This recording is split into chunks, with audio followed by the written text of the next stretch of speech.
Star Wars. Young Jedi Knights. Book 5. Darkest Night. By Kevin J. Anderson and Rebecca Moyster. Chapter 1.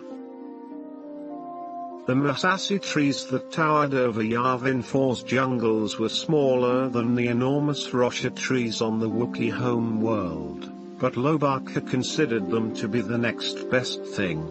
Especially when he needed to be alone, in a place where he could sort out his thoughts. As twilight descended on the jungle moon with a blanket of colors deepening in hue, Loie ascended one of the thickest, tallest trees in the vicinity of the Great Temple, the site of Luke Skywalker's Jedi Academy. With his retractable Wookiee claws and muscular arms, he grabbed onto branches and hauled his lanky body up one level after another, increasing the distance between himself and the ground. It seemed that if he kept climbing, he might almost be able to reach the stars, and be closer to home. Stopping to rest momentarily, Loie reached out to grasp a hairy green vine, tugged to make sure it would hold his weight, then used it to climb even higher. He had to reach the top. The top was the best place. The best place to think. It had been a long time since he had been back to the Wookiee world of Kashyyyk. He hadn't seen his immediate family since departing for Yavin 4 to begin training as a Jedi Knight. Although Loie loved tinkering with computers, as did his sister and his parents, he wanted more than anything to make use of his special, undefinable talent, a potential for using the Force that few Wookiees in his family line had ever exhibited. When Loie first arrived at the Jedi Academy, uncertain and alone, his uncle Chewbacca had given him a T-23 Skyhopper as a gift, so he could cruise far out into the jungle. Sometimes he brought his friends Jason and Jaina and Tenel Kansas at other times, though, he just needed to be by himself, far from everyone. And this was one of those times. He missed his family very much, especially his younger sister Sirakook. A very dangerous time in her life was fast approaching. With a great heave, Loie used one long arm to draw his body up to a leafy nest of branches, where he disturbed a shrieking horde of the voracious tree rodents called stinterils. Stinterils normally ate anything in sight, anything that moved, but when Loie treated them to his best Wookiee roar, the cluttering rodents scampered away through the trees, kicking up clouds of broken twigs and leaves. At last, surrounded by the dimming colors of dusk, Loie parted the final blanket of leaves overhead. He braced his broad, flat feet on a sturdy branch, pushed his head above the treetops, and stood there, drinking in the distance. He looked across the sprawling jungle that spread all around him like an ocean of greenery, occasionally broken by the protruding ruins of temples. He smelled the damp scents of approaching evening, night-blooming flowers from vines that curled through the leaves, the rich moistness of the Massassi trees themselves, a fine mist rising above the canopy as if the forest itself were exhaling in its sleep.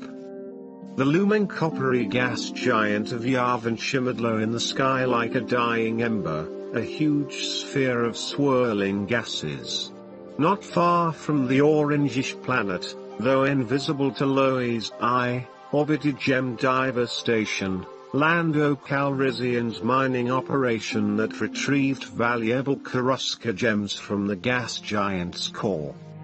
Loie looked away from the planet setting on the horizon, though, as deeper night seeped into the sky. Specks of starlight dusted the midnight blue canopy. Finding a comfortable spot to lean against the outspread crown of the Massassi tree, he remained still, breathing deeply, drawing comfort from the sight of the endless trees, and thinking of Kashyyyk. He should be calm, but he was very worried about his sister. He could do nothing to help her, and she had to make her own choices, and face the consequences of those choices. Even so, Chloe understood the dangers she intended to face deep in the underlevels of the rainforest on the Wookiee planet. He ran his long, strong fingers over the pearly strands of his fiber belt, woven from threads harvested from the deadly jaws of the carnivorous shireen plant. It had been quite an ordeal for him to obtain those strands, but he had succeeded. Alone. Chloe sat still as the air cooled and the noises of the jungle grew louder. Evening insects and predators stirred and went about their business. At his side the miniaturized translating droid, MTD, remained silent, switched off, so that Chloe could ponder his concerns without being interrupted by synthesized chatter. He sat back, and time passed. He would be late for evening meal back at the Jedi Academy, but he didn't mind. He had more important things to worry about. By the time Jaina Solo finished her meal inside the Great Temple, most of the other Jedi trainees had left the eating area. Preoccupied, she slurped the last morsels of roasted crab nuts and salted boffa fruit, dabbing up the juice with a chunk of fresh bread. Beside her at the table, her twin brother Jason had only half finished his meal. A droplet of greenish syrup ran unnoticed down his chin. Jason spoke excitedly, his brandy brown eyes blinking as he ran a hand through his tousled brown hair. And I did manage to catch that stinger lizard down in the hangar bay. It's taken me weeks to coax him out of hiding. He's all by himself now in that new cage you built for me, but I'm not sure what he eats. He paused briefly to stuff some food into his mouth. Jaina nodded, only half listening. She was concerned that Lobaka hadn't shown up to eat. Their Wookiee friend had been reserved lately, keeping to himself, speaking little even to his closest friends. Not to mention that several of the cocoons for my beetle moths are about to hatch. Jason continued. I think I'm going to let most of them go, but I want to keep 2 as specimens, to see if they lay eggs in captivity. And you should see the fascinating blue fungus I found in a crack between some stones down by the river. He gulped more juice, then suddenly held up a finger as he remembered something. Oh yes, I've been meaning to ask, could you check the cage for my crystal snake? I think he's up to some mischief, maybe even trying to break out again, and you know what trouble that would cause.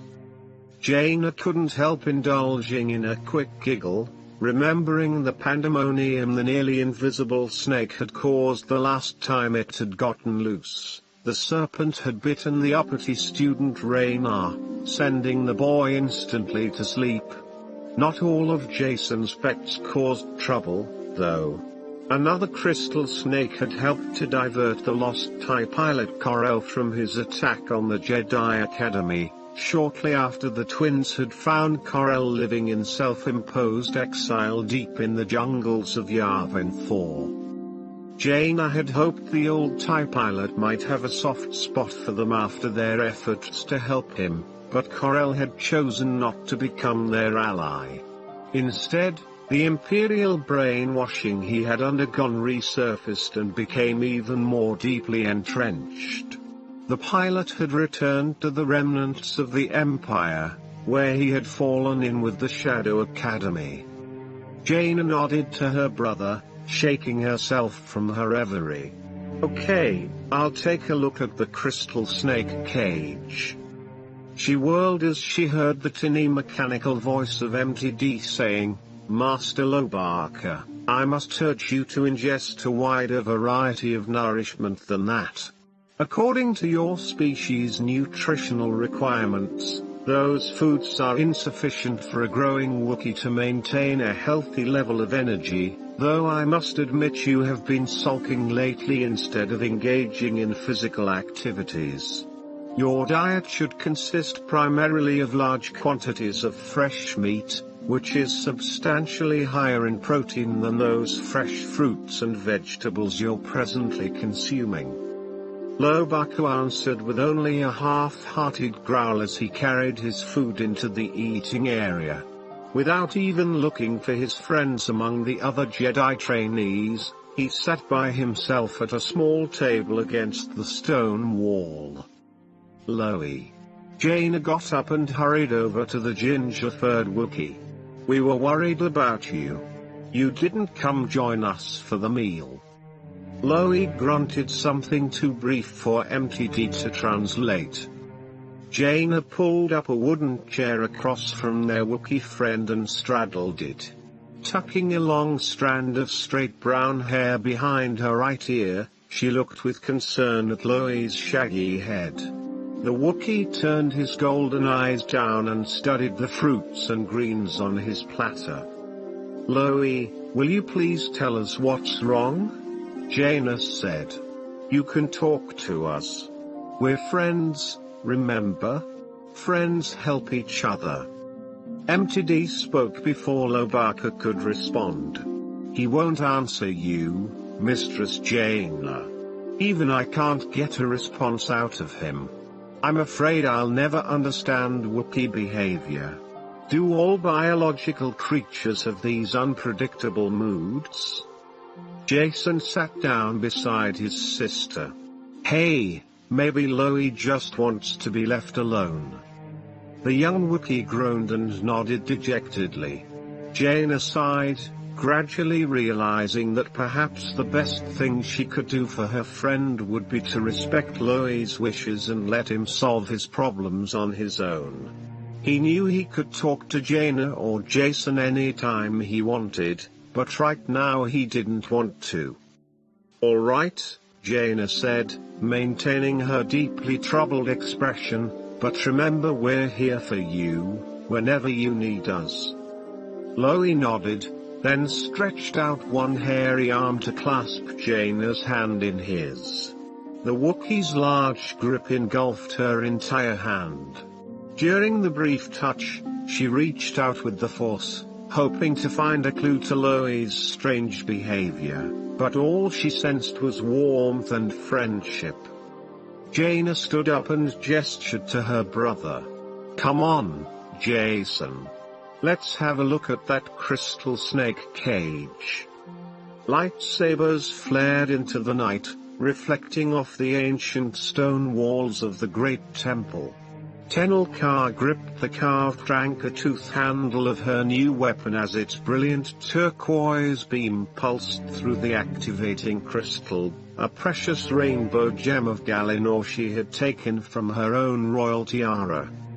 The warrior girl stood in the flag-stoned courtyard at the side of the Ziggurat Temple, a newly refurbished training area the students had reclaimed from the ever-encroaching jungle. The hard-working Jedi candidates had cleaned and polished the carefully set stones for exercises just such as this.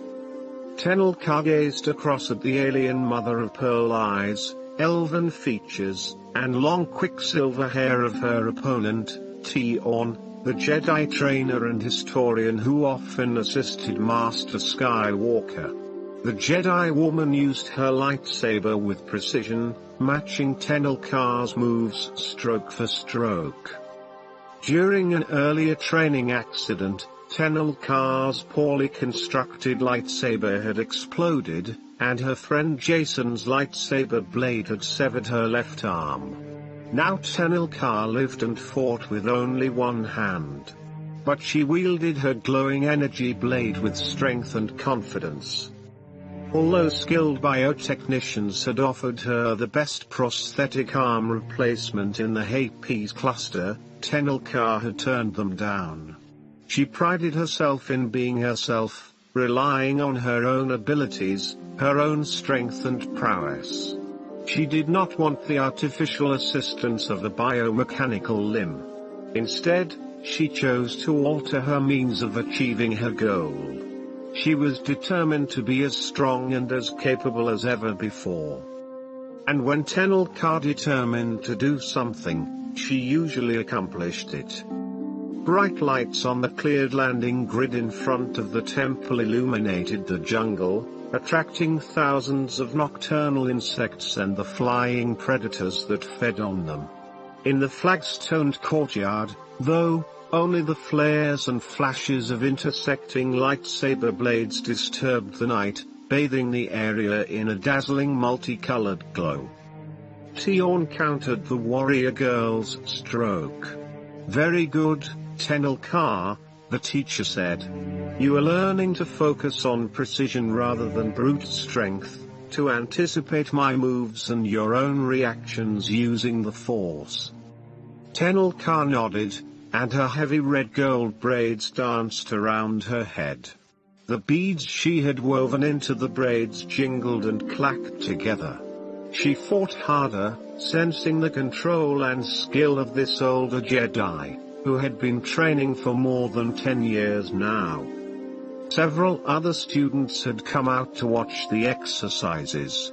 All of Master Skywalker's Jedi candidates had intensified their training efforts, now that the New Republic was sure of the growing threat posed by the Shadow Academy and the Second Imperium. For more than 1,000 generations, Jedi Knights had been the forces of light throughout the galaxy, and Luke Skywalker intended to continue the tradition. Tion swung her weapon with a calm, smooth gesture so unexpected that Tenelka barely reacted in time. She had sensed no intention of a counterattack from the silver-haired scholar, and so Tion had surprised her. Their blades locked and sizzled, and then Tion pulled her lightsaber back. "Halt," she said, and switched off her weapon, leaving the warrior girl to stand with her own lightsaber blazing in her hand. Tion gestured up into the night sky of Yavin 4. The other students around the flag-stoned courtyard stood up to watch. Just then, the twins Jason and Jaina emerged from a low stone arch in the side of the great temple, hoping to observe Tenelka at her exercises. Instead, they all saw a glowing light streaking toward them like a tiny meteor. "Hey, it's a ship," Jason said. "Not just any ship," Jaina added. "I'd recognize it anywhere." Jason blinked. "Hey, Dad never told us he was coming." Within a few moments the ship swooped down with the roar of its sublight engines and powered our propulsor lifts. The flat, pronged disc of the Millennium Falcon settled with a loud hiss onto the landing pad. Talking excitedly with each other, Jason and Jaina rushed from the courtyard out onto the close-cropped weeds of the landing field to greet their father. The modified light freighter's boarding ramp extended, and Han Solo strode down it. A lopsided grin appeared as his children greeted him with wild enthusiasm. When Chewbacca bounded down the ramp, Tenelka heard a bellow of greeting from behind her. She turned to see Chewbacca on one of the pyramid's stone ledges above the training area. He swung himself over the ledge and scrambled down the sloping temple blocks to reach the ground. Chewbacca roared a response to his nephew. Chewbacca had been very troubled recently, and Tenelka could sense many deep thoughts working through his brain. She had decided to honor her Wookiee friend by letting him fight his own battles, unless he asked for help. But when she saw the expressions on Chewbacca's and Loi's faces, Tenelka grasped a strange and interesting fact. Although the twins had been surprised by the unexpected appearance of the Millennium Falcon, Chewbacca had known full well that the ship was coming. Chapter 2. Jaina realized she was grinning like an idiot as she hugged her father. "What are you doing here? We didn't even know you were coming." Beside her, Jason gaped at Han Solo's unfamiliar costume of tattered cloth and furs. His hair had been cut raggedly, and he looked much tougher. "Blaster bolts, Dad. Why are you dressed like that?" Before Han Solo had a chance to reply, Jaina glanced behind him.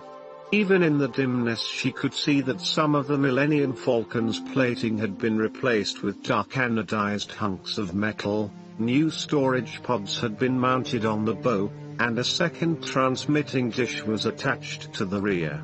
Her jaw dropped. "And what did you do to the Falcon? It looks so different." "One question at a time, kids," Han said, laughing and holding his hands palm out at chest level, as if to ward off an oncoming charge. "There've been a few problems in the Outer Rim recently, so in her official capacity, the New Republic's Chief of State." "You mean Mom?" Jaina said. "Right." Han's grin was boyish. "Anyway, she's been after me and Luke to do some scouting for her. Says I need to keep busy or I'll get old too fast. And ever since he started this Jedi Academy, your uncle's made it a practice to spend some time away from Yavin 4, just to make sure his skills stay at their peak performance. Still, we figured it might be a good idea to keep a low profile, though, so. You disguised yourself and the Millennium Falcon," Jason finished for him. Jaina continued to stare at all the lumpy, patchwork modifications to the light freighter. "And Luke, too." Han Solo nodded behind them to where their uncle, clad in a rumpled brown flight suit, emerged from the base of the temple. "Hey, Han, did you bring the last components for those new shield generators?" Luke called. He brushed a greasy hand down the front of his stained outfit. He looked very much like a down-and-out pilot who had deserted his post. "You bet, Luke," Han said. "Leia's worried about your Jedi Academy with the Second Imperium on the loose, so we've got to install those new shield generators and get them running with enough power to stop an attack. I still think my Jedi Knights would do a good enough job defending themselves if it came to that," Luke said, smiling at the trainees standing around the temple. "The Shadow Academy would be foolish to underestimate us." Han shrugged. "Doesn't matter what you say, Luke, indulge me, or Leia will never sleep a wink." Laughing, Luke called for Jedi students to unload the heavy components from the Falcon's storage bay. "I'll have some of my students install the systems while you and I are away." The disguised Jedi Master strode over to the pair of Wookiees, who stood in earnest conversation. He seemed to be bidding Chewbacca farewell. Jaina thought she heard Luke say something about the time being near, but before she could ask about it, her brother spoke up. "But what about Chewie?" Jason asked. "Isn't he going to be your co-pilot this time?" Their father looked a bit uncomfortable. "I'll manage without him somehow. Back home on Kashyyyk, he and Loie have kind of a family emergency, you might say." "Emergency?" Jaina said. "Is anyone hurt?" "No, nothing that simple. You've never met Loie's sister Syrah, have you?" Han lifted his chin to point in the direction of his Wookiee co-pilot, who was deep in conversation with Lobaka. "Anyway, give the two of them a chance to talk first. Afterwards I have a feeling Loie'll tell you all about it. Meanwhile, I've brought messages from your mom and Anakin, and I've got a couple of surprises for you on the Falcon." "Oh," Jaina said. More surprises on the Falcon? Han chuckled and put an arm around each of the twins' shoulders. Yeah, presents for you too. Hey, that reminds me, Jason said, I've got a new joke. Wanna hear it? Before either of them could talk him out of it, he forged ahead. What do Jawas have that no other creature in the galaxy has? Give up? He raised his eyebrows. Baby Jawas. Even their father had difficulty feigning amusement. Jaina studied her brother in silence for a moment, then turned to Han, getting back to the subject at hand. So, what were you saying about those gifts you brought us? Well, I brought a mate for Jason's stump lizard, along with some of those starflower blossoms they like to eat so much, and a refurbished micromotivator that still needs some tinkering. Course, you two'll have to fight over who gets which gift, he added, ruffling the twins' hair as they walked up the boarding ramp together. Jaina snorted indelicately. That shouldn't take long. In her quarters, Tenelka sat fascinated by the tiny holographic image of dark-haired Anakin Skywalker holding a cluster of brightly colored twine. She couldn't figure out why the twins' little brother would have sent her a message. She had only met the boy once, on Coruscant not long ago. I know how independent you are, Tenelka, so I hope you don't mind my doing this, Anakin's recorded voice said. But when Jason and Jaina told me how hard it is for you to braid your hair since the accident, I took it as a problem to solve. You may have figured out a bunch of this stuff for yourself already. Anakin's holographic face smiled faintly, but even if you have, it was still a challenging puzzle, and I enjoyed it. The Solo twins, who had delivered the holographic message to Tenelka after a long visit with their father, sat nearby on the floor of her chambers. Jaina rolled her eyes and chuckled. That's my little brother. This is a fact, Tenelka said, shifting her concentration back to the glowing hologram. The boy's image held the multicolored twine in one hand and threaded the fingers of the other hand through it, neatly separating the colors into individual clumps. Tenelka unconsciously lifted her hand to her head and threaded her fingers through some unbraided strands of her red-gold hair. Moving with deliberate precision, Anakin slid his hands down the brightly colored strands, twining them together with the fingers of one hand as he went. See, it can be done, if you approach the task from a different perspective.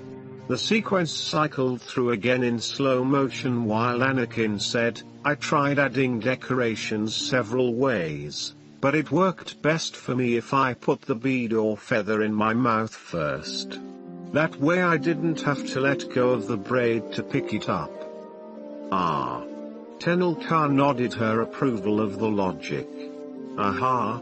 Experimentally, her fingers began to twine a few strands of hair, following the single-handed technique Anakin had concocted. The hologram shifted to a different scene, Anakin standing beside a fall of long glossy brown hair, caught up in a dozen Dathomir warrior braids decorated with feathers and beads.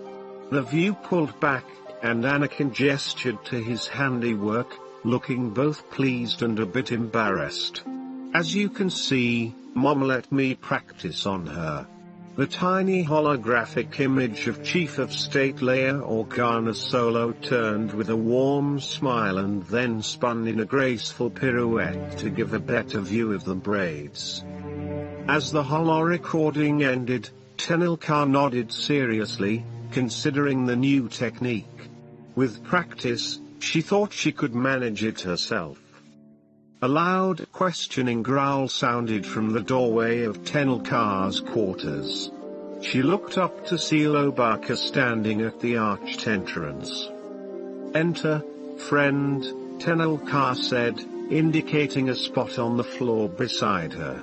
Sit with us if you wish. Loie, is everything all right? Jaina asked with a look of concern. The lanky ginger-furred Wookiee ambled over and sat between Tenelka and Jaina on the floor. For a long time none of the companions spoke. Then Lobaka reached toward his belt and flicked a small switch on MTD's back. Ah, thank you, Master Lobaka, MTD said. That was indeed a refreshing shutdown cycle, although considerably longer than I had anticipated. Oh, look, we have company. Lobaka interrupted the little droid with a rumble and a short bark. Why, most assuredly, Master Lobaka. I'd be delighted to provide a translation. That is my primary function, you know. I am fluent in over 6 forms of communication. Preoccupied, Lobaka didn't even scold the translating droid. Slowly, haltingly at first, the Wookiee began to speak, and MTD translated. Master Lobaka knows that his recent distress has been apparent to all of you, causing you no small measure of concern, a concern shared by myself, I might add. Jaina put her hand on Lobaka's shoulder. Well, you did have us worried. We wanted you to be able to talk to us. We're your friends, Jason added. Tenelka merely nodded and waited for Lobaka to continue. He squared his shoulders and went on with his explanation. In recent months a family matter has arisen that has caused Master Lobaka no end of worry over his sister Sirakook's safety. As you may recall, young Wookiees occasionally take it upon themselves to perform a feat of great danger and difficulty, either alone or accompanied by friends. This gains them much respect, especially at a time when they are choosing their life path. Master Lobaka decided to prove himself with such an act of bravery, since he knew that it would be difficult for many Wookiees to accept his decision to train at the Jedi Academy rather than follow a more traditional calling. He was so proud of his intellectual skills that he chose to rely only on his wits. He descended to the deep forest levels on Kashyyyk without telling a single friend. Alone, he harvested these fibers from the dangerous shirane plant. Though Master Lobaka emerged unharmed with the trophy he had sought, he now admits that his solo expedition was foolhardy and ill-advised. And he fears that Sirakook is considerably more impulsive, more impetuous than he. Here Lobaka paused to finger the glossy fiber of his webbed belt. Its intricate braiding reminded Tenelka of Anakin's message to her, his technique of one-handed braiding. Jaina gave Loie a measuring look. Ah, so now you're afraid that your sister might try to go it alone just because you did? Lobaka looked down at the floor and gave a series of low rumbles and growls. Resting both elbows on his furry knees, he held his head in his hands as he spoke. I'm afraid the situation is rather more serious than that, and Lobaka believes that the responsibility is largely his, MTD said. You see, since childhood Sira's best friend was Raba Kiish, or Raba, as Master Lobaka's family referred to her, intelligent, strong-willed, beautiful, and adventurous. In fact, Master Lobaka had always felt that. Well, go on, the little droid prompted. You thought that what? You can't simply stop in the middle of a sentence. Loie gave a low groan and began to speak again. The dark streak of fur over his eyebrow fluffed up, slowing his agitation. Approximately 1 month ago, Raba prepared to show her own skills in the face of danger, since she wanted to join a difficult and exclusive pilot's school, hoping one day to become the captain of her own ship. Cyril and Raba had agreed to accompany one another, but the night before they had planned to go, Raba impulsively decided to go alone. In secret, she descended to the lower jungles at night, leaving behind nothing but a brief message to explain to Cyril what she had done and why. According to her note, Raba had hoped that by duplicating Lobaka's feat of bravery she might impress him enough that he would someday consider her a worthy mate for a Jedi, when they were old enough. However, Lobaka paused and heaved a deep sigh before continuing. However, oh dear, I'm afraid Raba never returned from her ordeal, MTD continued. When her family searched for her they found only her blood-stained tool pack. Nothing more. Raba was gone. Oh, Loie. Jaina leaned her head against the Wookiee's shoulder. Tenel Ka looked at her friend, sensing his pain. Ah. This is why you feel responsible. Loie spoke again, this time in strangled tones. Since Raba's loss, Syrah has become increasingly reckless, as if she hardly cares whether she lives or dies. Syrah has refused all offers from other friends to accompany her on her rite of passage, insisting that Raba was the only one she trusted enough to take along. A while ago, in desperation, Master Lobaka sent Syrah a message asking if she would accept him as a suitable substitute. Chewbacca has just brought word of her answer. MTD paused for a moment. Oh, thank goodness, she's accepted. Hey, that's great, Jason said in a relieved voice.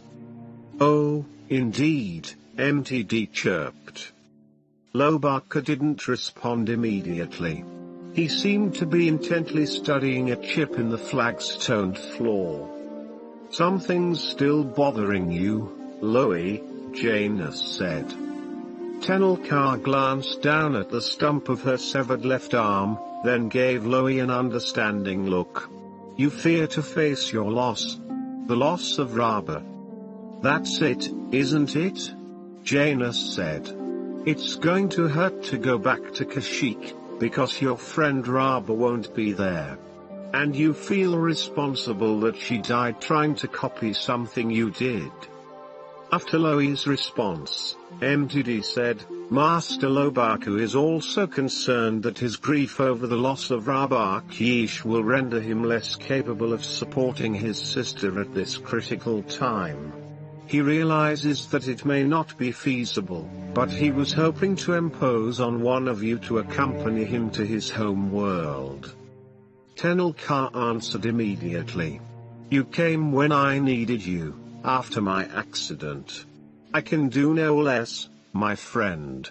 She reached out her hand to touch Lobaka's. Hey, I'll come too, Jason said, placing his hand over both of theirs. We're stronger together. All of us.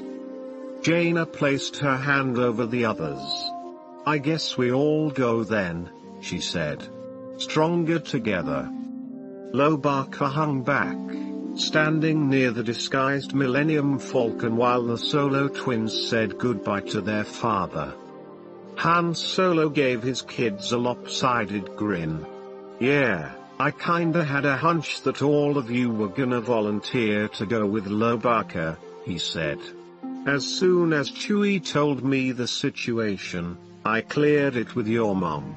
Should be a good opportunity for you kids to brush up on Wookiee language comprehension, too. Just then Luke Skywalker, wearing his tattered jumpsuit, emerged from the hangar bay with Chewbacca. Loie could smell the grease stains and solvents on the old fabric. Everything ready?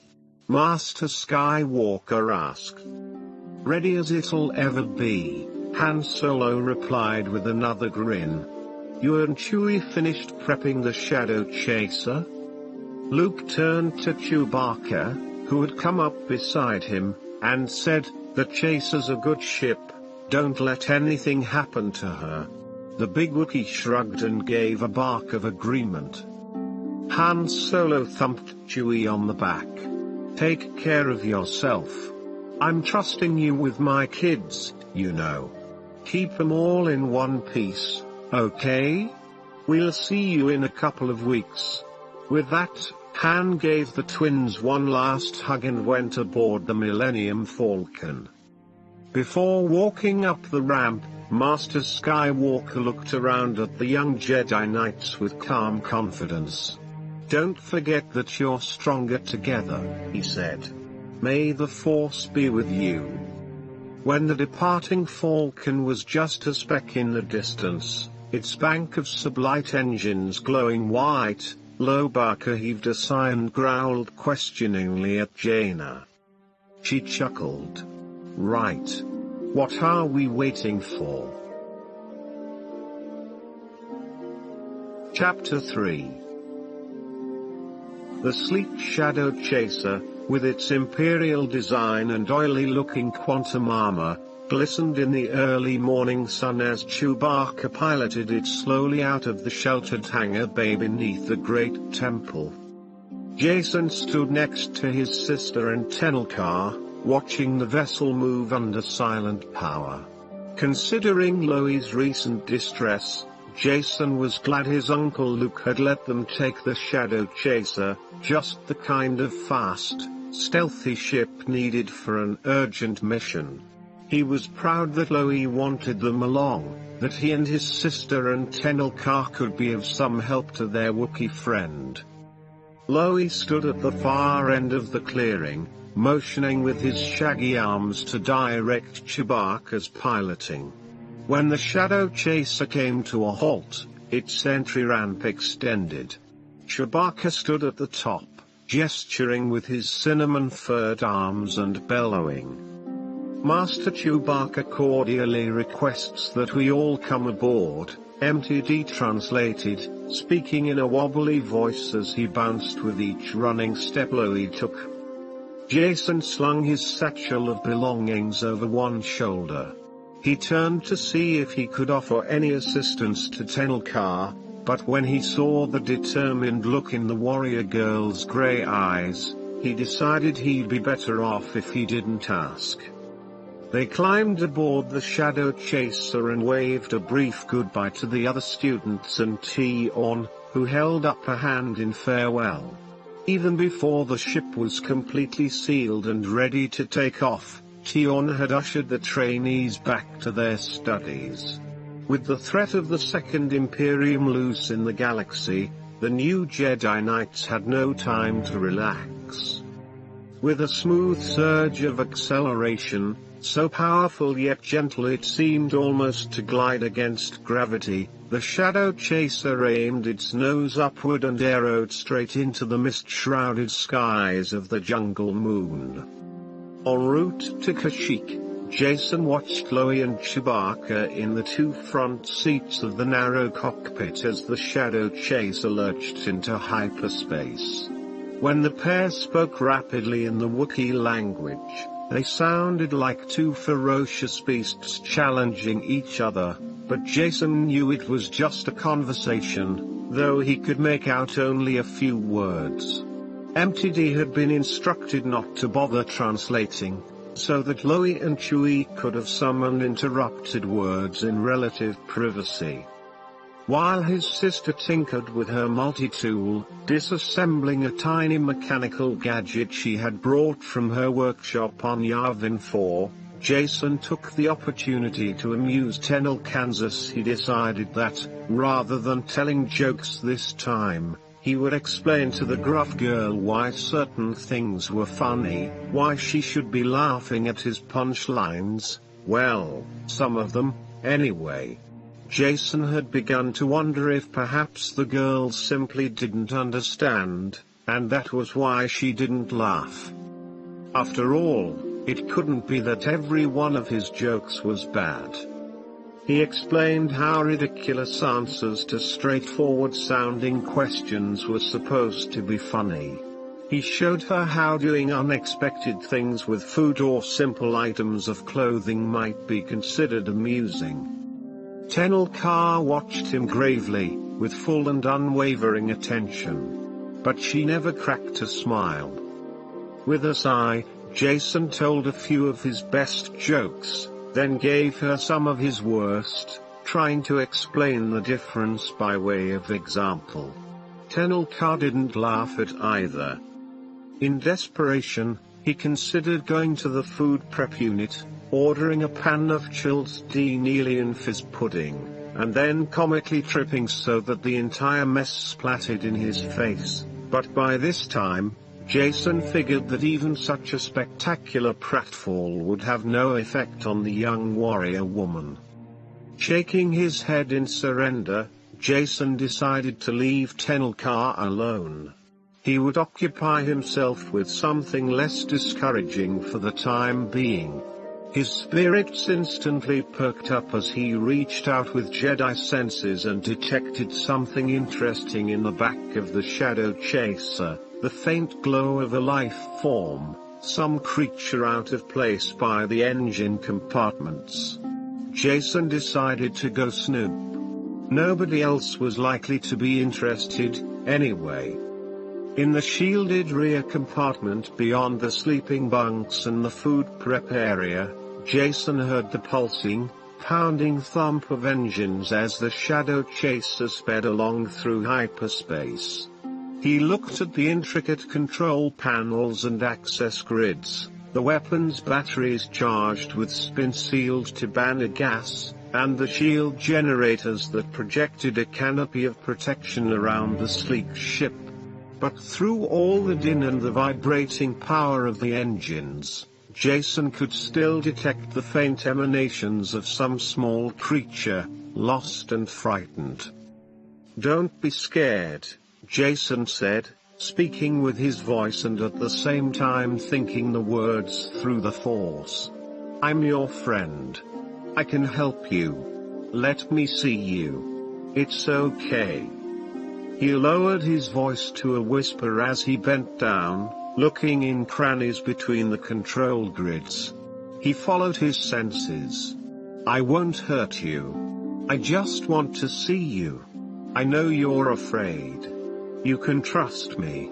He touched his fingers lightly to one of the cool metal access panels, gently brushing the ion shield generators with his mind. He sensed the creature hiding back there, trembling, guarding something. A little nest? "It's just me," Jason said. "Relax. I'll take care of you." He popped the metal covering off the access panel to the ion shield generator. Inside, in a comfortable little pocket of colorful debris, cowered a furry 8-legged rodent, a mouse-like creature with puffy frost-gray fur. It looked up at him with tiny black eyes that glittered in the dim light. It wiggled its damp nose. Judging by the pair of long teeth that protruded from the center of its snout, this rodent was a gnawer, not a flesh-eater. "Come here," Jason said. "That's not a safe place for you to be." He reached in and calmly drew the rodent out. Its 8 legs trembled and tickled against his palm like a plump furry spider, but a friendly and gentle one. Jason stroked its back, then bent to peer at the nest again. The rodent had chewed tiny strips of insulation from the power cables, yanked threads and wires and fabrics and plastics from the shield generator to create a soft pocket in which squirmed 4 smooth cylindrical grubs, the creature's young. "Oh, what a nice nest you have," Jason said soothingly. "But I don't think you were supposed to use those components. We need this ion shield generator, you know. It protects the whole ship." He continued stroking the rodent and retrieved the nest carefully so as not to disturb the young. He held the nest in his hand and placed the mother back on top, snuggled against her little ones. "I'll keep you safe," Jason said, "but we'll have to tell Jaina and Loie about this, so they can make repairs." Preoccupied with calming his new pet, Jason returned to the forward compartments. He went to his sister, who was still tinkering with an incomprehensible mechanical gadget. "Hey, Jaina. I've got some bad news." She turned, holding up a small hydrospanner. "What?" Before he could answer, though, the shadow chaser gave a sudden lurch and rocked as if it had slammed into something invisible. The deck tilted sideways, throwing Jason to his knees. He struggled to protect his new pet. The colors of hyperspace swirled like a psychedelic flood in all directions out the window ports. When the shadow chaser gave another violent lurch, Jason tumbled backward to the deck. It took all his concentration to guard a precious nest. Never mind," he said. "It can wait." Jaina gripped the armrests of her seat while the ship rocked back and forth. Her tools and the electronic D-scanner remote she had just repaired flew like projectiles to the bulkheads, then smashed onto the deck plates, ruined. When the ship momentarily stabilized, her brother crawled to his feet, cradling something in one arm, his hair even more tousled than usual. He checked to make sure Tenelka was okay. The warrior girl stood up, planting her booted feet wide apart, seeking balance as the shadow chaser shuddered and bucked its way through the disturbance. "What is happening?" Tenelka said. Ahead in the cockpit, Loie and Chewbacca roared to each other, fighting the controls. "An iron storm?" MTD chimed in with an electronic wail. "Are you absolutely certain? We're doomed." Jaina's lips pressed into a tight, grim line. "It's an iron storm, all right. Just bad luck. Couldn't predict this. We plotted the shortest path to Kashyyyk using the Navy computer. The online catalogs only display stable astronomical hazards, star clusters, black holes, and high-energy nebulas, but iron storms come and go. They don't have any set position, but they sure ripple up hyperspace when you pass through them." "Is it serious?" Jason asked. Droplets of sweat broke out on his brow. "I've got a bad feeling about this." "Just have to wait and see," Jaina said. Tenelka stood with her hand to her utility belt, ready to fight some tangible foe with a throwing knife, her lightsaber, even her fiber cord. But none of those would do any good against an iron storm. Chewbacca and Loie grappled with the controls, hairy fingers flying over panels, yanking levers. The shadow chaser winked out of hyperspace and lurched back into the fringes of the furious iron storm. "Oh," Jason said. "I forgot to tell you that we might have some damage to our ion shield generator." He held up the nested bundle of wires and insulation. Jaina whirled, more worried than ever. "Oh, no. That could." As the shadow chaser plummeted into the space storm, they were immediately surrounded by a spider web of high-energy lightning bolts, powerful discharges that arched across the seething knot of hot gas that formed the unexpected interstellar hurricane. The ship thrashed like a mad panther, throwing its passengers about. Jason braced his shoulder against a control bar, and Tenelka fell into him. He held the warrior girl upright, pinning both of them against the wall, still cradling his newfound pet in one hand. Jaina, trying to struggle toward the cockpit, fell flat on her face.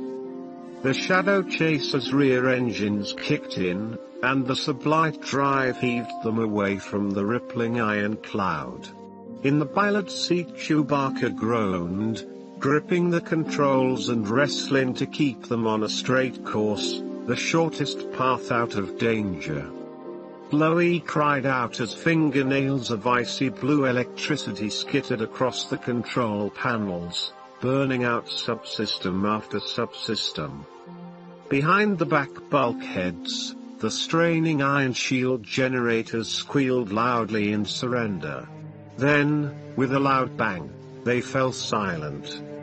The rippling colors dwindled outside the cockpit window, and the shadow chaser careened onward, spiraling out into open space, safe at last from the storm. Still, Jaina shuddered to think of how much damage the stray ion bursts must have caused. Jason brushed himself off and forced a lopsided grin. Now, as I was saying about the damage to the ion shields, he held out the 8-legged rodent, which cowered in her nest, as if she comprehended the trouble she had caused. I found this critter's nest in the machinery. I took her out, but I needed one of you to fix the damage. It would appear that we now have plenty of time to fix it, Tenelka said. We are capable of fixing it, are we not? From the cockpit Loie and Chewie consulted in growling voices. Oh, excellent. MTD said. Master Lobaka says we have been quite lucky. Our propulsion and life support systems are largely intact and can be repaired quite easily. My, that is wonderful news. MTD fell silent as the Wookiees continued, and then the little droid piped up. Excuse me, what did you say, Master Lobaka? Oh dear. It seems, however, that our Navy computer has been completely disabled. We have lost all coordinates for getting from here to anywhere else. Oh my.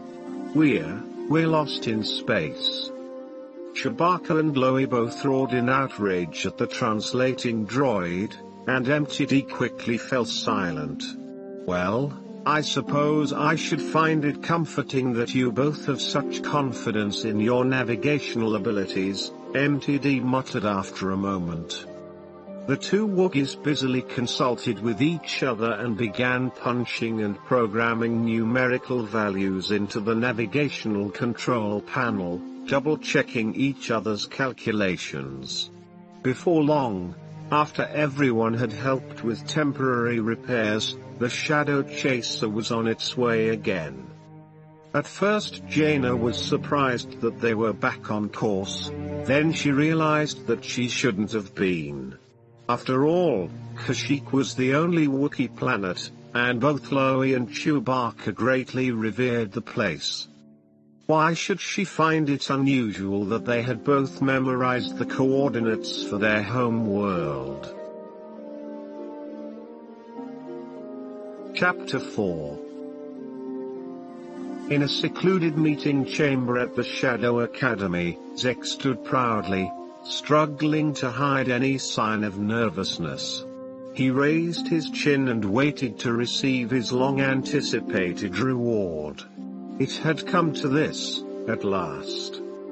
The air smelled cold and metallic, exhilarating. Brilliant light stabbed down from the metal ceiling, making him squint his emerald eyes. The irises were ringed with a darker corona, like the shadowy outline around his personality. Zek tossed back his shaggy dark hair, one shade lighter than black, and looked up, blinking, as Lord Brakis approached him in the harsh light. The master of the Shadow Academy was wrapped in rippling silvery robes of a fabric that looked as if it might have been spun by deadly spiders. Against one wall, wearing her spined and glittering black cloak, stood Tamith Kai, the fierce commander of the new Night Sisters. Her violet eyes burned beneath a generous mane of ebony hair. Beside Tamith Kai waited two other prominent Night Sisters, attractive and petite Garwin and muscular Vonda Ra, both from the planet Dathomir. In their black-spined capes and lizard-hide armor, the three Night Sisters reminded Zek of hungry birds of prey. Next to them, the grizzled TIE pilot, Corell, stood at attention, surrounded by a stormtrooper escort of his most promising Imperial trainees. Beneath the white armor, one of the burliest of these was the gang leader Norris, who had led the Lost Ones on Coruscant not long ago. While the other stormtroopers stood rigidly at attention, weapons shouldered, Norris fidgeted and seemed angry and uncomfortable with the ceremony. His senses finely tuned by his own anxiety, Zek could pick up the harsh muttering words from behind the bully's white helmet. "Trash collector, gets all the breaks." Moving quietly and unobtrusively, Corell rested his powerful droid replacement hand on the stormtrooper's shoulder armor in a gesture that was firm and clearly meant to quiet the bully. Zek knew Corell's droid arm was powerful enough to crack the white armor like an eggshell. Norris fell silent, though he obviously remained upset. Zek didn't mind. This was his moment of glory, and he smiled faintly at the thought of how much had changed in only a few months, and how now he had arrived at the peak of his triumph. For this presentation and initiation, Zek had worn his new leather uniform. Heavy round studs decorated the reinforced pads on his shoulders, creating a kind of armored hide. His hands were encased in thick black gloves that made a warm, satisfying creak as he clenched and unclenched his fists. Brakis's porcelain-perfect face smiled with pride. He held out a gift, a flowing black cape lined with deep, vibrant crimson, like fresh dark blood. "Young Zek, I present this to you as a symbol of your importance to the Shadow Academy," Brakis said. "You have proven to be an avid pupil, a true asset to the Second Imperium. Our efforts would be greatly disadvantaged had you not joined us in our struggle. In your duel to the death with Villas, our other powerful candidate, you proved yourself to be our champion, our new hope, our darkest night." Zek blinked back stinging tears of pride and accomplishment as Brakis draped the heavy fabric over his padded shoulders, then fastened the cape at his throat with a clasp shaped like a ferocious silver scarab. Zek watched Amith Kai, who stood coiled with deadly energy, like a rogue assassin droid. He saw the tall Night Sister flinch at the mention of the slain Villas, who had been her student, her candidate for the Shadow Academy's champion. But Zek had defeated the surly, overconfident young man, and now he wore the black cape, while Villas was little more than space dust ejected from the garbage port. Brakis stepped back and folded his hands in front of him. Silvery sleeves flowed down his wrists, swallowing up his manicured hands. "The time has come for you to embark on your first important mission for us, Zek. You will be given command of troops to prove your skills." Zek's heart leapt. He didn't think he could stand any more exhilaration in one day. "What?" he stammered, "what do you wish me to do?" As a final stage in preparing for our attack on rebel fortifications, we must launch another raid to obtain vital supplies. You will lead an assault team to the Wookiee world of Kashyyyk. There, in one of their technological tree cities, is the fabrication facility for the most sophisticated computer equipment used by our enemies' ships. If your aid is successful in obtaining guidance and tactical systems, we will have an enormous advantage in our overall conflict. We will then be able to throw the rebel fleet into confusion and use their own computers against them to transmit conflicting signals. We can also use these systems to mimic their secret ship ID patterns, so that Second Imperium fighters can travel freely in enemy territory by identifying themselves as rebel ships. Because of the importance of this mission, you will be assigned a powerful team. I am giving you use of the new holographic disguises we have developed for just such an infiltration effort. Everything depends on you, Zek. Do you feel up to the task? Zek nodded enthusiastically. Yes. Yes, I can do that for you. Tamith Kai strode forward into the pool of bright light that poured down on Zek. He turned to look at the tall, ominous woman. Her wine-dark lips curved down in a serious expression. As if pronouncing his doom, she said, "There is one other part of the plan. Through an intercepted transmission, we have learned that those troublesome young Jedi brats are even now on their way to Kashyyyk. They sent a message to say goodbye to their mother. Luckily Corel has been monitoring all comm traffic from the vicinity of Yavin 4 back to the capital world." She stared at her claw-like fingernails, as if she found something interesting there. We had originally planned to wait a few more weeks before conducting this raid, but now, the timing couldn't be more perfect. Her violet eyes flashed with pleasure. Your second assignment is to make sure that Jason and Jaina and their difficult friends are removed, so that we can proceed with our galactic conquest without worrying about their meddling. Zek swallowed hard when he heard the new orders, but did not reply. Jason, and especially his sister Jaina, had been good friends for much of his youth. They had parted ways, though, when the twins went off to the Jedi Academy, abandoning Zek to his squalid life in the underworld of Coruscant. He had had no hope for a bright future until the Shadow Academy found him. "All right," Zek said in a voice low and hoarse. He tried to speak louder, not willing to let self-doubt show through. He had made his own choices, and now he had to follow through on them despite the difficulties his conscience might encounter. "All right," he repeated. "When do we leave?"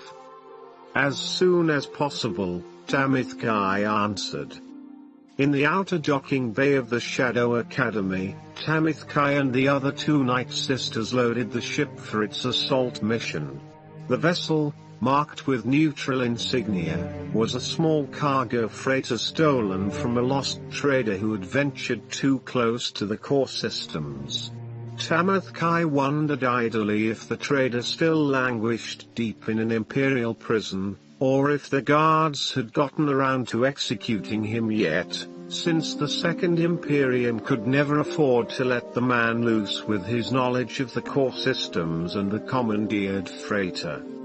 In the observation bubble above the docking bay, Corel stood by the cloaking shield controls, monitoring preparations for the launch of the mission. The old pilot would not accompany them himself, but he had chosen a handful of the Second Imperium's newly constructed TIE fighters and bombers to be loaded into the freighter's cargo bay.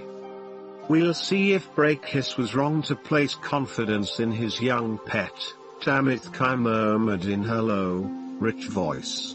"I still don't trust him. What is it Norris calls the boy, trash collector? I sense that Zek hasn't yet given himself entirely over to the dark side." Vondera frowned, her squarish face puzzled. "But after all the work he's done, look at his training. How can you question Zek's abilities?" "It is his motives I question, not his abilities. I had no such doubts about the loyalty of my Villas." Garrowin interrupted. "Perhaps, Tamith Kai. But Villas is dead. Zek proved to be a better fighter. Perhaps you're simply being a sore loser." Tamathkai's eyes flared like twin violet stars about to explode. "I am not a sore loser," she snarled. "Obviously not," Garrowin said, turning away with an ironic smile. Tamathkai clenched her fists in rage. "I think X still has feelings for those obnoxious Jedi twins. His friendship is not so easily given up." She calmed herself. Her lips, dark as overripe fruit, twisted into a smile. "That's why I made sure this mission would be more than just a simple raid. Let us watch how Zek takes care of his other assignment." Vonda stored a crate of weapons inside the cargo shuttle and went to fetch the heavy belts that carried their holographic disguise generators. "I thought the computer guidance and tactical systems were our most important objective. For you, perhaps, and for the Second Imperium," Tamathkai said, nodding distractedly, "but not for me." Garrowin crossed her wiry arms over her small chest. "You may be my nominal superior, Tamathkai, but I can set my own priorities as well. I'll assist you in this raid, but the main reason I'm going along is to retrieve our stolen property." "What stolen property?" Vonda asked, the belts and holographic control packs still dangling from her outstretched arms. "Our greatest ship, our most ambitious design, with quantum armor and powerful weapons, the Shadow Chaser. It is the peak of the Second Imperium's engineering success, my one joy. But Skywalker and that traitorous girl from Dathomir tricked me into an escape pod and stole my own ship out from under me. The Jedi Academy has been using it ever since. I had all but given up hope of ever regaining what was rightfully mine, but now I've learned that the Wookiee and the Jedi brats have taken my ship to Kashyyyk. Now is our perfect chance to retrieve what is ours. Well, if you do get the Shadow Chaser, there will be more room for us when we return in the assault shuttle, then," Vonda said. Tamathkai directed a cool stare at the short, bronze-haired Night Sister. At last she smiled, with just a trace of warmth. "So, I see we each have our own agendas," she said. "Let us hope we all succeed." Chapter 5. "Why, certainly, Master Lobaka. I'd be happy to be of service in such a manner," MTD said as they approached Kashyyyk. "Calculation of that trajectory is really quite simple." Loie accepted the finding from the little droid and input it manually on the Shadow Chaser's control panel. Beside him, his uncle drew in a deep, happy breath when the rich brown-green planet appeared in the viewport, as if anticipating the tastes and smells and sounds of home. Despite the heavy heart with which he was returning, Loie also felt a rush of excitement and pleasure. He would soon be in the safe, peaceful treetops of Kashyyyk. "Well done, Masters Lobaka and Chewbacca," MTD caroled. Loie grunted an absent-minded acknowledgement, still captivated by the sight of his planet.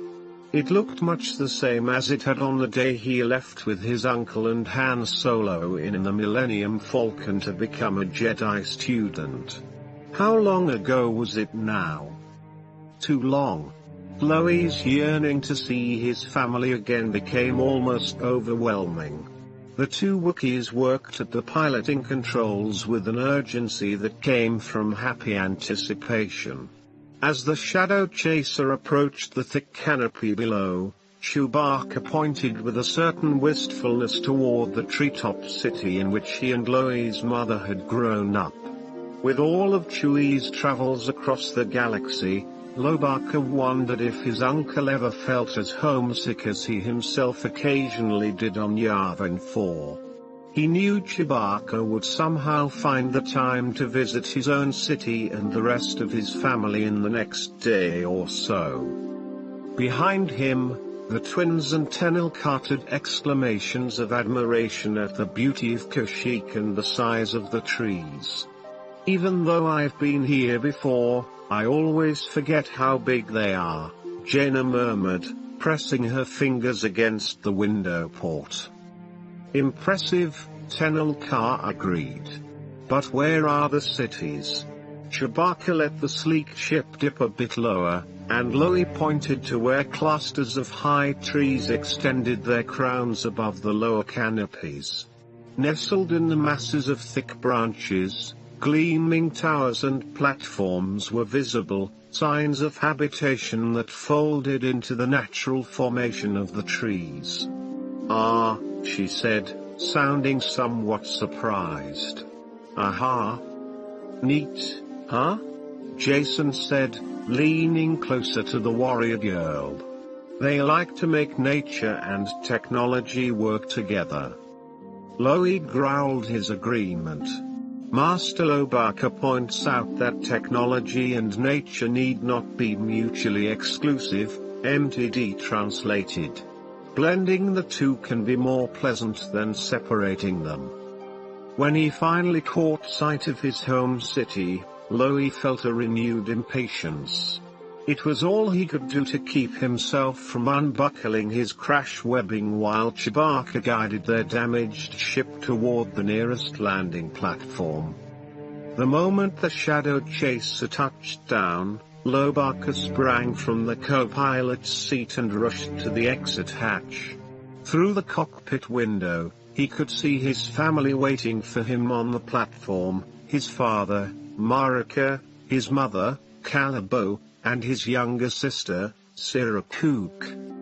Loie opened the hatch and stood in the sunlight for a split second, taking in every detail, sniffing the air, letting his eyes be bombarded by the rich greens and browns of the treetops. Then he and his family all roared greetings. His parents looked well and happy, if a little tired. His mother's kind blue eyes, surrounded by auburn whirls of fur, shone with pride. The dark streak in his father's fur showed no signs of graying with age. Only his sister looked different, taller, sleeker and prettier than he had remembered her, but with a heavy sadness about her face. Sira had trimmed her fur in unusual patterns, had shaved decorative designs around her head and arms. But her fangs were white and sharp, the fur around her nose and mouth well groomed and long. She was definitely growing up. His father raised both arms over his head and bellowed another greeting. Loie roared back and ran toward them. Jason looked around the dining table in consternation, wishing for the 10th time that he understood the Wookiee language better. Ensconced between Loie and Sira, he looked across the table to where Jaina and Tenelka sat on either side of Chewbacca. He wondered if they felt as confused and overwhelmed as he did in the middle of the loud and incomprehensible dinner conversation. Transparent mesh cages filled with swarms of tiny, luminescent bugs hung from the ceiling branches, providing a fuzzy, warm light. Exotic spices and incense wafted around the room and out the open window notches into the humid night. The air was thick with mouth-watering smells of the welcome meal Loie's parents had prepared. The table was a huge slab of wood, a slice from a broad bold tree. Its hypnotic concentric rings indicated how long the tree had lived. All the chairs and furniture in Loie's home seemed overlarge, built for bodies much taller than the average human. Jason shifted uncomfortably on the high bench at the table. Something finally clicked in his head. "Hey, where's MTD?" he asked. "We could really use his translating skills here." Jaina flushed, her mouth forming a small O of surprise. Guess that's my fault, she stammered. I kind of borrowed him and hooked him up to the Shadow Chaser's diagnostics so he could give us a readout of the parts we need to repair the ship. She bit her lower lip. I suppose it would have been more polite to wait until after we had had a chance to chat with Loie's family a while. Jason shrugged and squeezed his eyes shut. He tried to concentrate in the new environment, to pick out individual words. But with 5 Wookiees barking, bellowing, growling, and roaring, it was difficult to make sense of their speech.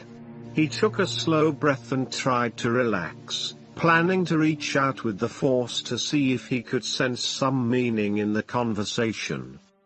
Outside, Jason could hear a warm afternoon rain running gentle fingers through the leaves of the stately Rocha trees.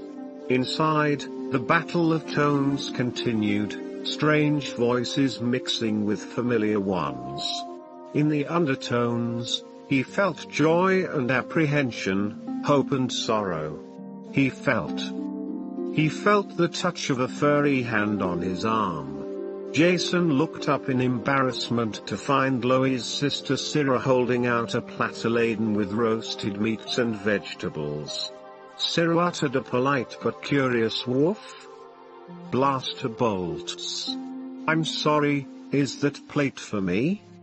Loie chuffed a laugh and then swept a hand around the table to indicate that everyone else had already been served. Each of the Wookiees' plates was filled with coarsely chopped fresh meat and mounds of raw vegetables. Jaina had a platter of food similar to his own, while Tenilkars held a mixture of vegetables and meats, both cooked and raw. Jason was amused to note that Tenilkar's appetite reflected the conflicting preferences of her primitive and refined upbringings. Calabo and Marika had worked hard to accommodate the dietary preferences of their human guests. Jason accepted the platter from Syrah and thanked her. When the Wookiees all fell silent, expectant, and turned to Lobaka, he held one furry hand over his plate of food as he crooned a few short phrases in a low voice. Jason recognized the Wookiee ceremonial speech of thankfulness that he had heard from Chewbacca so often. Loie stood then, raised his arms high and spread his hands as if forming a protective leafy canopy over his family and friends, and repeated his brief speech. Loie's mother crooned a sad, low note. A moment later, both Wookiees and humans attacked their food as if none of them had had a decent meal for weeks. The next day, Jaina murmured something non-committal and looked dubiously at the list that MTD had downloaded to her datapad. Jason and Tenilkar sat near her in Loie's spacious room, which had been hollowed out from part of a massive Rocha tree. Loie disconnected the lead wires from the diagnostics panel, tucked them back into MTD's casing, and closed it with a snap. While Jaina and Loie worked together to catalog the Shadow Chaser's ills, Chewbacca had taken the opportunity to go to the other side of the planet to visit the rest of his family, whom he had not seen in some time. A few leftover spatters of rain from another brief shower dripped outside the open window. Syrah sat with them, her patchy fur standing on end. She didn't want to be alone, apparently, but she didn't participate much in the conversation either. Take a look at this, Loie, Jaina said, holding up the datapad. The Wookiee studied the list of ruined components with a thoughtful growl. Jason and Tenilkar crowded in to get a look as well. Jason flashed his sister a mischievous grin. Hard to believe that an itty-bitty iron storm could cause so much damage, huh? Jaina sent him a withering look.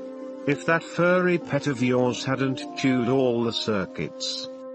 Hey, that's not fair. I'd never even seen her before we left Yavin 4. Jason removed the fluffy creature from the temporary cage he had made for her and her babies. The little 8-legged rodent seemed very pleased with her soft new nest. She didn't mean to cause any trouble, did you, Ian? He held the fluffy ball close to his face and stroked her with one finger. The tiny creature made a faint cooing sound. Jason would set the rodent free when they returned to Yavin 4, but for now he would take good care of her. The fault was not Jason's, Tenelka said in a mild voice. And blaming the creature serves no purpose. Jaina shrugged one shoulder. Yeah, I know. I'm sorry. Just don't let Chewie catch sight of that pesky little thing when he gets back tonight. Chloe handed the datapad back to Jaina with a confident bark. Master Lobaka believes that we can obtain most of these parts at the local fabrication facility, or create reasonable substitutes, MTD said. Jaina felt hopeful. You mean the factory where your parents work? Blaster bolts, Jason said. Are you sure? There's a lot of stuff on that list. What do they make at the factory, anyway? Chloe gestured with his hands and growled an answer. Jaina could vaguely sense what he was saying. MTD said, the fabrication facility that employs Master Lobaka's parents, as well as most of the other inhabitants of this tree city, produces a variety of sophisticated computer equipment for use in a wide range of transportation applications. Jaina's interest sharpened at the idea of a factory filled with exotic and complex systems. Like what? Jason asked, placing Ian back in her cage. The little rodent inspected her grubs, rooting around in her fuzzy nest. After more of Loe's growling and gesticulating, MTD said, among other things, the facility produces guidance control systems for planetary control towers, navigational subsystems and backups, tactical systems, communication encryption generators, multiphasic. Hey, I think we get the idea. Thanks, MTD, Jason broke in. Jaina tried to suppress a chuckle. Her ever-curious brother had gotten more explanation than he had bargained for. Loie, is there any way we can move the Shadow Chaser closer to your home so we can work on it more easily? The hangar bay where we stored it is way on the other side of the city. Not very convenient, if you know what I mean. Loie shook his head, but growled a suggestion. Master Lobaka proposes, MTD began. Yeah, I think I got it, Jaina said, struggling to understand a few of the Wookiee words.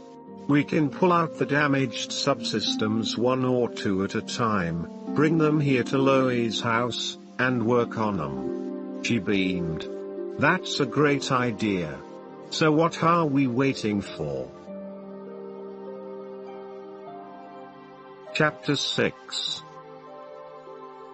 The morning breeze ruffled Loe's ginger-colored fur as he stood with his friends outside on the treetop observation platform.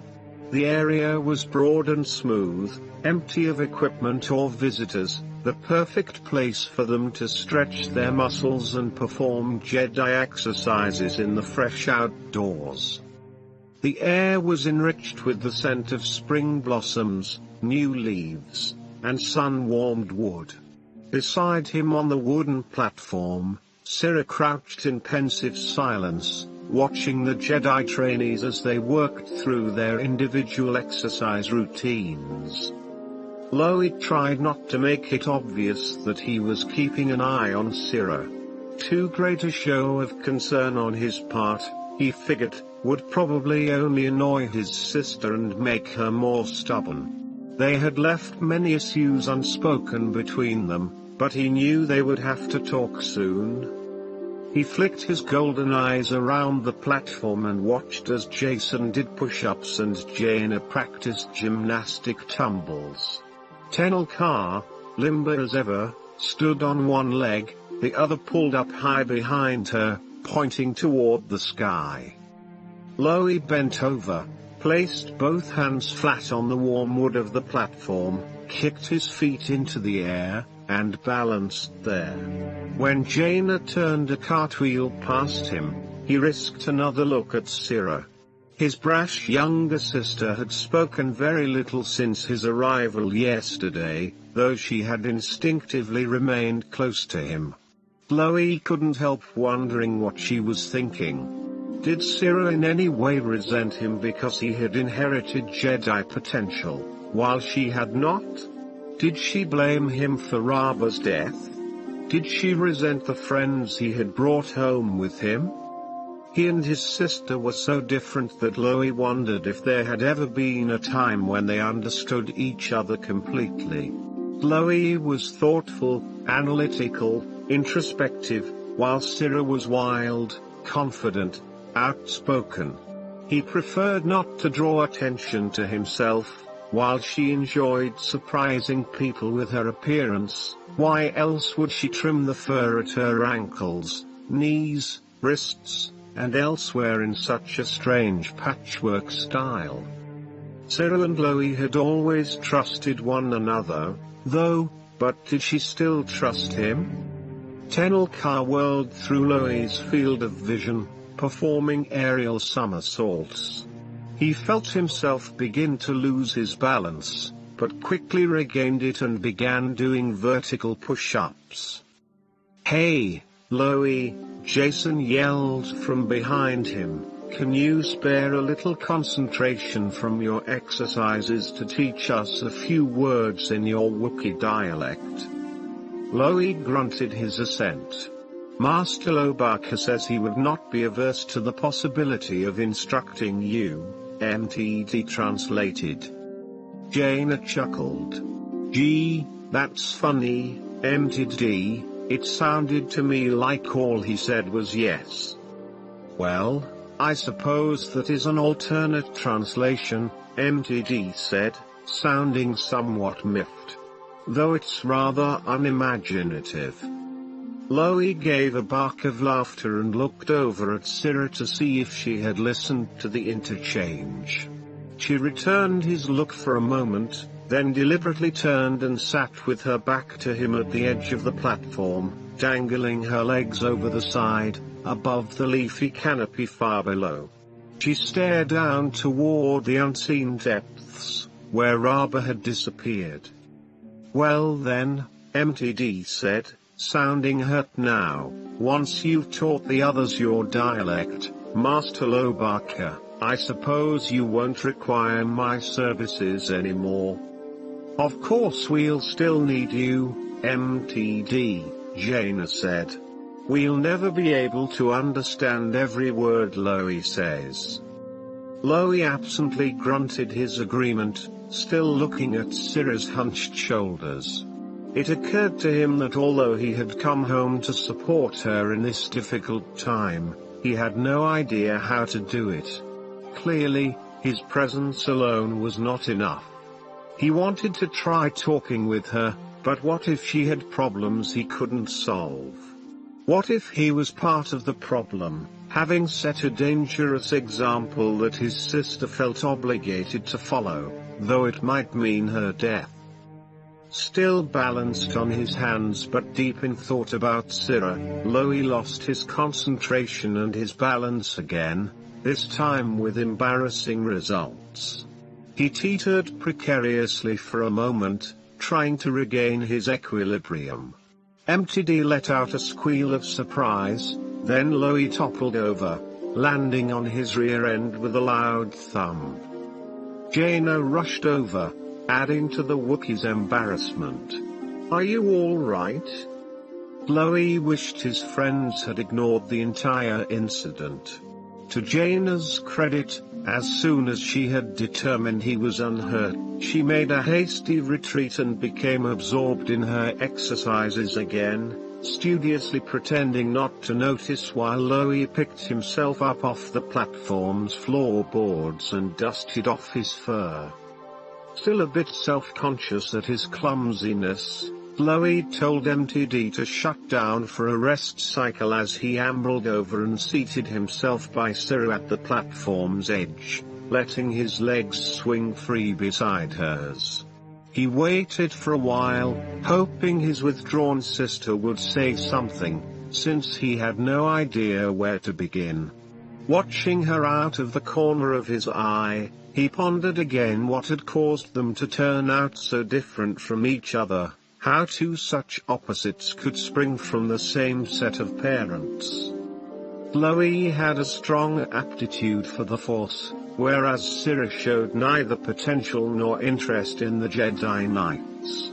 Loie's quiet introspective nature had always been a sharp contrast to her confident outspokenness, until recently, that is, when she'd become so quiet. And, while Loie could sit engrossed for hours in the intricacies of a computer system, Cira became restless quickly and longed for excitement and adventure. In addition, Loie had always prided himself in being obedient, finding it simpler to do what was expected of him than to expend effort on meaningless acts of rebellion against authority. At that thought, Loie's eyes were drawn to the bands of close-cropped fur on Cira's body. It was not a style sported by any adults that Loie knew, and very few youth. He finally decided to ask her about it, hoping to start a conversation somehow. Loie blurted out the question, asking if the style kept her cooler during warm weather. Cira shrugged. That was not why she did it. A symbol of mourning, then? For Raba? Cira snorted at the suggestion. Rebellion, then? Cira thought for a moment before sighing in confusion, obviously at a loss about how to explain. She thought of it as a way of showing on the outside what did not show on the inside, that she was different. Loie considered this, rumbling deep in his throat. He had thought it was already clear enough that everyone was different. Cira shook her head and sprang to her feet on the platform. Loie saw at once that she was irritated, that he had misunderstood her, for his sister walked all the way around the edge of the platform before motioning for him to join her. When he did, he practically had to run to keep pace with her. At last Cira spoke again, her agitation apparent in her voice. She pointed to her shaved wrists and elbows, explaining in more detail that she did this to show others that she was not like them. Loie cocked his head quizzically, trying to think of a response, but Cira resumed her explanation.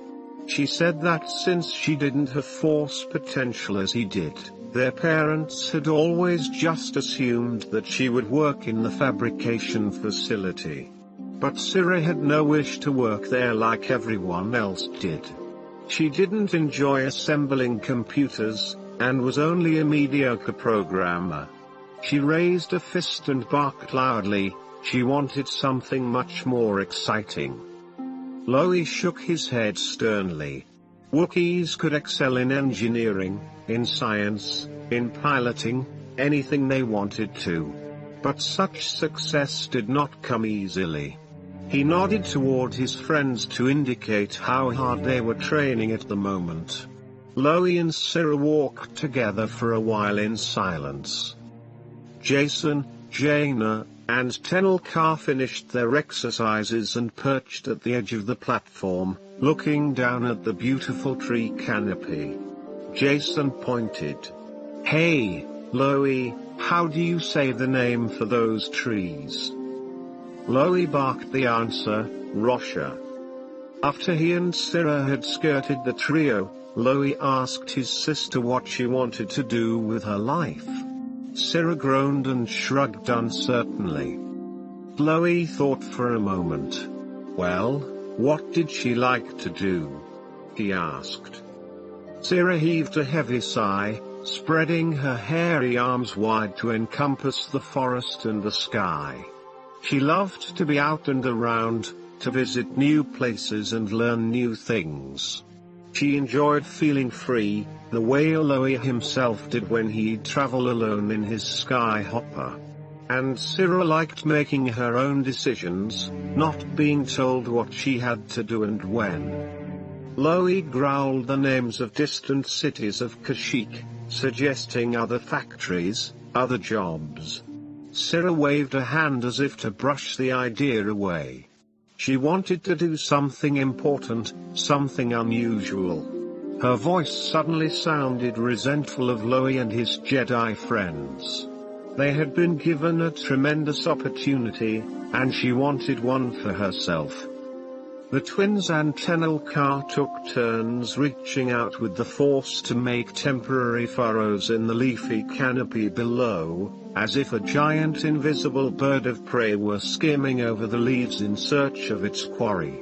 Sira grumbled in disgust and pointed to the Jedi trainees racing their force furrows through the leaves, crisscrossing and intertwining them. She would never squander talent like that, she insisted.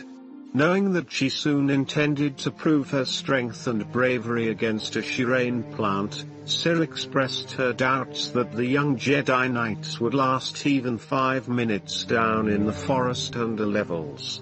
Their force powers would not keep them safe, she asserted, if this was how they used them. Aloy fixed his sister with a challenging look, trying to explain difficult concepts. His friends were merely exercising their abilities. Learning and practice were never wasted. He insisted that his friends were much stronger than they appeared. Sira shrugged away the comment and began pacing the flat, sun-drenched platform again.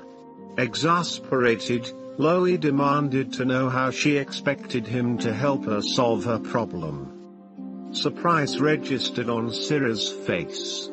She hadn't asked him for a solution. It was Aloy's turn to be perplexed. If he saw his sister confused or in pain, he asked, shouldn't he assume she wanted help? Sira's eyes narrowed. With a quick series of gruff words, she reminded him of when he had fallen down a few minutes earlier and bruised his dignity. Had he wanted anyone to solve his problem for him? Aloy shook his head. Sira raised her eyebrows, asking if now he understood. Aloy saw what his sister was getting at, but that had not been the same thing. He knew she needed help. Sira sat down again at the platform's edge, looking out across the Rosha trees. Aloy squatted beside his sister with earnest concern, and her expression softened. She didn't want him to solve her problem, she said, but that didn't mean he wasn't helping. Aloy realized that it was helping her just to have someone who listened. He clasped her shoulder, and Sira sat closer to him. For now, that seemed to be enough. Chapter 7. From her unusual perch, Jaina surveyed the high-tech tree city and realized how much Kashyyyk looked like an organic version of Coruscant. Here at the canopy level, surrounded by industrial structures and Wookiee living quarters, Jaina saw tall exhaust ports and crystalline windows that reflected the hazy grey-white sky. The crowns of tall trees thrust above the main canopy like skyscraper towers covered with foliage. A huge clump of majestic growth in the distance sat like an island above the leafy waves of the unbroken treetops. From this distance, it reminded her of the pyramidal towers of the Imperial Palace. Jaina thought with a twinge of homesickness that she missed her mother. The last time she and Jason had returned to the capital world, though, they had lost their friend Zek, who had been captured by the Shadow Academy. Clusters of Wookiee homes dotted the canopy, compact dwellings connected to the computer factory complex by natural roadways that extended like the spokes of a wheel across the treetops. Imported banthas trudged along the wide, wooden roads, brushing against encroaching leaves. They plodded along sturdy worn branches hundreds of meters above the untraveled and treacherous lower levels of the primeval forest. The bantha Jaina and her friends rode from Loi's home to the computer fabrication complex was large enough that all 5 companions could ride on the padded seats strapped to the beast's back. The bantha had a rich, spicy animal scent that tingled in her nostrils. A harness made of bright red ribbons jingled with burnished brass bells. Her brother Jason patted the wiry cinnamon brown fur of the enormous beast of burden. Riding this bantha seemed to be the most enjoyable part of their trip for him so far. The driver, a mousy Sullustan with huge dark eyes that glinted in the sunlight, hunched between the enormous ridged horns that curved around the bantha's head. The docile beast moved along the wooden walkway, paying no heed to the lush vegetation on all sides. Banthas were bred for desert travel, Jason piped up, but this guy seems to love it here. Indeed, Jaina thought, the beast seemed fat and healthy, content to carry passengers from the residential districts to the main fabrication facility. They passed other Wookiees walking to work, eating up the distance with long-legged strides. Beside her on the padded riding structure, Tenel Ka stared ahead, her expression unreadable but alert, ready for anything. Loi and Syrah sat on the back cushions, chatting comfortably in the Wookiee language. Jaina looked forward to her tour of the computer factory. She couldn't wait to see the engineering marvels and industrial facilities the Wookiees had installed on their wilderness world. Loi probably would have been eager as well, if he hadn't been so concerned about his sister. The bantha stopped and let them off at an outer checkpoint that gave access to the technical complex. Using handholds on the padded seats, the companions climbed down the hairy back of the bantha and jumped to the interlocked wooden deck. Since the bantha transportation systems were designed for use by tall Wookiees, the drop was a meter longer than Jaina expected. She wondered how the diminutive Sullustan driver ever managed to climb his way onto the beast's head. Loi paid the driver a few credit chips, and the bantha trudged back down the cleared arboreal highway toward the residential islands in search of new passengers. Jaina looked at the multi-platformed industrial facility, seeing decks mounted in tiers on the uppermost branches. Loi growled in excitement and pointed to a level platform high above and behind them. From this angle, Jaina couldn't see anything on its surface, but then a small craft rose with a grating roar of supercharged sublight engines.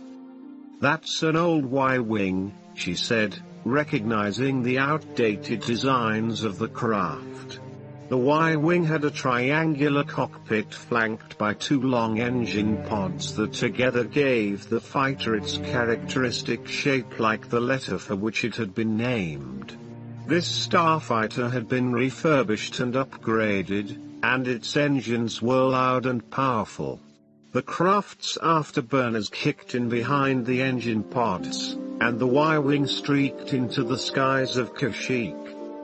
Another identical starfighter rose from the platform, hovered for a moment as the pilot adjusted the controls, then streaked off after its companion. A third and a fourth Y-wing also soared away. "How many of them are there?" Jason asked. Jaina watched in admiration. "Probably an entire squadron," she suggested, then suddenly remembered something she had heard. "The New Republic needs all the military strength it can get if we're going to fight the Second Imperium. We don't have time to build all new ships, so I think they're refurbishing the old ones that have been mothballed since the fall of the Emperor." "What do you mean, refurbishing?" Jason asked. "Well, there's nothing actually wrong with the old Y-Wings," Jaina said with a shrug.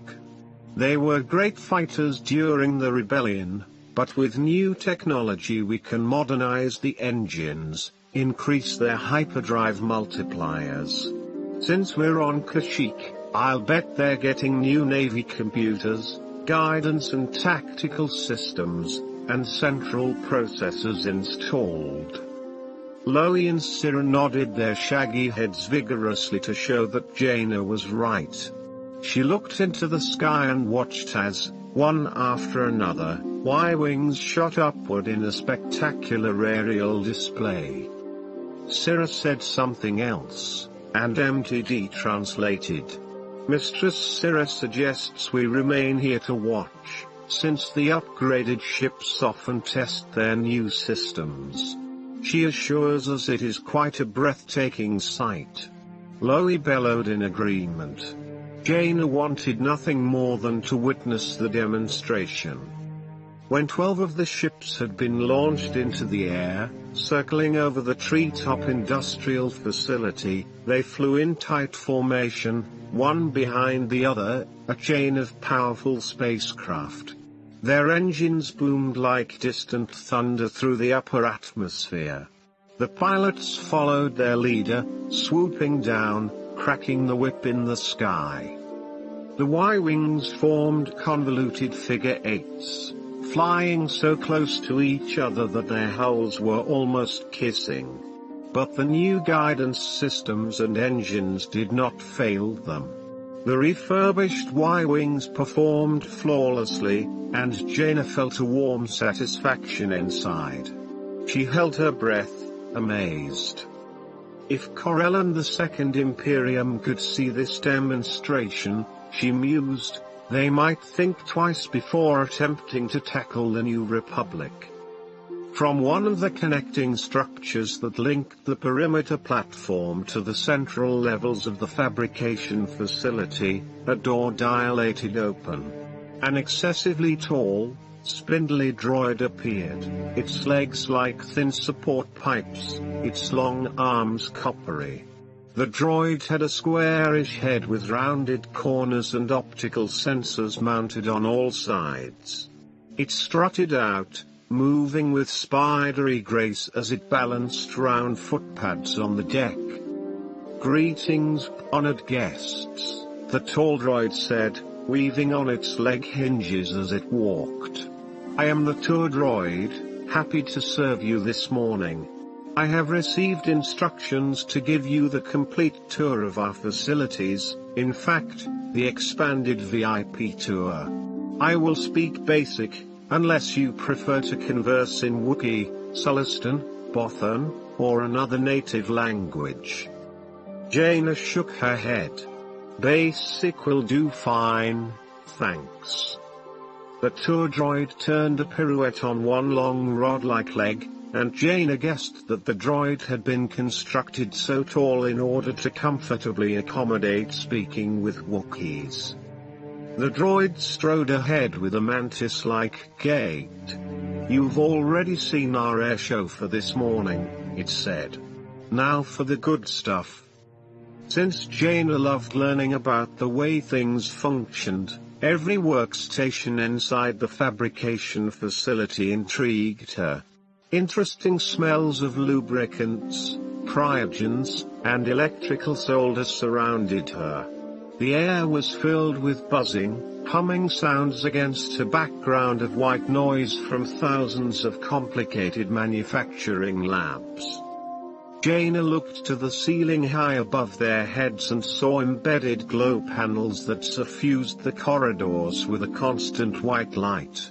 At regular intervals, Where hallways intersected, they passed trapdoor hatches that provided access to the underside of the factory and emergency evacuation routes down into the lower forest levels. The tour droid led the group into a room full of transparent cylinders that stretched from floor to ceiling, pillars filled with a bubbling fluid and sparkling diamond-like matrices.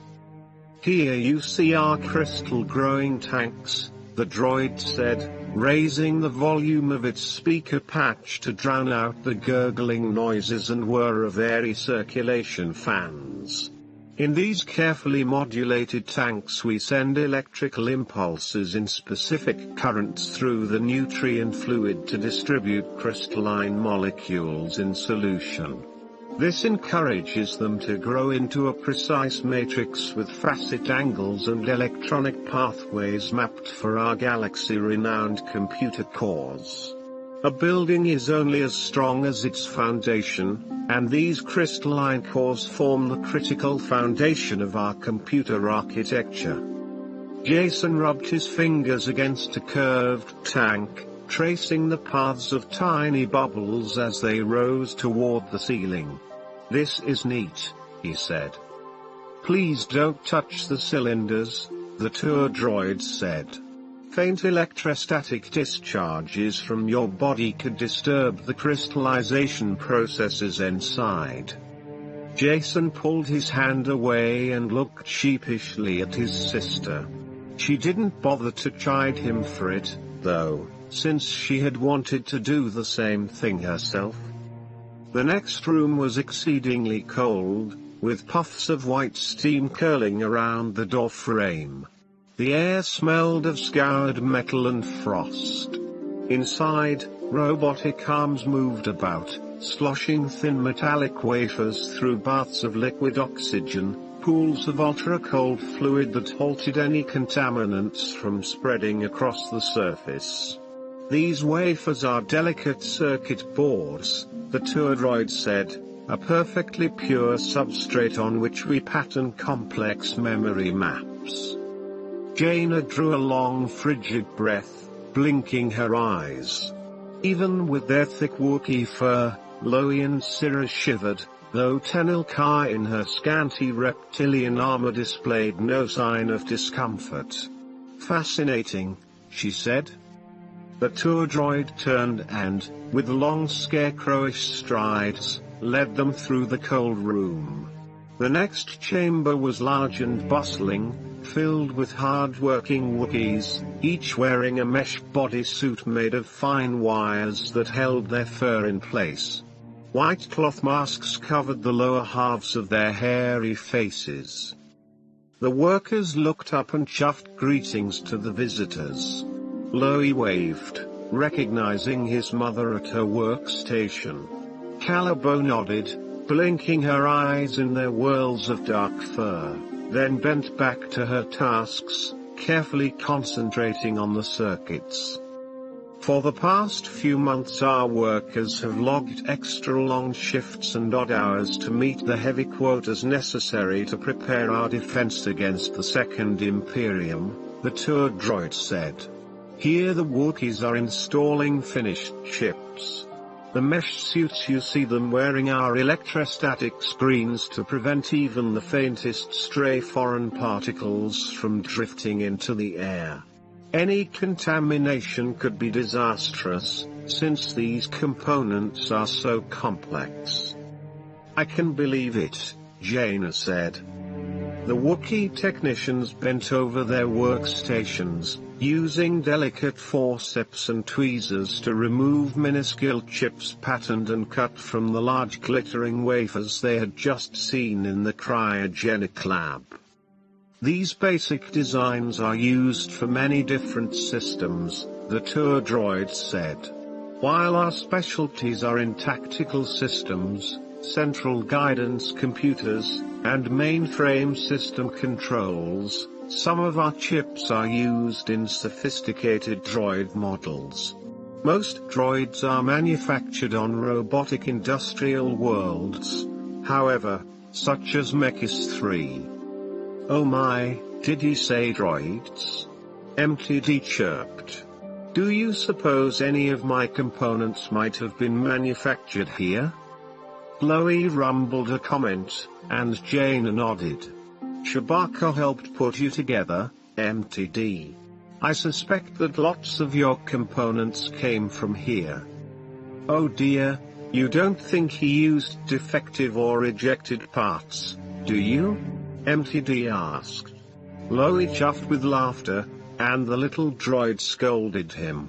My question was entirely serious, Master Lobaka. After they walked through the chamber, MTD continued to exhibit his curiosity. Master Lobaka, would you mind turning around so that I can see the entire room? If this is my birthplace, I'd like to give it a good look. How fascinating. Chloe obliged, turning his waist so that the small translating droid's optical sensors could record every detail. And I thought this trip was going to be dull, MTD said. This is ever so much more interesting than those dangerous adventures you insist on having. For the end of their tour, a long-legged droid took them to the highest platform in the entire facility, the Transportation Control and Shipping Tower, a computer-filled room with workstations so high off the floor they were at Jaina's eye level where she couldn't easily reach them.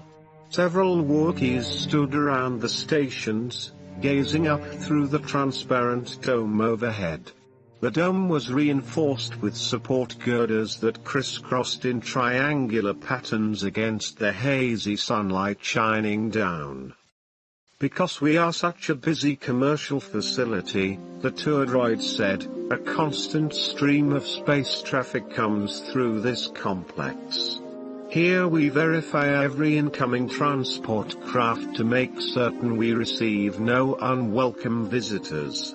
We also have security monitoring satellites in orbit, ready to defend Kashyyyk, once they receive orders from the control tower. The Wookiee traffic controllers worked as a team, communication headsets mounted to their shaggy heads and voice pickups clamped to their throats. They did not divert their attention even for a moment as the visitors entered. Before the tour droid could continue, Chewbacca strode in, accompanied by Loie and Syrah's father, Marika. Marika waved at his children, his dark streak of fur stood out much like Loie's. Chewbacca bellowed a greeting and held out a large misshapen object, a blackened device that had once been a polished, precisely angled crystal. That's the Shadow Chaser's computer core, Jaina said. Chewbacca nodded vigorously and spoke low growling words. Chewbacca and Marika here say they have been searching for you children, said the tour droid. Excuse me, MTD chimed in, but I serve as the translator droid here. Master Chewbacca, after returning from a pleasant visit with his family, has removed the Shadow Chaser's damaged Navy computer central processor core. As you can see, he has spoken with Master Marika, and they have successfully located the suitable replacement components to get the ship up and running again. Hooray! Chewie pointed to the burned pathways on the Shadow Chaser's removed Navy computer core. Loie's father also spoke up, and MTD said, Master Marika asserts that this is an exciting new design, an Imperial configuration he has never seen before. Fortunately, however, he is confident that the facilities here on Kashyyyk can repair it quite nicely. The tour droid bent over on its long, stretched-out body. You are quite good at translating Wookiee speech, my colleague, it said, but you lack the finesse for being a true tour droid. You seem not to have the ability to make interesting comparisons that customers can understand. For instance, you might have said, with our facilities here we can place this damaged core in one of our crystal baths, flush out the impurities and the carbon scoring, and use our own master computers to retrace the circuits and map the electronic pathways. In short, we will provide a back-to-tank to heal the computer core. MTD wasn't impressed. They certainly didn't need to hear all of that. Of course, I wouldn't presume to tell you your job, he said. We have more important things to do. The tour droid did not respond to the insult, since he had no doubt been given thorough programming in tactfulness. Thank you for the tour, Janus said. It was very interesting. The tour droid stood up straighter, and the optical sensors mounted on all sides of its boxy head brightened with pleasure. That is the finest compliment you could have given me, Mistress Janus Olo. Chapter 8.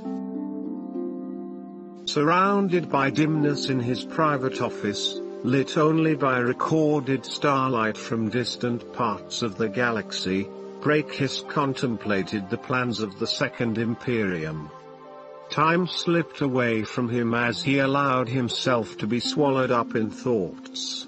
Possibilities for conquest engrossed him, and he ran them over and over in his head, contemplating the complete destruction of the rebels and his former mentor, Luke Skywalker.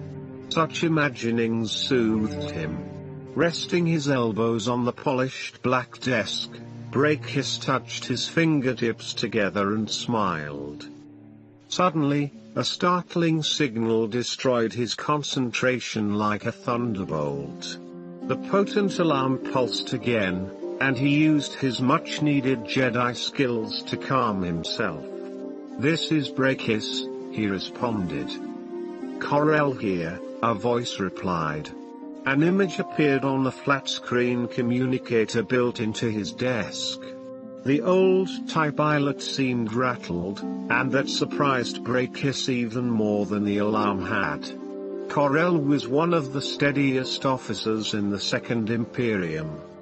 "We have a coded message coming into the Shadow Academy, sir. It carries the highest level of encryption. Every marking indicates that the transmission is of the utmost importance. You must receive the message yourself and respond personally." Brakis blinked. Any indication of the sender's identity? His thoughts whirled. Tamath Kai and Zek had already departed on their mission to Kashyyyk, but even they were incapable of sending such a high-level message. "No indication, sir," Corel said, "but I would recommend that you respond without delay." "I'm on my way," Brakis said, and switched off, propelling himself out of his chair in one fluid motion. He raced through the curved metallic corridors, taking an automated lift platform to the transmitting and receiving tower, which contained the machinery that cast a cloaking field around the spike-ringed station. Several stormtroopers stood alert as Brakis swept into the transmitting tower. Corel worked at the receiving stations, scanning computerized readouts and recording the coded signal. Brakis noted that the man used his biological right hand, letting his bulky robotic limb hang motionless at his side. Corel blinked at the Shadow Academy leader. "They have begun transmitting again, Lord Brakis," he said. "They seem to be quite impatient." "All right, let's input the decryption routine." Standing beside Corel, Brakis had to think for a moment to summon the correct string of symbols and numbers, then keyed in his password so that the Shadow Academy computers could translate the high-level coded message. Corel handed Brakis a dangling headset. "The message is for your ears only. Listen on this channel." Corel helped Brakis mount the earphones and microphone snugly against his head. Brakis listened to the crackle of static as the convoluted message ran through its code-deciphering algorithms and finally resolved itself into coherent words. The voice pounded against his eardrums, harsh, almost reptilian, dripping with evil. Brakis's eyes widened, and fear drove a spike through his mind. He cleared his throat twice before he could respond. "Yes, my lord," he finally answered. "Yes, at once." He drew a deep breath to continue, but the sender terminated the signal. Brakis heard only static. He stood rigid, using all of his Jedi strengths to keep himself from trembling. Corell waited beside him, leathery face emotionless, his eyes unblinking. Only a slight furrow across the TIE pilot's forehead showed how concerned he was. Brakis spoke quietly, looking at Corell but knowing that the stormtrooper guards were also listening intently. "The Emperor," he said hoarsely, "the Emperor is coming here." An ominous transport shuttle dropped out of hyperspace in the vicinity of the Shadow Academy. The shuttle was an Imperial design, the Emperor's private escort ship, armored with tarnished hull plates. Its configuration was similar to a triangular Lambda-class transport, except that this craft bore very special weaponry, sensing devices, and ultra-powerful hyperdrive engines. Even such extreme modifications, though, were of little consequence when compared to the importance of the passenger it carried. Brakis stood within the hangar bay, struggling to drive back his anxiety. In all this time he had never met the Emperor face to face, despite his unwavering service to the Second Imperium. The great leader of the Second Imperium, Emperor Palpatine, must somehow have escaped death years earlier, though Brakis had been sure the Emperor had been destroyed, several times, in fact. He did not know what secret Palpatine had used, or how he had managed to restore himself to life, but Brakis didn't care. All that mattered was that the Second Imperium was in the most capable hands imaginable. The combustant Corell's voice made an announcement. "Lord Brakis, the Emperor's private transport has just come out of hyperspace. I await your orders." Brakis leaned closer to the wall speaker. "Very well, drop the Shadow Academy's cloaking field and transmit our greetings to Emperor Palpatine. We are honored by his visit." "Yes, sir," Corell said, signing off. Brakis could feel no difference, not even through the Force, as the invisibility shield dissolved around the station. He stood with an honor guard of stormtroopers inside the cleared docking bay. The transparent atmosphere containment field flickered. Brakis stared out into open space, watching the awesome craft approach. The stormtroopers stood more rigidly, their armor locking into place, boots clicking together. The Emperor's transport followed Corell's signal. The three-bladed shuttle glided through the atmosphere containment field, which flickered and sparked as it folded around the hull of the ship. The Imperial transport coasted to the center of the broad deck, then lowered itself to a stable position. Brakis swallowed a large lump in his throat. He transmitted to Corell. "Reactivate the cloaking shield, please. We don't want to expose ourselves any longer than necessary." "It is done, sir," Corell said. The stormtroopers shouldered their weapons and stood in perfect ranks. Brakis stepped forward to offer greeting, but paused when nothing happened. The Emperor's transport remained silent except for a few hissing and ticking sounds as the ship settled. He saw no movement inside. The hatch remained stubbornly shut. Brakis waited for any sign. Finally, a voice boomed from loudspeakers mounted outside the Emperor's shuttle. "Attention, all Shadow Academy personnel. The Emperor has arrived. As a security precaution, we insist that everyone depart the docking bay immediately. The Emperor has a private escort of Imperial guards and wishes no further contact at this time." The announcement took Brakis completely by surprise. When he noticed that his mouth was hanging open in foolish astonishment, he closed it so quickly that his teeth clicked together. The Emperor had come to the Shadow Academy, and now Palpatine refused Brakis's honor escort. The great leader wanted to be left alone? Brakis realized that he had hesitated in following Palpatine's instructions. Aghast and trying to make up for lost time, he turned and clapped his hands smartly. "You heard the orders. Everyone, about face. Clear the docking bay. The Emperor wishes his privacy."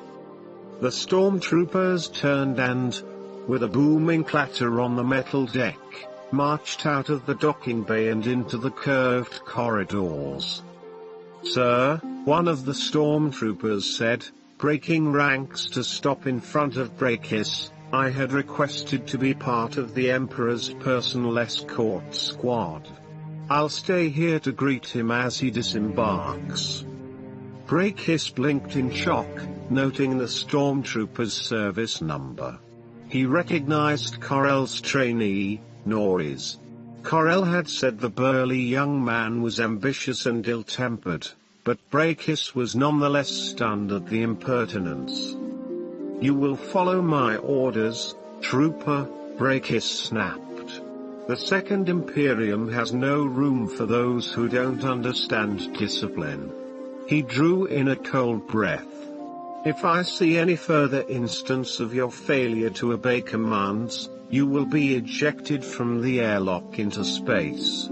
Is that understood?"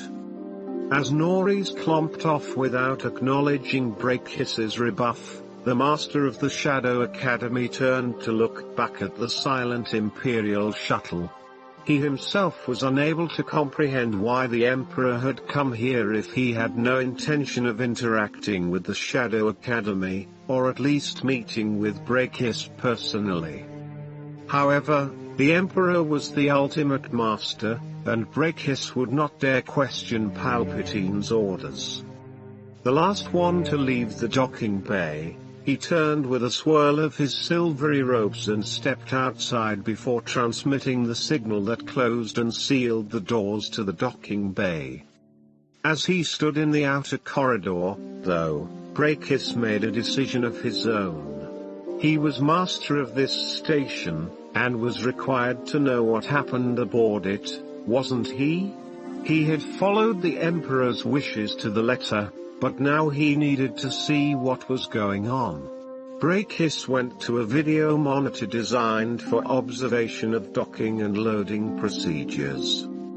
With the docking bay emptied of stormtroopers and Shadow Academy representatives, the hatches finally opened on the Emperor's shuttle. On the monitor, Brakis was impressed to see 4 Imperial guards stride out, shrouded in scarlet robes.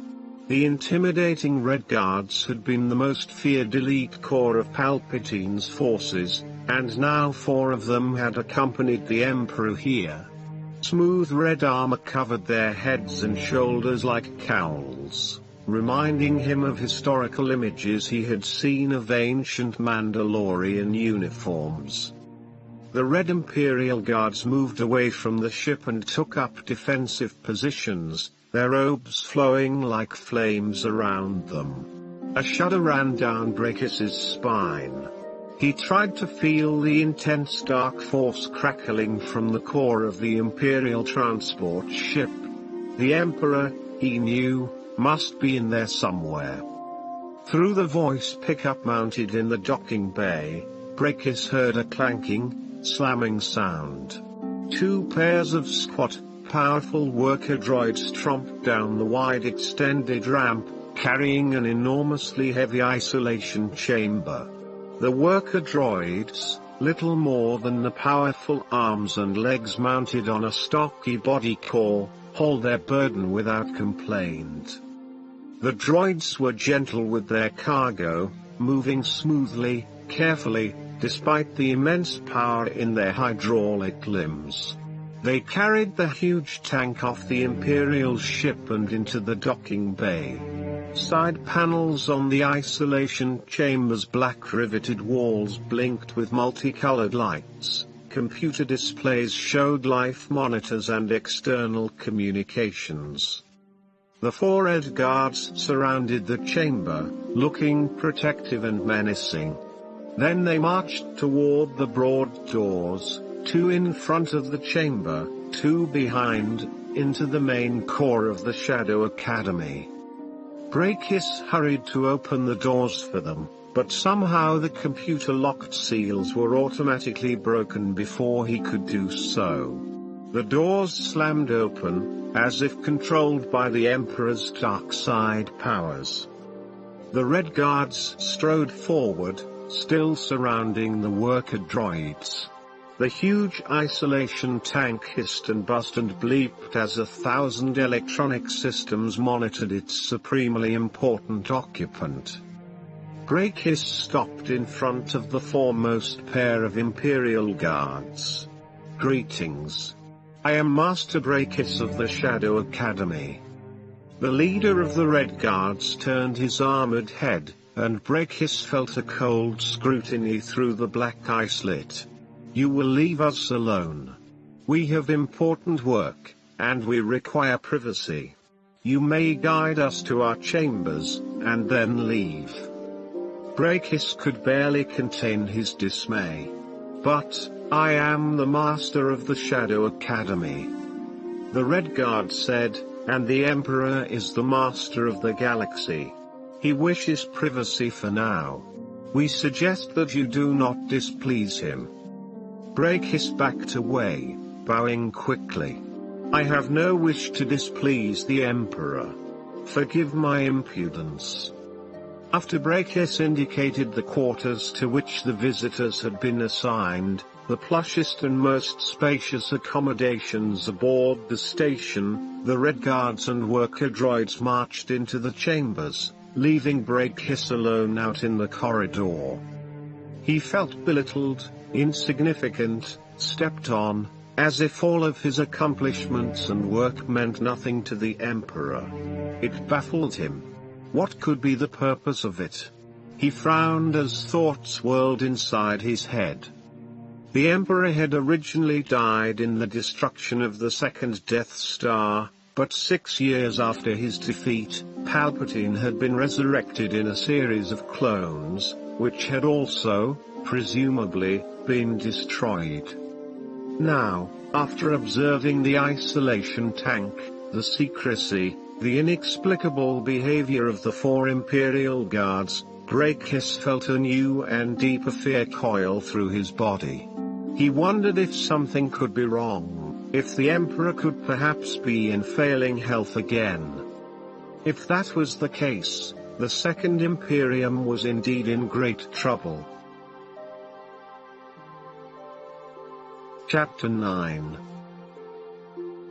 As a former type pilot, Corell had been trained in the Imperial way, with loyalties and duties and responses drilled into him. No questions, only orders. His mind had been programmed to turn him into a perfect fighting machine for the Empire. The cornerstone of that training had been discipline. And one thing Corell knew, the young man who stood before him was not disciplined. He wondered if perhaps Brakis and Tamith Kai had been too hasty in accepting Norris and his band of young ruffians from Coruscant to be trained as stormtroopers and pilots. True, the battles ahead to recapture lost glory, to reclaim stolen territory, would require every set of capable hands for the Second Imperium. But even if Corell did manage to turn the rest of the Lost Ones gang into serviceable troopers and pilots, This one was trouble. At the control pad of the simulation chamber, Corel programmed in a new set of targets while Norris recharged his blaster rifle. He vowed to train this one, and keep training him, until he saw some genuine progress in the ambitious fighter. I still say I should have been sent on the raid with Tamith Kai, Norris grumbled, waving his weapon as if it made him feel more secure. I could have taken out a few enemies, evened the score a little bit for our side. Set a few of those big Wookiee trees on fire. Corel set the simulated targets in rapid motion, black, orange, and blue for rebels, and white for stormtroopers. It's a small raid, Corel said. Zek is directing the troops. There was no need for a second leader. Norris took aim at a blue target and missed. He liked target practice better when the targets were slow simulations like Minox. It was fun to kill them. Then they should have sent me alone, old man. I'm a better leader now than that trash collector will ever be. Trouble, Corel thought, definitely trouble. Why do you say that? Because, Norris said, taking aim at an orange target, but only nicking the edge of it. My followers are so afraid of me they'd never dare disobey my orders. He missed once more. Is the aim point on this blaster offset again? You aren't concentrating on your target, Corel said, then addressed the candidate's comment in a neutral tone. Your example is indeed one method of leadership. But you have much to learn. Norris bristled and missed another shot. He rounded on the former TIE pilot with a menacing growl. Like what, old man? Corel didn't flinch or back down. He had faced tougher adversaries than this young bully, though perhaps none with such pure mean-spiritedness. You could learn to concentrate on your weapon and shut out distractions. You could also learn how to aim and hit your intended target each time, rather than just talking about it, Corel pointed out. The way you are shooting today, you would have become a casualty in only a few seconds in a real firefight. Really, old man? Norris's lips pulled back in something between a snarl and a grin. He turned back toward the targets and, moving his blaster rifle in a slow semicircle, flooded the area with blaster bolts, never removing his finger from the firing stud. When he was finished, every target had registered a hit. A complete slaughter. Norris turned back toward Corel with a satisfied smirk. How much more target practice do I need, old man?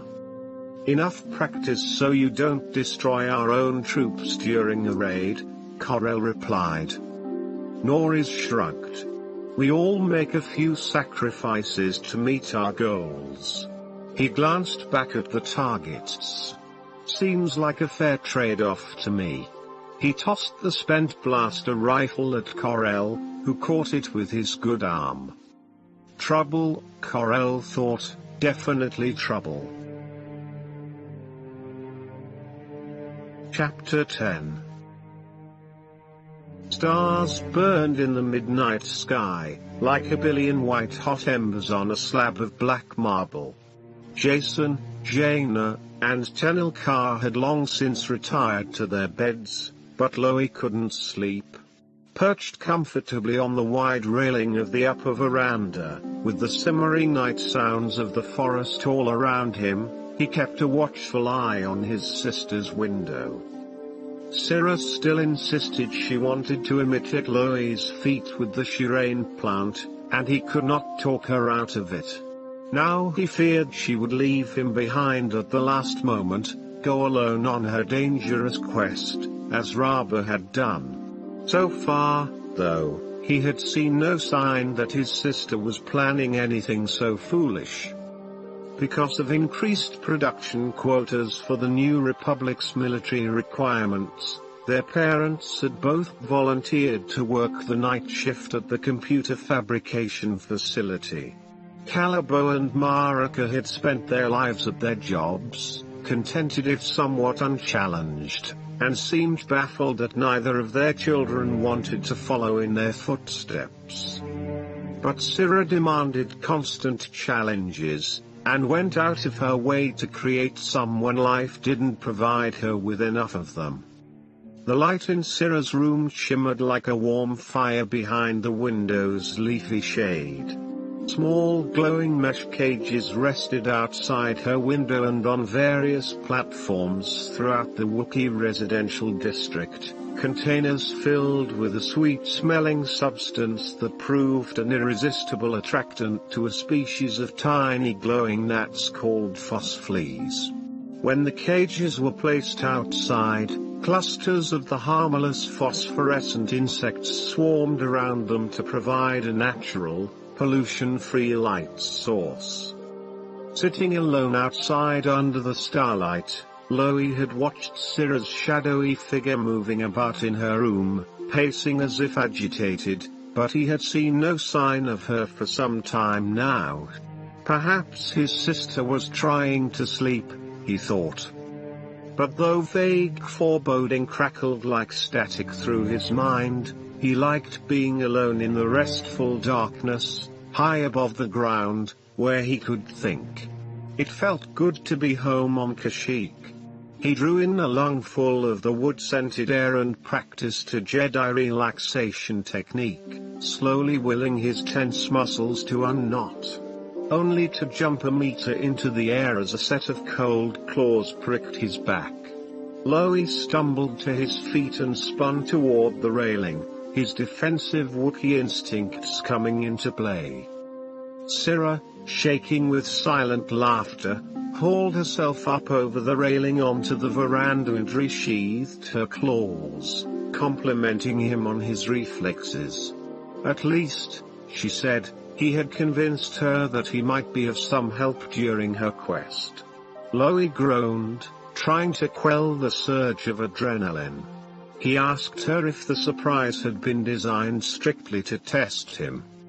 Syrah's voice grew more serious, and she lowered her head.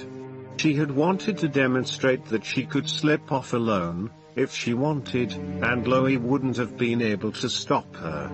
Syrah turned her head up so that the starlight gleamed on the pattern-shaved tufts of her fur.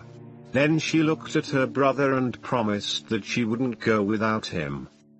Loie reseated himself on the railing and gazed up at the stars. He grumbled about the unexpected ways she made her points. Syrah purred, thanking him for the odd compliment, making herself comfortable beside him. Loie grunted, not sure he had intended his remark as praise, but the fact that Syrah was pleased by the comment spoke volumes. She enjoyed being different, just as her friend Raba had. As if sensing the direction of his thoughts, Syrah began talking about Raba, how the sleek, dark Wookiee had loved the stars. Even when they were small, the two young females used to sneak out at night and watch the skies for hours. Loie's shoulders slumped. Raba should not have died. She had taken a foolish risk, going alone. Syrah growled, pointing out that Loie had taken exactly the same risk. Loie barked in agreement, yes indeed, he had been a fool. His sister's voice was harsh. If he had it to do again, would he do anything different? Would he take a friend? Loie nodded a quick affirmative. Syrah said nothing, but even in the darkness Loie could see her fur bristling in disbelief. After a long silence he finally sighed, then shook his head. After another long pause Syrah told her brother how much Raba admired him, how much she had wanted to be like Loie. Loie looked up at the sky again, at the stars that Raba had loved. He gave a questioning growl. When he had left for the Jedi Academy, Loie and Raba had been too young to speak of making a life bond. He still had his Jedi training ahead of him, and Raba had plans too. With Syrah. Here Syrah's voice broke. She crooned a low mournful note and then another. After a time, Loie added his voice to hers, and together beneath the stars, they poured out their grief for a lost friend. Hours later, Loie felt more refreshed than he would have thought possible, even had he slept the entire night.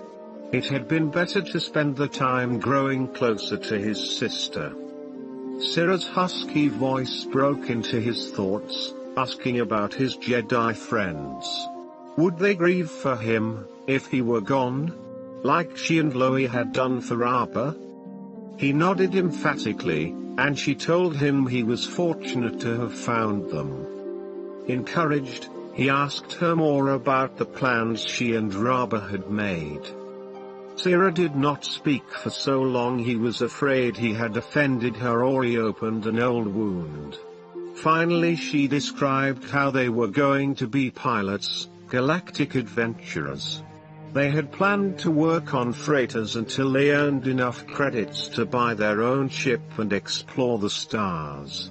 They could have been rich traders. She chuffed with bitter laughter. Raba even had some fur-brained notion that they could make their names by charting out new hyperspace routes. Loie's fur bristled, and he commented that such a career was a dangerous business. Syrah's tone was wry, pointing out that danger had never deterred their friend Raba. Syrah spread her hands, confessing that she didn't want to do that anymore. Not without Raba. She didn't know what she wanted to do now, but she definitely didn't want to stay on Kashyyyk. Syrah paused again and stared upward. Loie followed his sister's gaze, wondering if she imagined Raba out there among the stars, exploring and having the adventures the two of them had always dreamed of. Syrah sighed. It was difficult to lose a friend, she said. Loie realized how easy it was to take friends, and family, for granted. He found it hard to imagine how lonely his sister must be. Syrah hesitantly asked him if he would spend the day with her while Chewbacca and Jaina continued to tinker with the Shadow Chaser. Remembering his earlier feeling of foreboding, Loie gladly agreed. Chapter 11. As mid-morning sunshine drove off the last shreds of mist that clung to the Rosha treetops, 4 muscular Wookiees marched to the transportation control tower of the computer fabrication complex. The 4 looked just like any other Wookiees dressed appropriately for work in the high-tech factory. They were tall and powerful and carried no visible weapons. The newcomers punched in the correct access codes and passed into the high-security tower that rose high above the other tree platforms. Their timing was perfect for the morning shift change. When they crossed the checkpoint station into the control tower, the 4 passed an electrostatic air filtration grid. The images of the 4 Wookiees flickered in the unseen discharge, just for an instant, before their appearance restored itself. No one noticed. The real Wookiees who had been assigned to the next shift lay stunned inside a small supply chamber in an outer storage platform. The Wookiees on duty, weary from hours of monitoring the ships that came and went from the computer facility, were happy to finish their shift and return home. They signed off their stations and handed over the equipment to the new crew, who gruffly acknowledged them in synthesized Wookiee grunts and growls. The earlier crew departed, leaving the facility's control points, the lockout systems, and Kashyyyk's satellite defense functions in the hands of the newcomers. One of the new Wookiees sealed the control tower door, pulled out a concealed blaster, then melted the alarm systems and intruder detection devices. Sparks flew. Metal and plasteel dripped, smoldering black. All 4 Wookiees then touched their waists, switching off the hidden holographic generators belted there. Their images shimmered, dissolving away, to reveal the commando team from the Shadow Academy. The holo disguises worked perfectly, Zek said, brushing at his leather armor and straightening his crimson-lined cape, happy to be himself again. The stormtrooper stationed at the door said, "Alarm systems disengaged. No problems here." The other 2 infiltrators, the Night Sisters Tamithkai and Vonda Ra, stood before the complex computer systems. The Wookiee-level panels forced them to reach up to use the controls. Vonda Ra craned her neck to examine the readouts and identify systems. Tamithkai brooded, mulling over various details. She clasped her long-nailed hands together. "This plan must proceed according to schedule," she said. "If it does, it looks as if success will be ours." "We'll succeed," Zek said confidently. "I won't disappoint Master Breakhiss." Vonda Ra worked at 2 of the control panels, studying keyboards and diagnostics. Satisfied, the Night Sister slipped an insulated vibroblade from her belt sheath and flicked on the hunting knife. She bent down under the panels and slashed sideways to sever the power cords. Bright sparks spat out, followed by curling white electrical smoke. She backed away, covering her nose against the acrid smell, then stood up straight again, looking satisfied.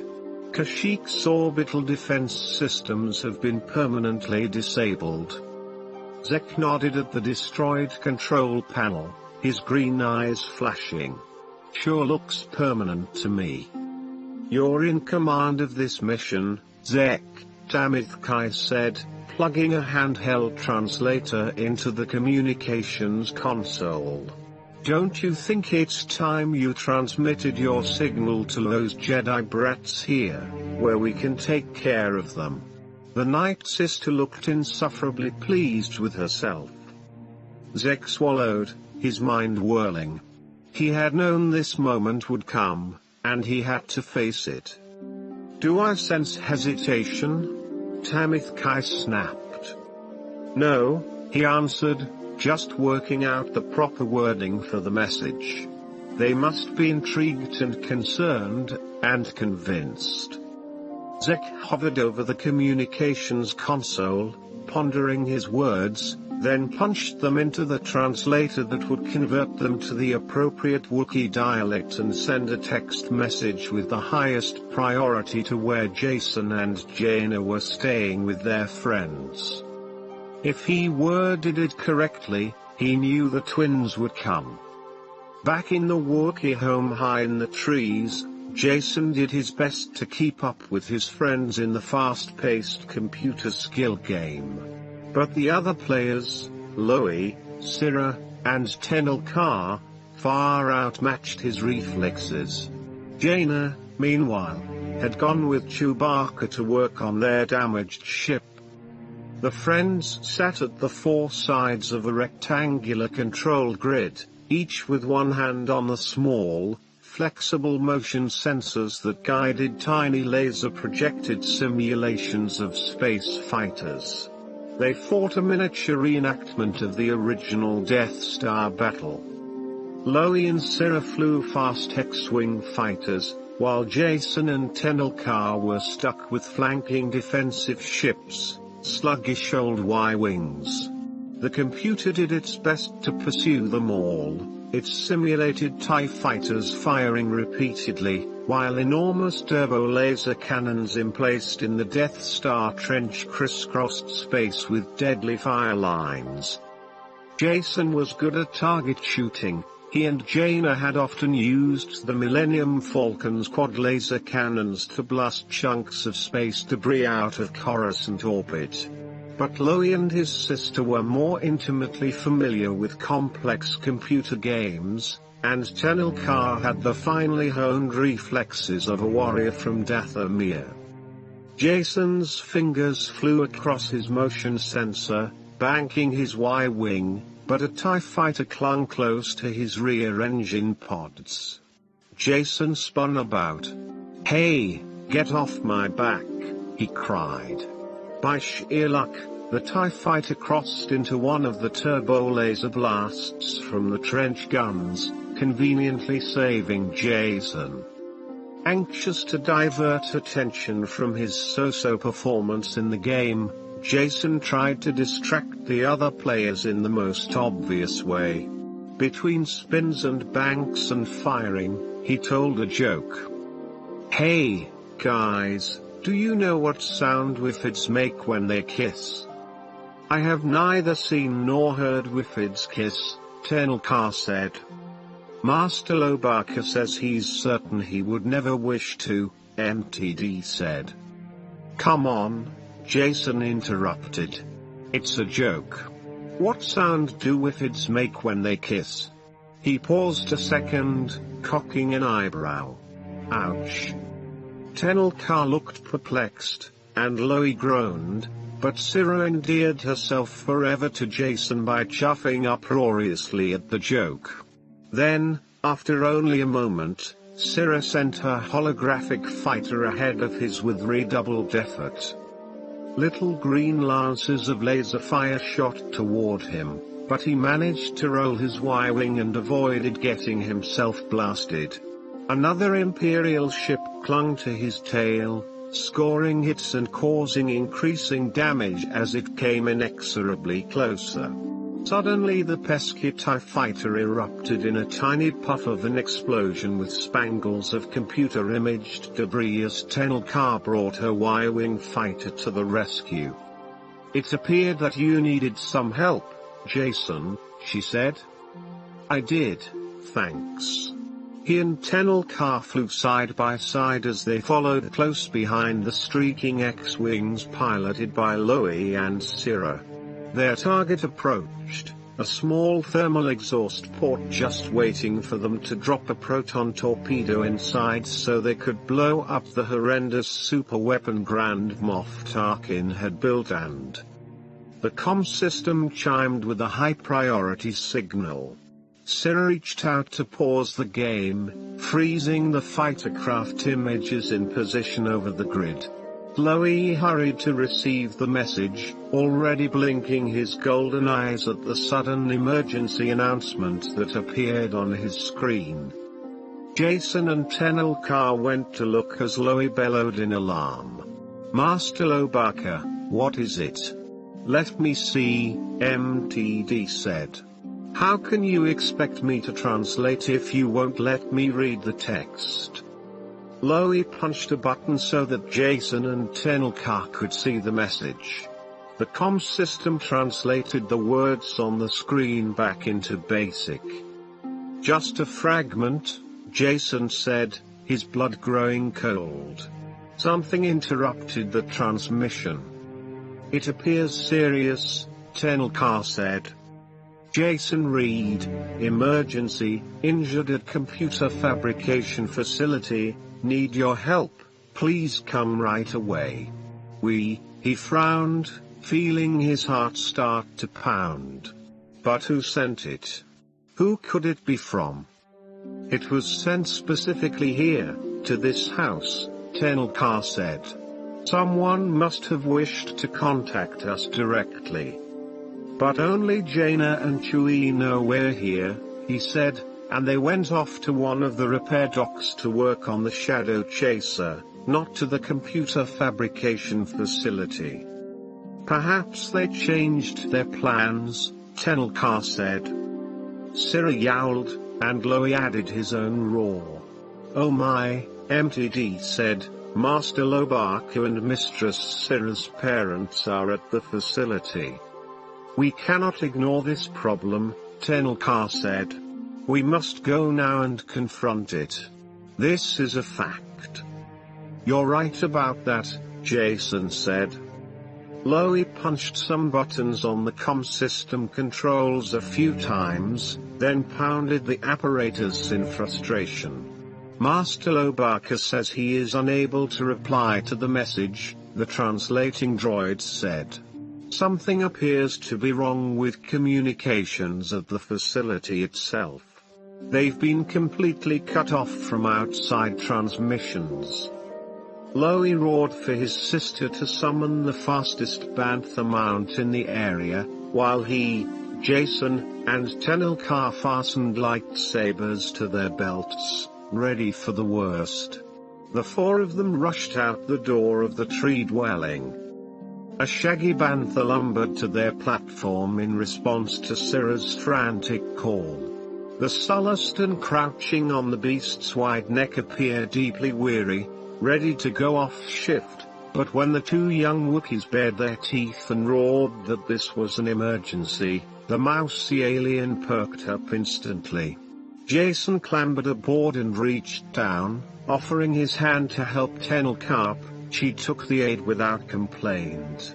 Syrah and Loie leapt onto the beast of burden's back, and the bantha plodded off. This thing can go faster, Jason cried. I saw them stampeding once on Tatooine. Loie barked an order and the Sullustan urged the creature to greater speed until its pounding feet vibrated the entire wooden walkway.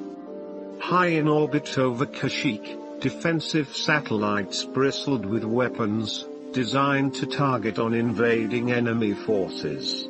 But the satellites remained silent and motionless as a disguised shuttle, drifting in place, opened its hangar bay doors so that a squadron of TIE fighters could drop out. Weapons powered up, the Imperial fighters ignited their twin iron engines with a loud roar and streaked toward the thick forest below, flying in tight formation. The general battle plan had already been input into their computers. The Imperials intended to strike swiftly, surgically, causing the greatest damage possible in as little time as necessary. They needed to grab their prize, then vanish into space. Kashyyyk's defensive satellites picked up the enemy on their sensors and transmitted an urgent report, a call for action, to the control tower in the computer fabrication facility. The sensors continued to track the enemy's flight path, but they received no arming instructions or attack confirmation from the control tower. The planet remained silent. The satellites did not fire.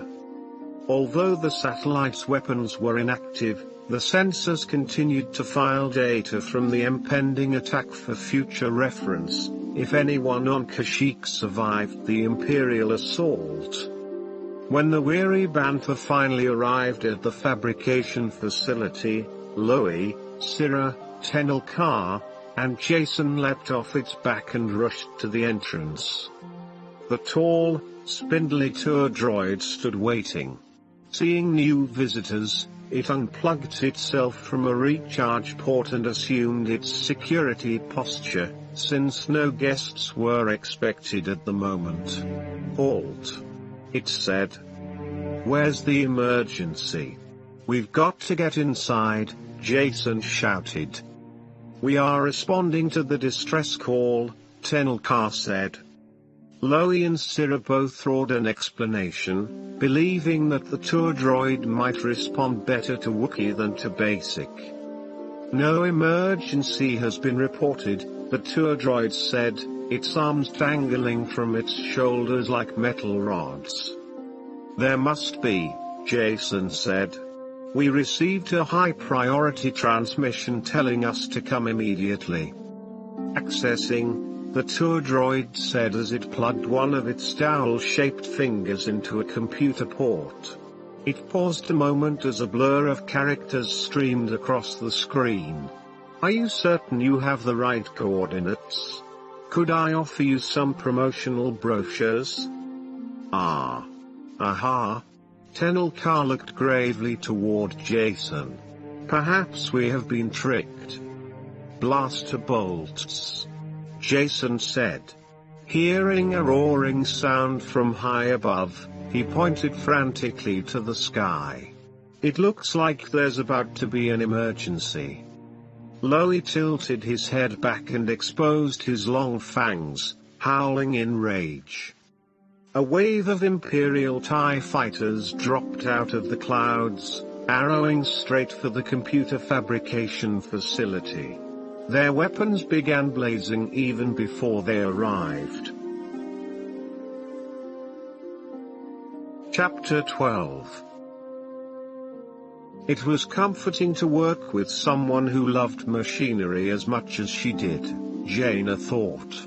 Apparently she and Chewbacca were the only ones around today. Cool breezes crept in through the open bay doors. The fresh air and the view out over the ocean of leaves made her glad they kept the hangar open.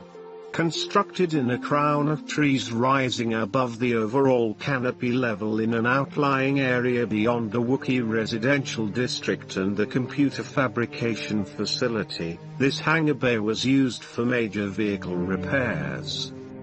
Aside from Jaina's and Chewie's clanking and thunking noises as they tinkered, the cavernous, wooden-walled bay remained relatively quiet and deserted.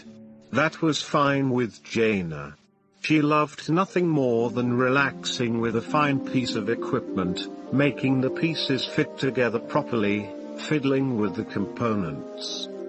And the Shadow Chaser was still state-of-the-art. When Chewbacca bellowed a request up the boarding ramp, Jaina crawled out from under the cockpit control panel she was working on and hollered back. "Didn't get what you said, Chewie. Which tool are you looking for?"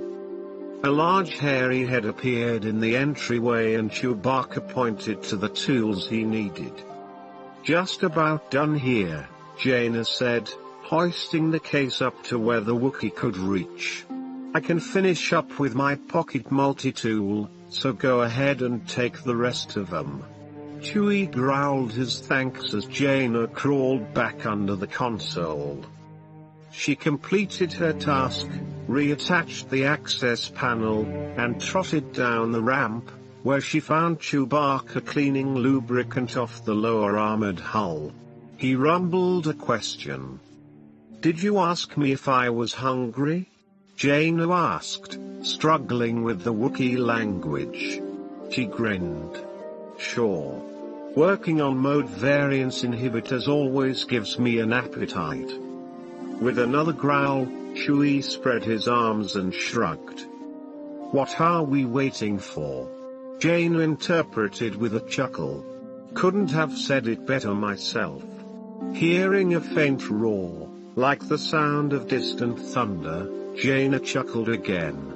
"Is that your stomach? You must really be hungry." Chewbacca suddenly went still and cocked his head, as if listening. He squinted his blue eyes. The sound came again, this time punctuated by sharp thuds like blaster bolts hitting their targets, underscored by a low-pitched buzzing Jaina couldn't quite identify. "That's coming from outside," she said. "What could it possibly?" Chewbacca held up his hand for silence. The Wookiee woofed and loped toward the hangar bay door, with Jaina hot on his heels. Outside, the treetops spread in a green and brown carpet well below the sheer edge of the hangar bay. Uprising branches held the hangar platform high above the remainder of the forest. Peering out into the hazy sky, Jaina had no trouble identifying the overlapping sounds, explosions, blaster bolts, and a distinctive engine howl. TIE fighters. What would TIE fighters be doing here? And what are they firing at? She looked at Chewbacca in alarm. The Wookiee pointed in the direction the sounds had come from and barked an explanation, the computer fabrication facility. Jaina groaned. It has to be the second Imperium. We never thought they'd strike here. Chewbacca roared in anger, and she needed no translation. I know. We've got to get over there. Let's call for help. Where's the closest comm unit? The Wookiee bounded to the communications panel next to the open bay door, slapped the switch, and bellowed an alarm. Jaina whirled as a stuttering whine erupted behind them. Now what? The sound came from the Shadow Chaser itself. Chewbacca and Jaina exchanged glances and sprinted toward the sleek ship they had been repairing. Through the viewport, inside the cockpit, Jaina could see a petite woman with wavy bronze hair clad in polished lizard hide, a Night Sister. How did she get in there? Jaina cried. Hey, she's trying to steal the ship. The Shadow Chaser's engines filled the hangar bay with a sound like millions of swarming insects. The whine stopped, started, then stopped again with a cough. The engines wouldn't fire. In the cockpit, the face of the Night Sister twisted into a scowl. Her creamy brown skin mottled with rage. Jaina looked up with equal anger. We've got to stop her. Chewbacca dove under the belly of the ship, barking reassurance. You're sure it won't start? Jaina said. How do you know? His head inside the still open engine access hatch, Chewbacca grunted and nudged a piece of equipment on the floor with his foot. Jaina recognized the primary initiator module that the Wookiee had pulled for repairs. The Shadow Chaser would never start, much less fly, without it. The annoying whine came from the engines again, and Chewbacca yelped. There was a sharp thunk, and the noise stopped as a shower of sparks sprayed from the engine hatch. The Wookiee ducked back out. Then Jaina heard the low hum of an extending entry ramp. But before they could rush aboard to apprehend the would-be thief, the Night Sister herself sprang out onto the hangar bay floor and faced them. Jaina thought there was something familiar about the set of the woman's face, the icy beauty and cold anger. Chewbacca bellowed a challenge, but the petite warrior rounded on the Wookiee, eyes blazing. I came to reclaim my rightful property. You would be a fool to stand in my way. The Shadow Chaser is mine. Then you're that Night Sister, Garrowin, Jaina said. Tenel Ka and Uncle Luke told me about you. Garrowin shifted her glance to Jaina, her anger turning sour. Why aren't you at the factory with the rest of your friends, Jedi brat? Factory? Jaina said in confusion. Why would her friends go there? No matter, it is too late to save them, Garrowin snarled, raising her arms overhead as if to hurl something, though her hands were empty. It will all end here now, with me. She laughed. You never had a chance. Chewbacca bared his fangs and coiled his body, ready to lunge. Suddenly, the meaning of Garrowin's words sank in, and Jaina cried, We've got to help the others, Chewie. Forget about her. She ducked, hoping to make a run for the hangar bay door and the lift mechanism that would take them down to the main levels of the Tree City. You're going nowhere. Garrowin shouted. One of several large wooden crates of engine components sailed through the air and knocked Chewbacca to his knees. He went down with a woof of pain and surprise. Garrowin stood by the Shadow Chaser's ramp, her hands on her scale-armored hips. With dark fire flickering behind her eyes, she used the Force to snatch other heavy objects from where they rested. Jaina cried out as a similar crate flew directly at her head. She instinctively deflected it with a shove from the Force. Eerily, it reminded Jaina of the training sessions she had undergone while a prisoner at the Shadow Academy. Fear gripped her as the Night Sister tossed barrels, heavy bolts, mallets, metal sheeting, hydrospanners, and anything else she could fling, quickly and without moving a muscle, at her two captives. Chewbacca tried to scramble for shelter behind a half-dismantled skyhopper, but Garrowyn sent more sharp and hard objects flying after him. While doing her best to deflect the flying objects from herself and Chewbacca, Jaina huddled behind one of the fallen crates and concentrated. Even in the midst of her own danger, she felt an urgency about reaching Jason, Tenelkar, Loe, and Syrah. Unfiltered lubricant oozed out of a broken container, making an acrid-smelling puddle on the floor. Jaina was frustrated that she only had time to react. She was too busy defending herself to formulate any plan. Though Chewbacca had no Jedi defenses, he also had no intention of remaining a stationary target. Jaina saw him slip away from the skyhopper's fuselage and lift a crate with his strong, hairy arms. With a powerful heave, he sent the crate smashing into an incoming pail of lubricant tossed by the Night Sister. As iridescent liquid sprayed into the air and splashed to the floor plates all around Jaina and Garrowyn, Chewie scooped up his discarded toolkit and, with a mighty bound, leapt onto the hull of the Shadow Chaser. "Tell me what you've done to my ship," Garrowyn shrieked, now directing the barrage of objects at Jaina.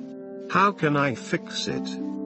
The crate Jaina was crouched behind finally splintered under the attack, spilling hundreds of rattling, loose cyber fuses in every direction.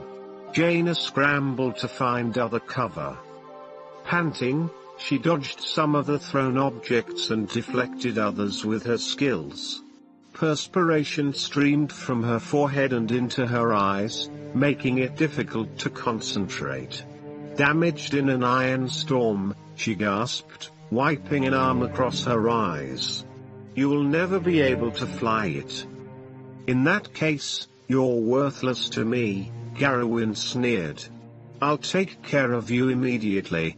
Even as the Night Sister stretched out her hands, her fingers crackling with blue fire, Jaina cast about for a way to distract her. From out of nowhere an impedance tester sailed toward Garrowyn, followed by a hydrospanner and a barrage of rivets and heavy clamp bolts. Chewbacca did not need the Force to hurl heavy objects. Now it was the Night Sister's turn to dodge and deflect. Garrowyn directed her attention to the Wookiee, and with a muttered oath sent a bolt of blue fire sizzling up at him. Chewbacca yowled and ducked, tumbling back over the opposite side of the sleek ship. The distraction was brief, but it was long enough for Jaina. Reaching out with the Force, closing her eyes in concentration, Jaina gave the Night Sister's body a powerful shove. Caught completely off guard, Garrowyn slipped in the lubricant that coated the floor around her. With another forceful shove, Jaina sent her sliding toward the yawning hangar bay entrance. "Give it up, Garrowyn," Jaina said, her voice harsh with exertion. "You'll never get the Shadow Chaser." "You haven't seen the last of me yet," the Night Sister yelled. Then, to Jaina's amazement, instead of trying to stop the momentum of her slide toward the gaping outer door, Garrowyn gave herself an invisible shove in the same direction. Chewbacca scrambled after the woman, but the floor was too slippery for him to overtake her. As she reached the entrance, Garrowyn flung out one arm to grasp a vertical railing that ran along the edge of the doorway. Without slowing, she used her momentum to swing herself out and around in a tight half-circle to land on the veranda that ran along the side of the hangar. Wind whistled around the open door. Inside, the sounds of loose equipment clattered and clanked, and small components rattled out of broken crates.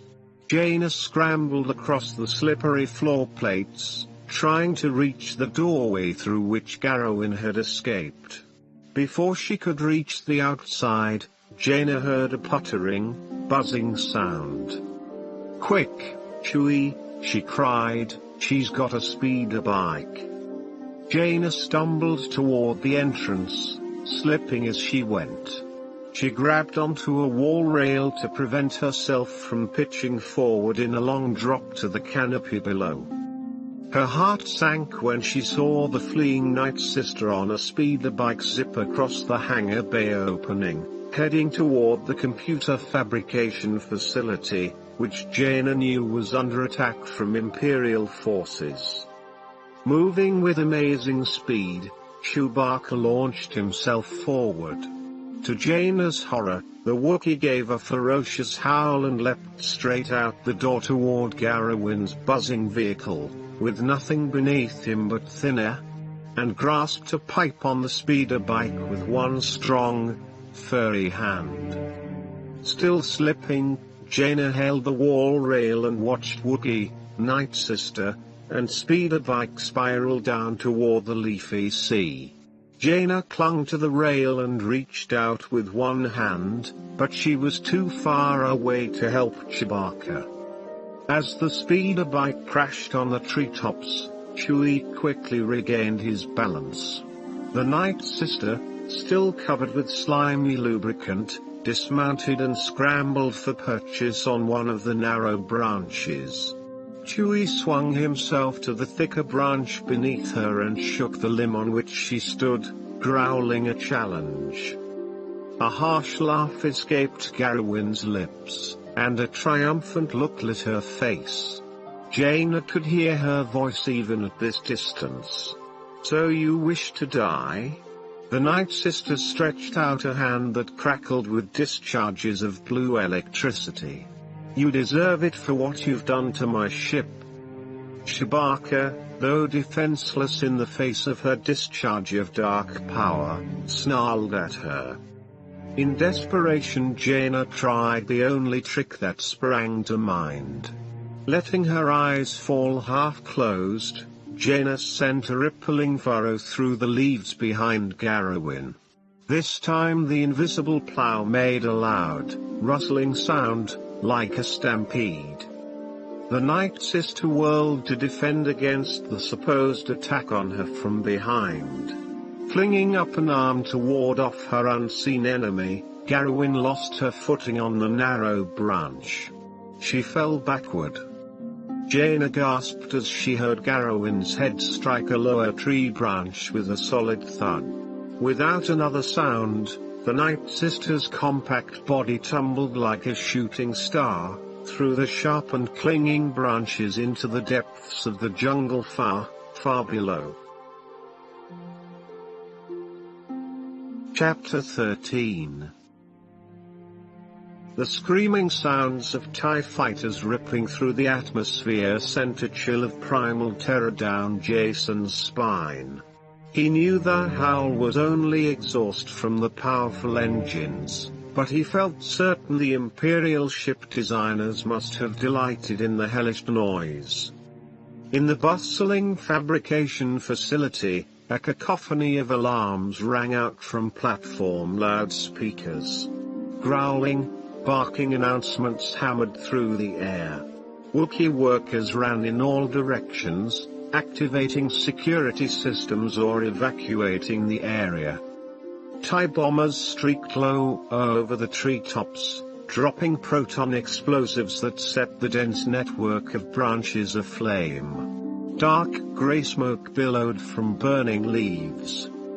"We must help defend against this threat," Tenel Ka said, looking for some weapon substantial enough to use against the invading fighters. Her face wore an expression of stony determination. Cyril and Loie howled in rage at seeing the destruction of the tree dwellings. The spindly tour droid spun its boxy head around, despite its numerous optical sensors. "Do not panic.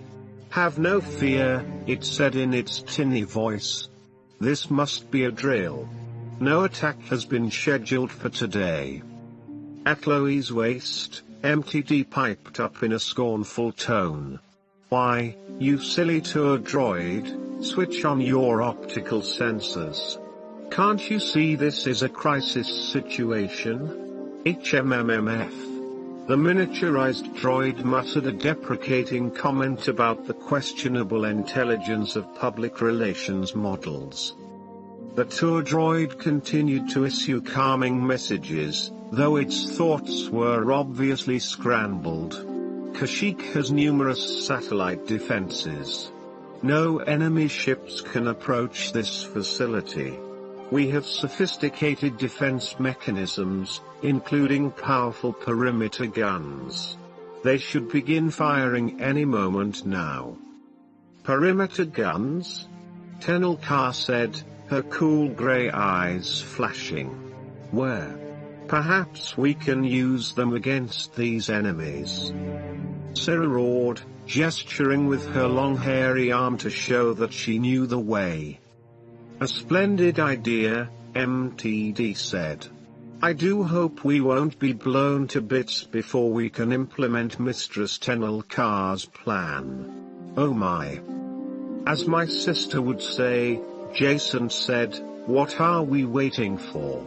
He, Tenel Ka, and the two young Wookiees barged past the tour droid into the complex. Cyril led them down an open-air corridor amid the din of explosions and laser blasts. They reached a network of pulley-driven vines, rope-like lifts that yanked them to a higher level. Cyril grabbed one vine, tucked her foot into a loop, and the rope sprang upward, drawing her toward the higher platforms. Loie did the same. Jason followed suit, looking down to watch Tenel Ka, who wrapped her arm around the vine and stepped into a loop with no problem whatsoever. Within seconds, they were all whisked to an upper platform at the outer perimeter of the complex. Because of their quick reaction, the companions reached the defensive guns before most of the Wookiee defenders. Jason saw unattended iron cannons with spherical power sources and needle-like barrels aimed toward the sky, but his eyes lit upon a pair of old-model quad-laser cannons, exactly like those in the Millennium Falcon's gun wells. "Hey, we can use those," Jason said. He raced over to the nearest emplacement, checking the status panels. "They're powered up and ready to go." Tenel Ka gruffly agreed and stationed herself behind one of the other weapons. The two Wookiees chattered to each other.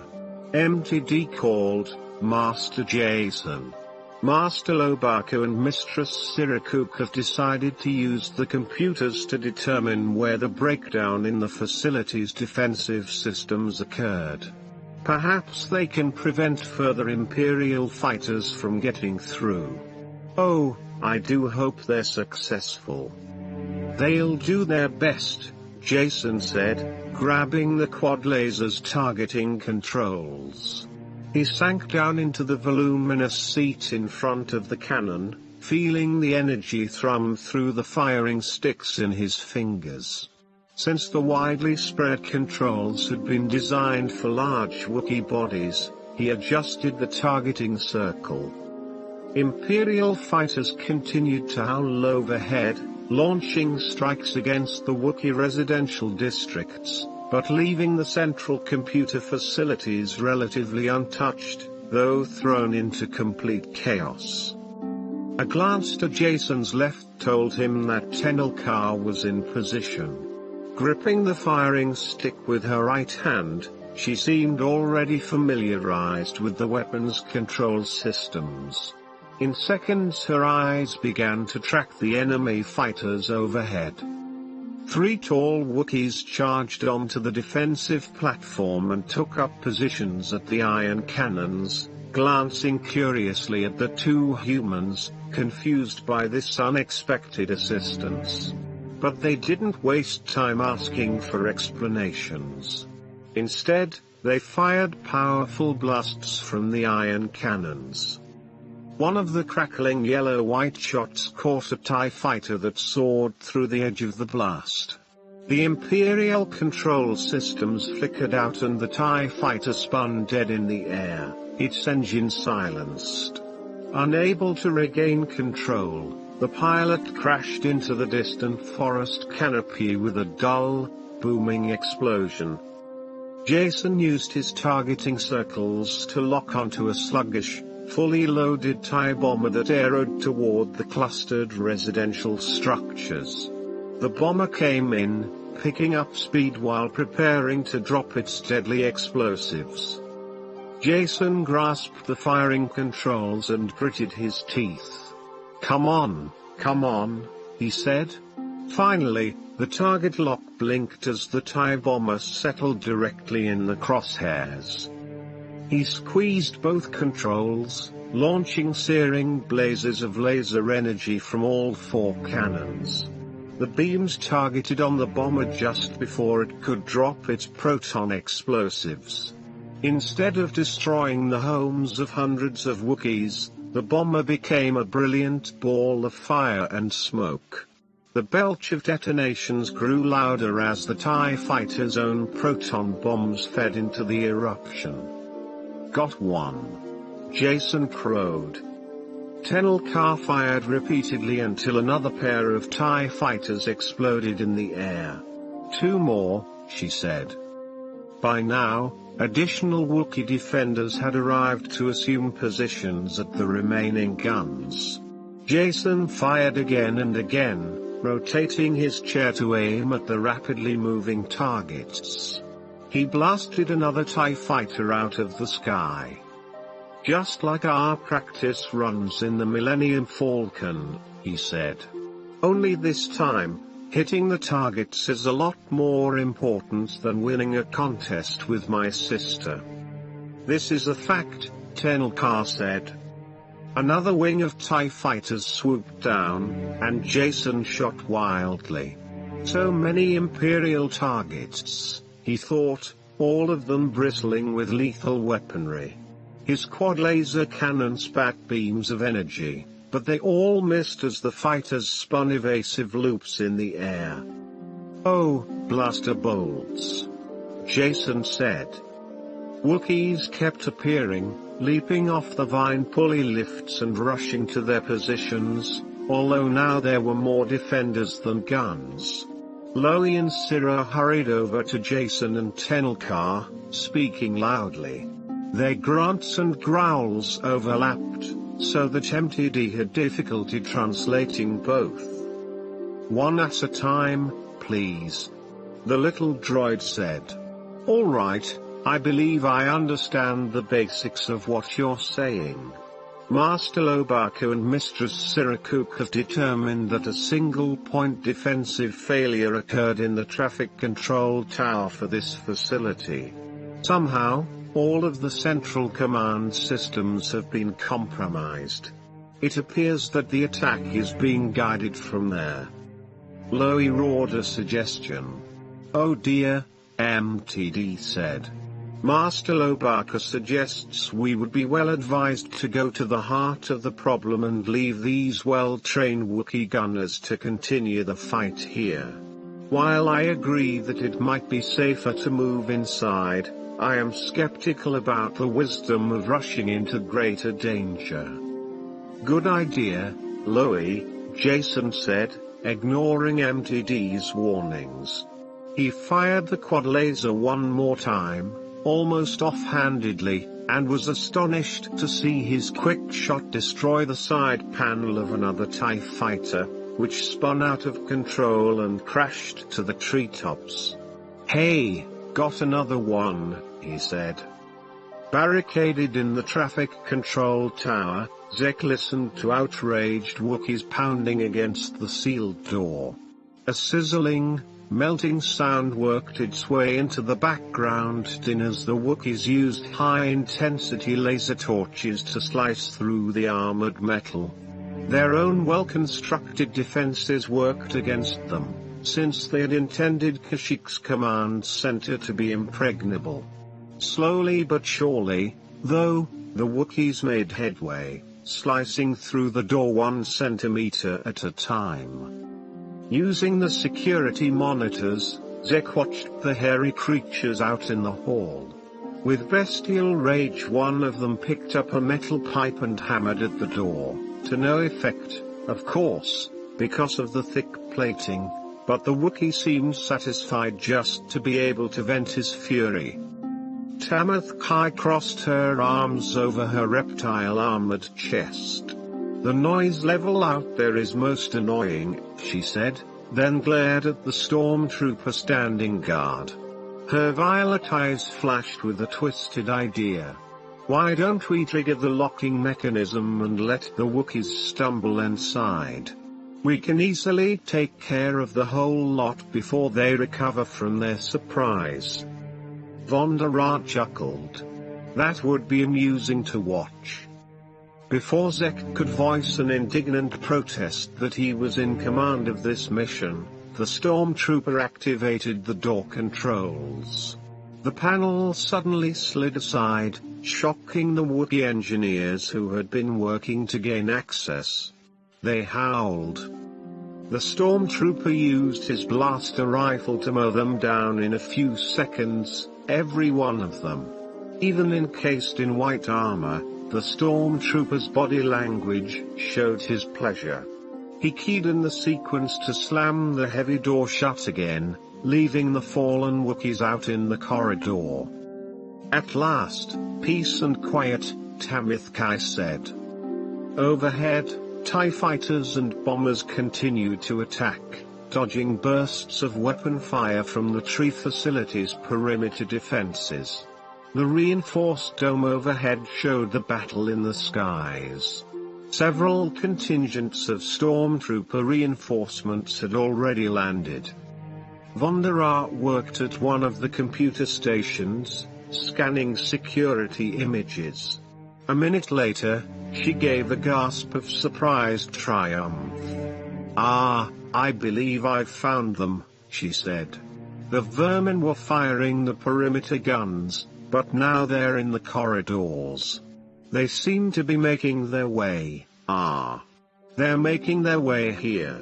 Delusions of grandeur. That could prove quite convenient." "Who?" Zek said. Vonda Ra raised her eyebrows. "Why, those Jedi brats, of course. Had you forgotten your other goal for this mission?" Zek thought of Jason and Jaina and their friends. "No, I didn't forget," he said. But he didn't want to confront the twins here, not in front of the evil Tamith Kai. This should have been his own private battle, the consequences of the choices he had made. "We'll meet them on the way. Ambush them. Lock down their location." "Simple enough," Vonda Ra said. Reinforcing his position of command, Zek turned sharply and issued brisk orders. "Tamith Kai, you will remain here and continue organizing the mission. Our primary goal is to get those computer systems for the Second Imperium. You," he nodded toward the stormtrooper, "will stay here as guard. Vonda Ra and I will take care of the young Jedi Knights." Tamith Kai scowled at being ordered about, but Zek rounded on her, his cape swirling. "Is that assignment beyond your capabilities, Tamith Kai?" "Indeed not," she said. "Is yours? Just be certain you eliminate those brats." When the stormtrooper unsealed the armor door again, Vonda Ra followed Zek, and they strode out into the corridor, stepping around motionless Wookiee engineers sprawled on the floor, heading toward a confrontation with Zek's former friends. Jason rushed along, shoulder to shoulder with Loie and Syrah. The interior corridors were full of smoke, debris, and noise. Glow panels in the ceilings flickered off and on with energy fluctuations from the attack. Jason and Loie drew their shimmering lightsabers and held them ready. Tenelka picked up a loose metal rod, a piece of destroyed pipe that had fallen from an overhead assembly, and loped along behind them, guarding the rear. She held the rod like a spear, as if hoping to find some enemy target. Loie and Syrah turned the corner in the corridor, and Jason thought he recognized the route they had taken to the monolithic control tower during their visit with the tour droid. Suddenly, Loie gave a surprised roar. Syrah bellowed in alarm. Tenelka brandished her long metal rod. "Hey, it's Zek!" Jason shouted, skidding to a stop. There in the corridor, as if waiting for them, stood the dark-haired scamp who for years had been a friend to Jason and Jaina, who had taken them on excursions through Coruscant's abandoned building levels and dim alleys. Now the once scruffy boy wore expensive leather armor and a crimson-lined black cape, and bore a scarlet-bladed lightsaber. He looked ominous. Tenelka saw Zek, too, and held her metal staff at the ready. In a flash of memory, Jason thought of the warrior girl's initial meeting with Zek, back on Coruscant, when the young man had dropped down from above to surprise them. Tenelka had whipped out her fiber cord with blurring speed and lassoed him before he could jump out of the way. Now, though, Tenelka had only one hand, and she did not choose to drop her long steel rod to grab for her rope, or her lightsaber. For a moment Zek's face seemed to open. His eyes grew round and uncertain. "Jason," he said, "I." Tenelka glared at the Night Sister and spoke in a low, threatening voice, "I have your name, Vonderah. I saw you try to lure others from the Singing Mountain clan on Dathomir.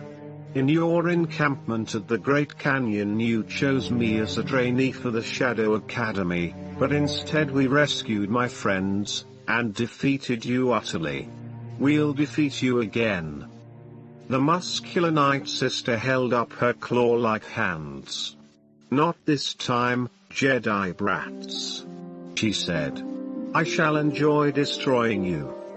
Jason felt her dark power crackle through the air, and he held his lightsaber high in defense. Fire blue lightning bolts danced at Vonderah's fingertips, burning through her body and sizzling behind her eyes. She flicked her wrists to hurl her dark lightning at them, but Zek shouldered the Night Sister to one side. The bolts of evil force flared past them like shadowy flames and scorched the wall plates. Vonderah glared at Zek, but he snapped, "They are mine to deal with. I am in command here." With a thundering sound of booted feet, a contingent of Imperial fighters charged down the corridor. Jason looked up in alarm. Reinforcements had arrived. Far more than he could hope to fight with his lightsaber, even with the help of Lobaka, Syrah, and Tenelka. Stormtroopers must have landed on the upper platforms, Jason surmised. The Second Imperium apparently wanted something here at the fabrication facility. Judging from the alarms and explosions, the Imperials had already overrun most of the platforms. Zek stood waiting to battle the Jedi trainees, as if gathering up his courage and his anger, while the rebuffed Night Sister seethed with dark fury. The stormtroopers drew their weapons. Jason knew with sudden certainty that they could never win a face-to-face fight here. Tenelka pushed herself one step forward, brandishing her metal rod. "We must turn back," she said, darting a look at him over her shoulder. "Good idea," Jason said, casting a glance behind him. "You, girl, are a traitor to Dathomir," Vonda spat, just as Tenelkar hurled the long pipe in her direction.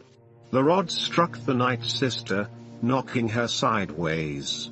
Stormtroopers clattered toward them as Loie and Syrah turned to charge back down the corridor. "After them," Zek called, gesturing with one black-gloved hand. The stormtroopers thundered in pursuit. Vonda cast the pipe aside. Patches of it were bent and red-hot where fire from within her fingers had superheated the metal. Syrah yelled something to her brother as they sprinted down the corridor, with Jason and Tenelkar right behind them. "Access hatch?" MTD translated. "Escape? Yes, that sounds like an excellent idea. By all means, let us escape." At an intersection of corridors, Syrah stopped beside a clearly marked floor panel. Reaching her long fingers down, she hooked the tiny ring handles. With her powerful muscles, she hauled upward, pulling the heavy hatch free to reveal a trapdoor. She growled and gestured. Without hesitation, Loie leapt into the hole, catching a strong vine that hung underneath. The tinny voice of the translating droid wailed, "But this leads to the underlevels of the forest. Master Lobaka, we can't go down here. It's far too dangerous." Loie merely grumbled and continued his descent. Tenelkar followed next, hopping lightly over the edge, wrapping her muscular legs around a vine. Grasping it with her hand, she lowered herself into the darkness. Jason turned around just in time to see Zek and Vonda rushing toward them, flanked by stormtroopers. "Down into the underworld, huh?" Jason said, glancing at Syrah Kook. "Looks like you'll get an early chance to complete that risky adventure of yours." Syrah growled her agreement. With that, both of them plunged over the lip of the trapdoor and descended into the murky, leafy depths below. Scrambling downward into the tangled foliage, Jason looked up through the dense branches to see the silhouetted figures of Zek and Vonda conferring at the edge of the glowing patch of light. Jason could hear their voices faintly as he fled deeper into the thick forest. "We'll have to follow them," Zek said. "You should have allowed me to destroy them when I had the chance," the Night Sister snapped. "Now they will cause difficulties." Zek answered sharply. "I am in charge here. We'll do things my way." He turned and shouted to the stormtroopers. "Down into the forests. All of you." Zek, Vonda, and the stormtroopers plunged after their prey into the underworld of Kashyyyk. Chapter 14. Brakis paced the corridors of the Shadow Academy, like an inspector general ensuring that his troops were prepared for imminent combat. He glided along with silent footsteps. His robes whispered around him. The master of the Shadow Academy looked too clean, too handsome to be an ominous threat. And although command of the new Dark Jedi rested firmly in his hands, his mind was instead focused on resolving his own doubts. Brakis allowed a flicker of anger, the heart of dark side power, to flash through him. His right fist clenched, then he dismissed the emotion. He must not lose control, he told himself, for therein lay a greater weakness. Now he must be strong. Through his own work, he had created the armored space station as a Dark Jedi training center. He had done it all for the glory of his great leader, to help bring about the Second Imperium and restore the galaxy to order and firm paternal control. He had done so much work, risked so many things. And now the Emperor had snubbed him. Since the secret Imperial transport had arrived at the Shadow Academy and the 4 scarlet-cloaked Imperial guards had taken Palpatine's sealed isolation chamber off to a restricted section, Brakis had neither seen nor spoken to the Emperor, despite his many requests for an audience. He had been so honored to learn that the great leader would visit. But now Palpatine's presence threw all of his thoughts and plans into turmoil. Brakis glided along the curved corridors. The lights had been dimmed for the sleep cycle. Most of the Dark Jedi students had sealed themselves inside their quarters for the evening. A small shift of stormtroopers continued their patrol duties. Corel had been successful in training new military recruits from the Lost Ones gang on Coruscant. The TIE pilot had paid particular attention to the burly Noris, who had a knack for Imperial enforcement techniques, though the insolent Noris showed gave Brakis cause for concern. Still, only rarely did stormtrooper trainees show such enthusiasm. As Brakis drifted along the quiet corridors, he fleetingly wished he were wearing stormtrooper armor himself, so that his footsteps could make resounding, forceful clangs. But unfortunately, such a demonstration of pique would have been deemed unworthy of a Jedi superior.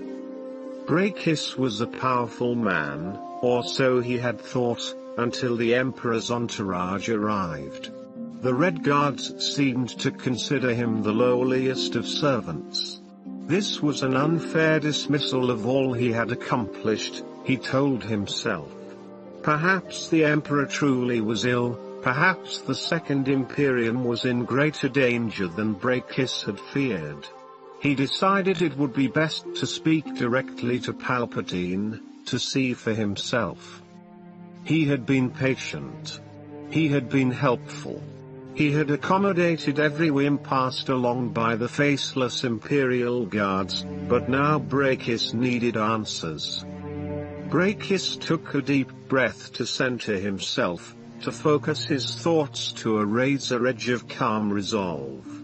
Propelled by his growing confidence, he turned about and made his way toward the isolated chambers of the Emperor and his followers. Brakis would not be turned away this time. The section reserved for the Emperor's group seemed even dimmer than the rest of the Shadow Academy. The light had been polarized somehow, so that it contained a reddish tinge that made it difficult to see. The ambient temperature felt colder. 2 Red Guards stood posted at the intersection of the corridor. They towered over Brakis as he approached, the folds of their scarlet robes gleaming in the reddish light as if they had been oiled. The guards carried 4 pikes, ominous-looking weapons that might simply be ornamental, but Brakis did not want to test that theory. "No intruders are allowed," one of the Red Guards said. Brakis stopped short. "I believe you are ill-informed. I am Brakis, Master of the Shadow Academy. We are aware of your identity. No intruders beyond this point." "I am not an intruder. This is my own station," he said, taking another bold step forward and trying to impart power to his words. One of the guards shifted his force spike. "This station belongs to the Emperor. He holds the right to claim ownership of everything he considers valuable to his Second Imperium." Following that thread of argument would do him no good, Brakis decided. "I must speak with the Emperor," he said. "That is impossible," the guard answered. "Nothing is impossible," Brakis countered. "The Emperor sees no one." "Then let me speak to him over the comm. I'm certain he will wish to see me once he and I have had a brief discussion. The Emperor has no desire for a brief discussion with you or anyone else. Brakis placed his hands on his hips. And when did the Emperor delegate the authority to speak for him? He spoke the words scornfully to his mere guards. By what right did you become his mouthpiece? I do not recognize your authority, guard. How do I know you're not holding him hostage? How do I know that he isn't ill or drugged? He crossed his arms over his robed chest. I accept orders only from the Emperor. Now let me speak to him immediately, or I shall call forth all of my troops on this station and arrest you for mutiny against the Second Imperium. The two red guards stood motionless. It is unwise to threaten us, they said in unison. Brakis didn't back down. It is unwise to ignore me, he replied. Very well, one guard said, and turned to a comm station on the wall. He pushed a button and, though Brakis heard no words from beneath the armored helmet, the Emperor's voice instantly slid through the speakers, like sounds made of snakes. Brakis, this is your Emperor. Your insolence annoys me. I merely wish to speak with you, my lord, he said, forcing his voice to remain steady. You have not addressed the Shadow Academy or me since your arrival here. I am concerned for your personal well-being. Brakis, you forget your place. You can do nothing to protect me that I cannot do myself, with 10 times the power. Brakis felt his anger dwindling. But he clutched his pride for one last moment. I have not forgotten my place, my lord. My place is as the master of the Shadow Academy, to create an army of dark Jedi for you and your Second Imperium. My place is at your side, not cast out and ignored like an insignificant bureaucrat. Palpatine seemed to pause before snapping a reply through the speaker. Do not forget, Brakis, that when this station was constructed I saw to it that explosives were planted throughout the superstructure to ensure your obedience. I can destroy this academy on a whim. Don't tempt me. I wouldn't dream of it, my lord, Brakis said, feeling his anxiety grow. But if I am to be part of your plans of conquest, I must be consulted. I must be permitted to give my input, because I alone can provide the valuable fighters you require to defeat the rebels and their upstart new Jedi Knights. The Emperor snapped, you will learn of my plans when I wish you to learn of them. I require no advice from you or from any other. Perhaps you need to be reminded that you are merely an expendable servant. Do not demand to see me again. I will emerge from my quarters when it suits me. With a click like the sound of a breaking bone, the comm unit switched off. Brakis felt worse than ever. More insignificant, more confused. The Red Imperial Guards stood firmly in their positions, holding their force pikes upright. You will depart now, one of them said. Without replying, Brakis spun on his heel and marched in silence down the hollow, echoing corridors of his Shadow Academy. Chapter 15. Too stunned at first to move, Jaina hung onto the edge of the hangar bay doors on the platform high above the rest of the treetops. She stared down in unwilling fascination at the spot where Garrowin had fallen through the branches. Replaying the scene in her mind, still not quite able to believe what had happened, she saw the Night Sister falling. By the time Jaina managed to tear her gaze away, Chewbacca had retrieved the speeder bike and buzzed back up toward her. With an urgent sound in his voice, He pointed to the explosions and flickers of laser cannon fire in the distant fabrication facility. TIE fighters shot overhead, pummeling the residential areas with bright energy bolts. Chewbacca gestured with a long hairy arm, pointing to the seat behind him on the speeder bike. Jaina gulped. Surely he didn't intend for both of them to ride that thing? The tiny vehicle was already wheezing and chugging under the Wookiee's considerable weight. On the other hand, the two of them had walked to the hangar bay this morning, and they had no other vehicle to take them to the besieged fabrication facility, and they had to help. There was no time to call for a bantha. She hoped her brother and her friends were all right. Chewbacca brought the speeder bike to an unsteady hover in front of the repair bay and motioned for her to get on. Jaina squelched her reservations and climbed on behind him. She found little room to sit, and her legs were still slick from spilled lubricant, so she threw her arms around Chewie's broad chest as far as they would go, threading her fingers through his thick fur to keep herself from sliding off. With Jaina's added weight, the speeder bike sank. Chewbacca revved its engine, and they took off. Though their forward progress was faster than Jaina had expected, the vehicle continued to lose altitude until it barely skimmed over the bushy treetops. The engine sputtered. Jaina could feel the toes of her boots brushing against taller branches and sprigs of leaves. The wind in her hair blew the strands wildly in every direction. Jaina yanked her foot up to avoid an upthrust bough, and nearly capsized the little speeder. But Chewbacca felt the change in balance and managed to compensate by shifting his weight in the other direction.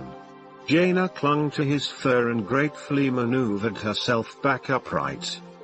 "Can't we go any faster?" she shouted into his fur-covered ear. Her heart pounded, and the sweat of fear evaporated in the cold breeze of their wild flight. The Wookiee roared back at her, clearly understanding the danger their friends might be facing. When they reached the fabrication facility, Jaina could hardly believe her eyes. Grayish-white smoke curled up from half a dozen different windows and skylights in the factory. Splintered and charred rosha branches lay scattered about like the broken playthings of a spoiled giant. Imperial fighters still flew in formation in the skies, but they dwindled in the distance, heading back to orbit. "Is the attack over already?" Jaina asked in disbelief. Chewbacca echoed her surprise. The Wookiee had a hard time controlling the laboring speeder bike as they landed, and both he and Jaina tumbled off. Not bothering to check their bruises, they picked themselves up and rushed to the closest entryway, calling for Jason, Loie, Tenel Ka, and Syrah. The scene inside the factory was utter chaos. Frantic Wookiees rushed about bellowing orders, extinguishing small fires, righting toppled machinery, and helping injured or trapped friends. The smell of charred wood and singed fur stabbed at Jaina's nostrils. Pale chemical smoke stung her eyes, but most of the fires were already contained, and a fresh breeze blew in through the open windows to clear the fumes. Chewbacca roared in recognition as he rushed to his sister Calebo, Loie and Syrah's mother. She was bent over another injured worker, tending his wounds. With nimble hands Calebo had shaved the fur from around the bleeding cut and covered it with a coagulant bandage. Loie's mother looked up, blinking dazed eyes set within worlds of auburn fur, and she and Chewbacca engaged in a rapid, barking interchange. Jaina caught only parts of the conversation, but learned enough to know that the devastating raid was indeed over. The Imperials had struck with lightning speed, causing enormous damage to the outlying facilities, but their main objective had apparently been to raid the equipment stockpiles and steal computer components and encryption devices. Jaina was reminded of Corell's previous raid on the New Republic supply cruiser Radamant, when he had commandeered an entire shipment of hyperdrive cores and turbo-laser batteries. The Second Imperium was definitely making plans for an all-out war, and soon. Jaina bent down next to Callibo. "Have you seen Loie and Syrah? My brother Jason, or maybe Tenel Ka?" Loie's mother rattled off a series of woofs, growls, and barks in a worried tone. She spread her arms to indicate the surrounding pandemonium, then gripped Jaina's shoulder, asking her to track down her children. Another Wookiee wailed in pain farther down the corridor. Still dazed, Callibo blinked wearily and moved past Jaina to help the victim to his feet. "We've got to find them," Jaina said, and Chewbacca nodded vigorously. Chewie made his way deeper into the damaged facility, assisting wherever he could and barking out phrases that were incomprehensible to Jaina. Never one to stand around wringing her hands in an emergency, Jaina helped to bind up minor wounds and put out small fires. Occasionally, she used the Force to help muscular Wookiees heave aside smashed equipment. Every time she asked about her brother and her friends, however, she received only confused answers. Moment by moment, the cacophony around Jaina increased with a confusing mix of Wookiee yowls, barks, and growls. Oh, how she wished that MTD were here to interpret all the nuances. Her head spun with confusion and disorientation, and she was relieved to see Chewbacca motion her over to help him tend a wounded engineer. Chewie greeted her with animated gestures and an excited bark. "What did you find?" Jaina asked, biting her lower lip. The injured engineer spoke, her voice just above a wheezing purr. Still unable to understand, Jaina turned to Chewbacca for an interpretation. The irony of the situation might have struck her as funny had the circumstances not been so serious. Chewie explained slowly enough that Jaina could follow. The engineer had seen the two young Wookiees and two human visitors run down the corridor behind her. Not long afterward, she had noted some of the Imperial attackers in the same corridor, stormtroopers and humans in dark capes. "Any way out in that direction?" Jaina asked hopefully. "Is it possible they escaped?" The engineer shook her head. "No exits, only maintenance trapdoors that opened to the dense and dangerous forests below." Trapdoors. Chewie finished binding the engineer's wounds, thanked her, and hurried off down the corridor she had indicated.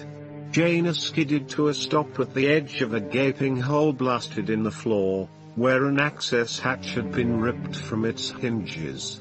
Chewbacca had to pull Jaina back physically to keep her from toppling over the brink. He growled, sniffing around the burned metal edges. Jaina nodded. "Yeah, looks like the work of stormtroopers. They must have thought the trapdoors needed to be wider and did a little remodeling." She blew out a long, slow breath, trying to calm herself. "Loie told us how dangerous it is down there. But I guess it didn't stop them." Chewie opened an emergency locker on the wall. He yanked out two knapsacks filled with supplies and tossed one to Jaina. Then, with a barely audible growl, he pointed down at the hole in the floor. "You're right, of course," Jaina said. "What are we waiting for?" She peered down into the inky darkness below.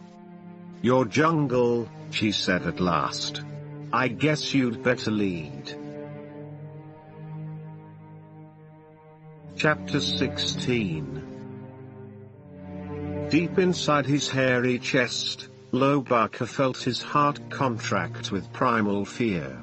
He had known since childhood the dangers of descending into the perilous, untamed forests of Kashyyyk. The darkened depths often proved deadly even to those who entered fully armed and trained. Nobody went to the underlevels willingly, but now, with Zek and Vondara and the stormtroopers pursuing them, Loie knew the primeval forest was their only chance. The last time he had ventured beneath the secure top cities had been to search out glossy fibers from the Shirane plant, from which he wove his prized belt. He had thought himself so brave to accomplish the task alone. Syrah's friend Raba had also gone by herself, because Loie had. Despite her skills and courage, though, the dark-furred Wookiee female had never returned. But Loie was not alone this time. He and his friends could fight together against whatever dangers the forest held. Above and behind him, he heard the crashing of boots and the snapping of twigs as armored Imperials followed them, shining brilliant glowbeams into the dank, forever night levels, startling exotic creatures that had never seen the light of day. A few random shots rang out as stormtroopers blasted forest animals. Burned leaves smoldered, then went out in a gasp of thick smoke. Loie and Syrah did their best to lead Jacen and Tenelkar, using their darkness-adapted Wookiee vision to find broad, sturdy branches along the trunks of the Rosha trees. Panting with the desperate effort, Loie wheezed encouragement. The friends pressed on blindly, with no specific destination, knowing only that they had to keep going if they were to lose their pursuers in the maze of the forest underworld. MTD's round, yellow optical sensors shed a bright glow into the murk, the most illumination they could risk. "Do be careful of those branches, Master Lobaka," the droid said as a twig scratched his outer casing. "I wouldn't want to break loose and fall. That happened to me once already, if you'll recall, and it was a frightfully unpleasant experience."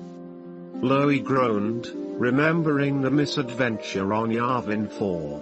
Losing the translating droid had caused other problems as well, since no one at the Jedi Academy had understood Loie's warnings that Jacen and Jaina had been captured by the TIE pilot Corell. Behind them, lightning shot through the darkness and branches crackled as the stormtroopers opened fire again. Loie instinctively ducked, and Syrah dropped to a lower branch without bothering to test it for sturdiness. Streaks blazed across the thickets, erupting in fire and choking smoke. "Hey, look out!" Jacen cried. Tenelkar grabbed onto a branch with her hand and swung down to Syrah's level. "This way," she said. "It is safe." Loie leapt after her, one arm around Jacen's waist, then sprinted across the moss-covered boughs.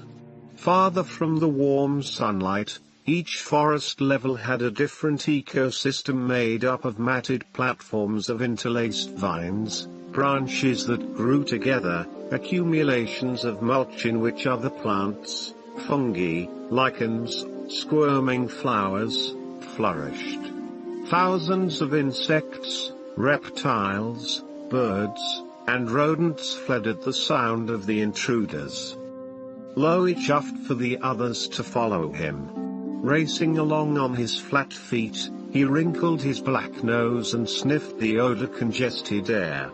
His nostrils tingled with a tantalizing, terrifying scent, a scent he had smelled before. Something that had nearly cost him his life. In the lambent glow from MTD's optical sensors, Loie saw the wide-open maw of a shireen plant. Its glossy yellow petals atop the blood-red stalk looked like a gaping mouth waiting for a meal. The plant had somehow taken root in a crook between two intergrown branches, and fed upon denizens of this forest level. The sparkling fibers that formed a plume at the carnivorous flower's center shone temptingly bright, while a delicious scent lured unsuspecting victims. Beside him, Cyril also sniffed the air and spotted the deadly plant. She growled in anticipation, her patchwork shaved fur standing on end. But Loie put a hand on her arm, shook his head, then gripped her arm firmly. He could tell his sister wanted to secure precious shireen fibers and prove her bravery as soon as possible. Cyril groaned in disappointment, but she clearly understood their priorities.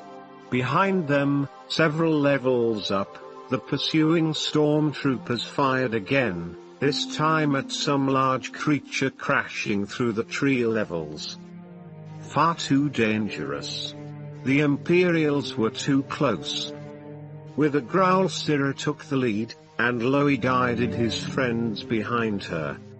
As she raced through the morass of branches, ducking her head to keep her red gold braids from snagging on thorns or low-hanging limbs, Tenilka reveled in the calisthenics that pushed her body to its limits. But she would have preferred to do it without the threat of sudden death from the blaster of a stormtrooper. Her reptilian armor covered only her torso, leaving her limbs unprotected from scratches and insect bites, but she did not allow such minor inconveniences to bother her. As the companions ran deeper into the forest, Tenilka took care to maintain her balance and watched out for her friend Jason. Though he was highly skilled in sensing strange life forms, Jason was not as physically capable as she was. This was the chase. The hunt. Here she was in her element. But at the moment Tenilka was not the stalker, but the prey. Her reflexes were sharpened by her inability to see through the forest shadows. Her lightsaber could have lit the way, but she didn't dare ignite it for fear of drawing attention to their position. At the moment her focus had to be on simply running. All around, she detected looming dangers that grew worse, more foreboding, as they leapt from one level to the next, descending into thicker and thicker primeval wilderness. Tenilka sensed that the two Wookiees felt the increasing threat. Loie and Cyril moved more cautiously, supporting each other as they used their night vision to choose a path. At a broad, open intersection of wide branches, the Wookiees paused, panting for breath. Jason slumped beside Tenilka, utterly exhausted. They knew they couldn't stop for long. During the brief rest, Tenilka remained standing. She turned in a slow circle, granite grey eyes narrowed, sharply attentive for movement, for predators lurking in the surrounding trees. Her Jedi senses detected no dangerous animals, only a tingling underlying threat that grew more and more powerful. Just then, a leathery plant tentacle wrapped quickly around Tenilka's waist and drew itself snug. Thin thorns dug into her flesh through her reptilian armor. She cried out, and suddenly the air around them came alive with whipping, writhing vines from above. Both Wookiees howled and thrashed. Jason yelped. The thorny vines yanked him into the air, legs kicking, hands flailing. In an instant Tenilka snatched out her lightsaber and, ignoring the threat of revealing their position to the stormtroopers, ignited the glowing turquoise blade. Her arm swept sideways, severing the vines that grasped her waist. Jason yelled again and managed to get his lightsaber out, too. Swinging it above his head, he slashed through the vicious plant stems with a sizzling, wet sound. The spicy smell of burned sap cascaded into the air. Lobak roared and ignited his Jedi weapon, striking left and right with the molten bronze blade. Hungry tentacles snaked toward him, eager to pull the Wookiee upward to where the knotted cluster of vines came together in a cavernous opening that emitted a sound like rocks grinding together, a slavering gullet ready to smash them into digestible pieces. Two of the vines caught Sirakook and wrapped themselves tightly around her arms. She bared her Wookiee fangs and, bunching her powerful muscles, ripped the vines free of the central stem with brute force. The plant seemed not to notice, it went on thrashing its tentacles, and its open gullet continued to mash and grind. Within moments, 3 flashing lightsabers sliced away the clinging tentacles and left only twitching stumps at the end of the voracious vine creature. "We've escaped," MTD said. "Oh, how wonderful." "This is a fact," Tenel Ka agreed. She examined the red welts and using scratches she had received during the battle, then looked up toward the next level of branches. "But our lightsabers have attracted the enemy." The others turned to follow her gaze. On the branches above them, completely surrounding the group, stood a contingent of fully armed stormtroopers, their blasters pointed down at the young Jedi Knights. Jason shut off the emerald beam of his lightsaber and squatted on the branch, breathing hard as he surveyed the encircling stormtroopers. In other circumstances, he would have found the underworld of Kashyyyk fascinating, filled as it was with insects and trees, ferns, vines, flowers, lizards, a million new pets for him to inspect, then set free. He found many of the life forms to be incomprehensible, unlike anything he had ever experienced.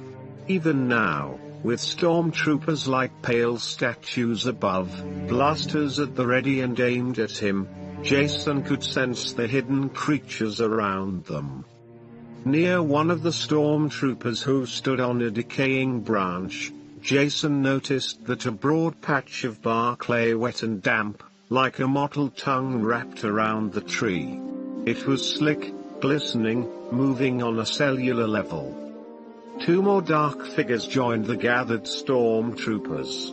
The ominous Night Sister Vonda Ra, with her hard muscles, broad shoulders, and glittering black body armor, stood next to Zek, his dark hair neatly tied back with a thong at the nape of his neck, his swirling scarlet-lined cape undamaged by leaves or twigs.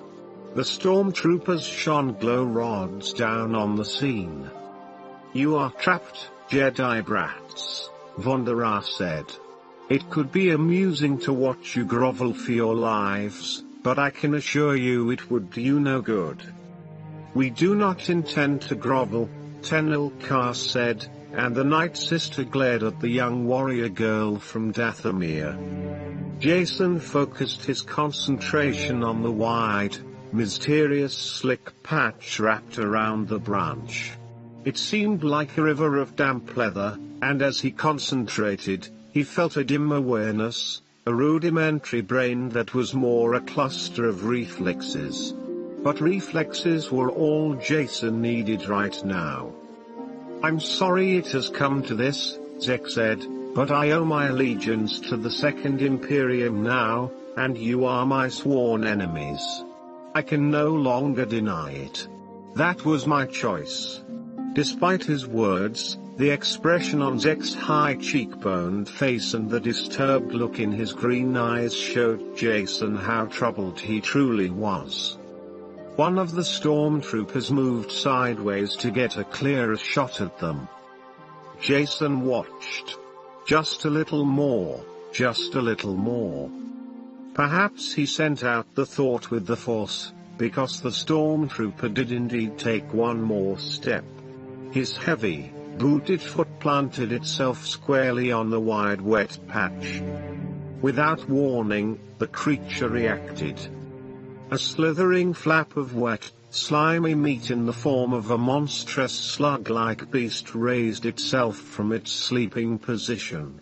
The motion knocked the stormtrooper completely off the branch, and he tumbled screaming into the depths of the forest.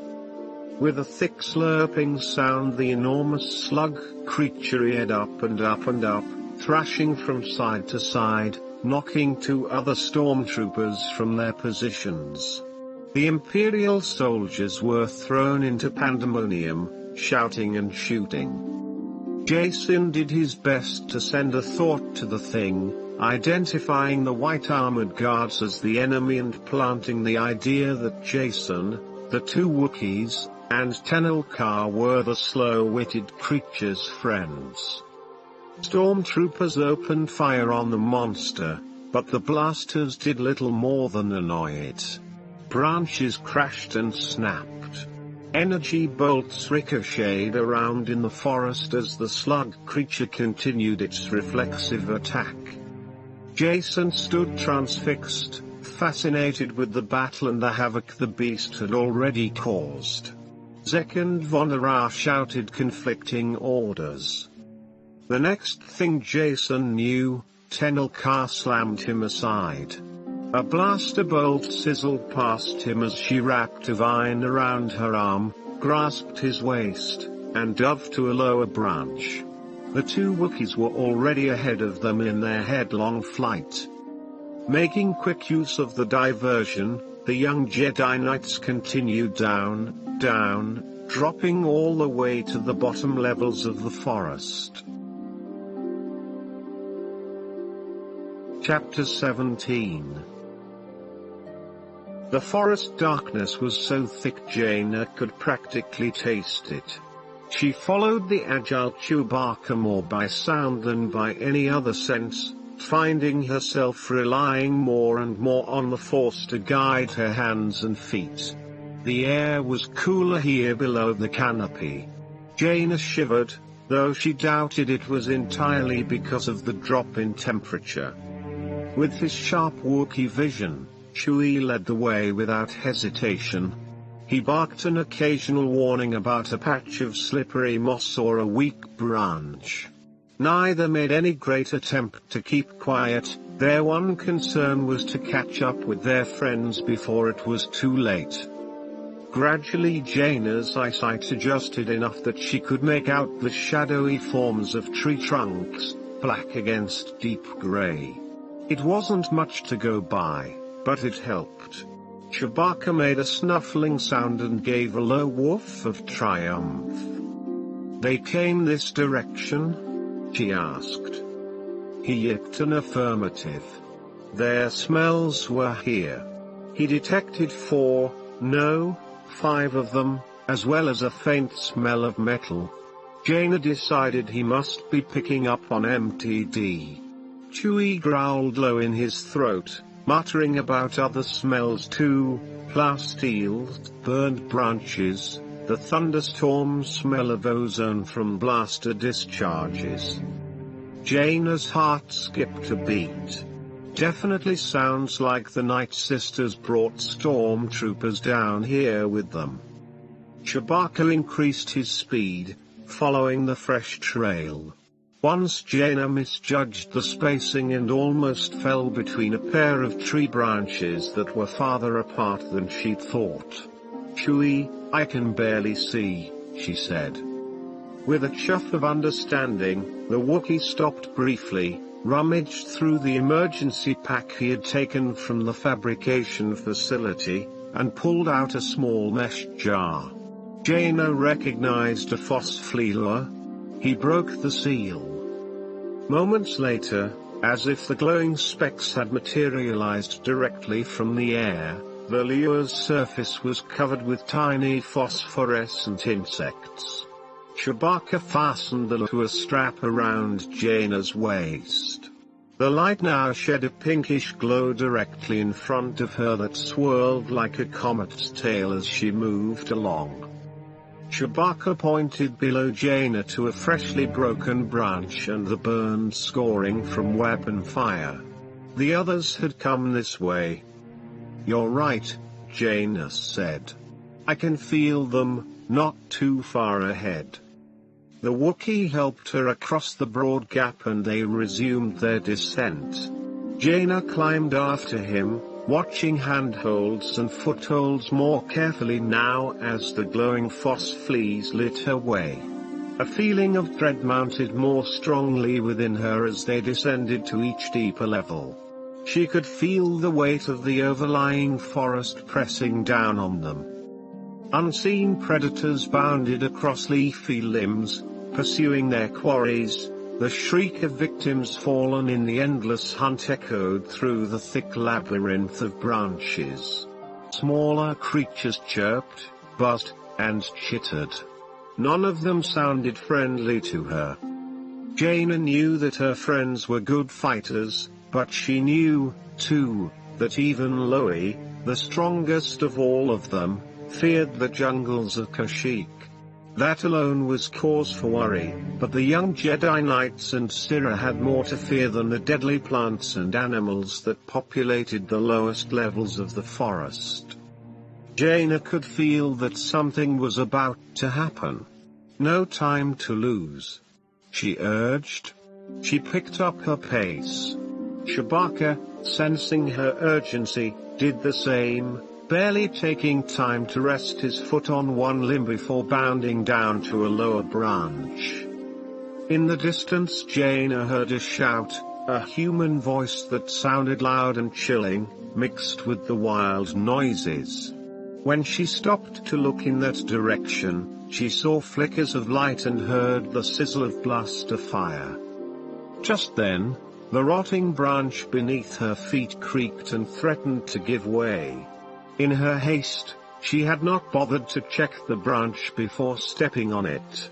Chewbacca spun and reached out to pull her to safety on a thicker branch closer to the trunk. She scrambled for purchase. But the whole side of the Rosha tree must have been weakened by rot or disease, for at that moment the bough on which the large Wookiee stood gave way as well. Snapping and popping, the gnarled wood dropped out from beneath him. Jaina watched, her mouth open in a silent scream, as Chewbacca plummeted, crashing into the darkness below. Chapter 18. Exhausted, Zek stood with the lightsaber still gripped in his sweaty hand. He found it hard to breathe the thick, cloying air of the underworld. The smoking carcass of the dead slug beast, now sliced in pieces, lay draped across the overspreading branches. Burned slime bubbled with a noxious stench. Small fires crackled from stray blaster bolts that had ignited portions of the dense foliage.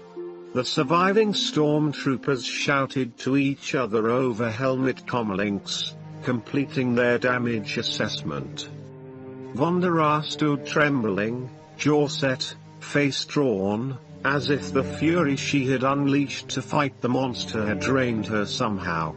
The new Night Sisters were supposedly proof against the physically damaging effects of the evil powers they invoked, but the tremendous battle Vonda and Zek and the stormtroopers had waged against the mindless slug had left her looking shriveled. Zek slumped against an upright tree trunk, feeling the soft squish of blue moss mixed with ichor from the slug creature. Only 4 stormtroopers remained with their party. The slug beast had crushed the others or flung them into the unseen depths below. Chunks of the dead thing sloughed off the main branches, oozing down to where rodents and scavengers rustled through the darkness in a feeding frenzy. Zek heard a crash and a crackle of snapping twigs far behind them. Suddenly, with a tingle through his own force senses, he knew that 2 others followed, attempting to catch them, and he identified one of the pursuers. In astonishment, He blinked his green eyes into the forest shadows, reaching out with the focused power of his senses.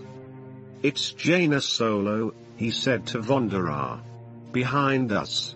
She's coming this way." He planted his black boots firmly on the branch. He had to choose, but he could not. With all of Brakiss's promises, he had never thought it would be so difficult. Ahead Jason, Lobaka, Syrah, and Tenelka had succeeded in eluding Imperial pursuit so far, but Jaina, completely unaware, was heading straight toward them. He would have to confront her himself. "We must split up," Zek said. "I will go back alone and stop Jaina. The rest of you, continue after these others." "Yes." Peering ahead into the forest maze, Vonderah seethed. "I'll make them pay for what they've done to us." With a gesture of her clawed hand, the Night Sister and the remaining stormtroopers set off after the young Jedi Knights. Though Jason fought to stay within sight of his companions, this deep level of the forest had become so dark he felt as if he were swimming through a pool of ink. Finally, surprisingly, the depths began to shimmer with wonder. He noticed the cold illumination of phosphorescent organisms, glowing insects, pulsing fungi and lichens that threw heatless chemical light into the smothering darkness. All around him in the branches and leaves he could see spangles like starlight, as if, instead of being deep within a dense forest, he stood on a sprawling plain under a clear night sky. Jason found it breathtaking, and nudged Tenelka's warm arm to get her attention. The immensity of it overwhelmed him. He had never thought he'd experience something so wonderful down here. As he and Tenelka stared upward, wordlessly sharing the experience, an unexpected volley of blaster shots streaked across the jungle like fireworks.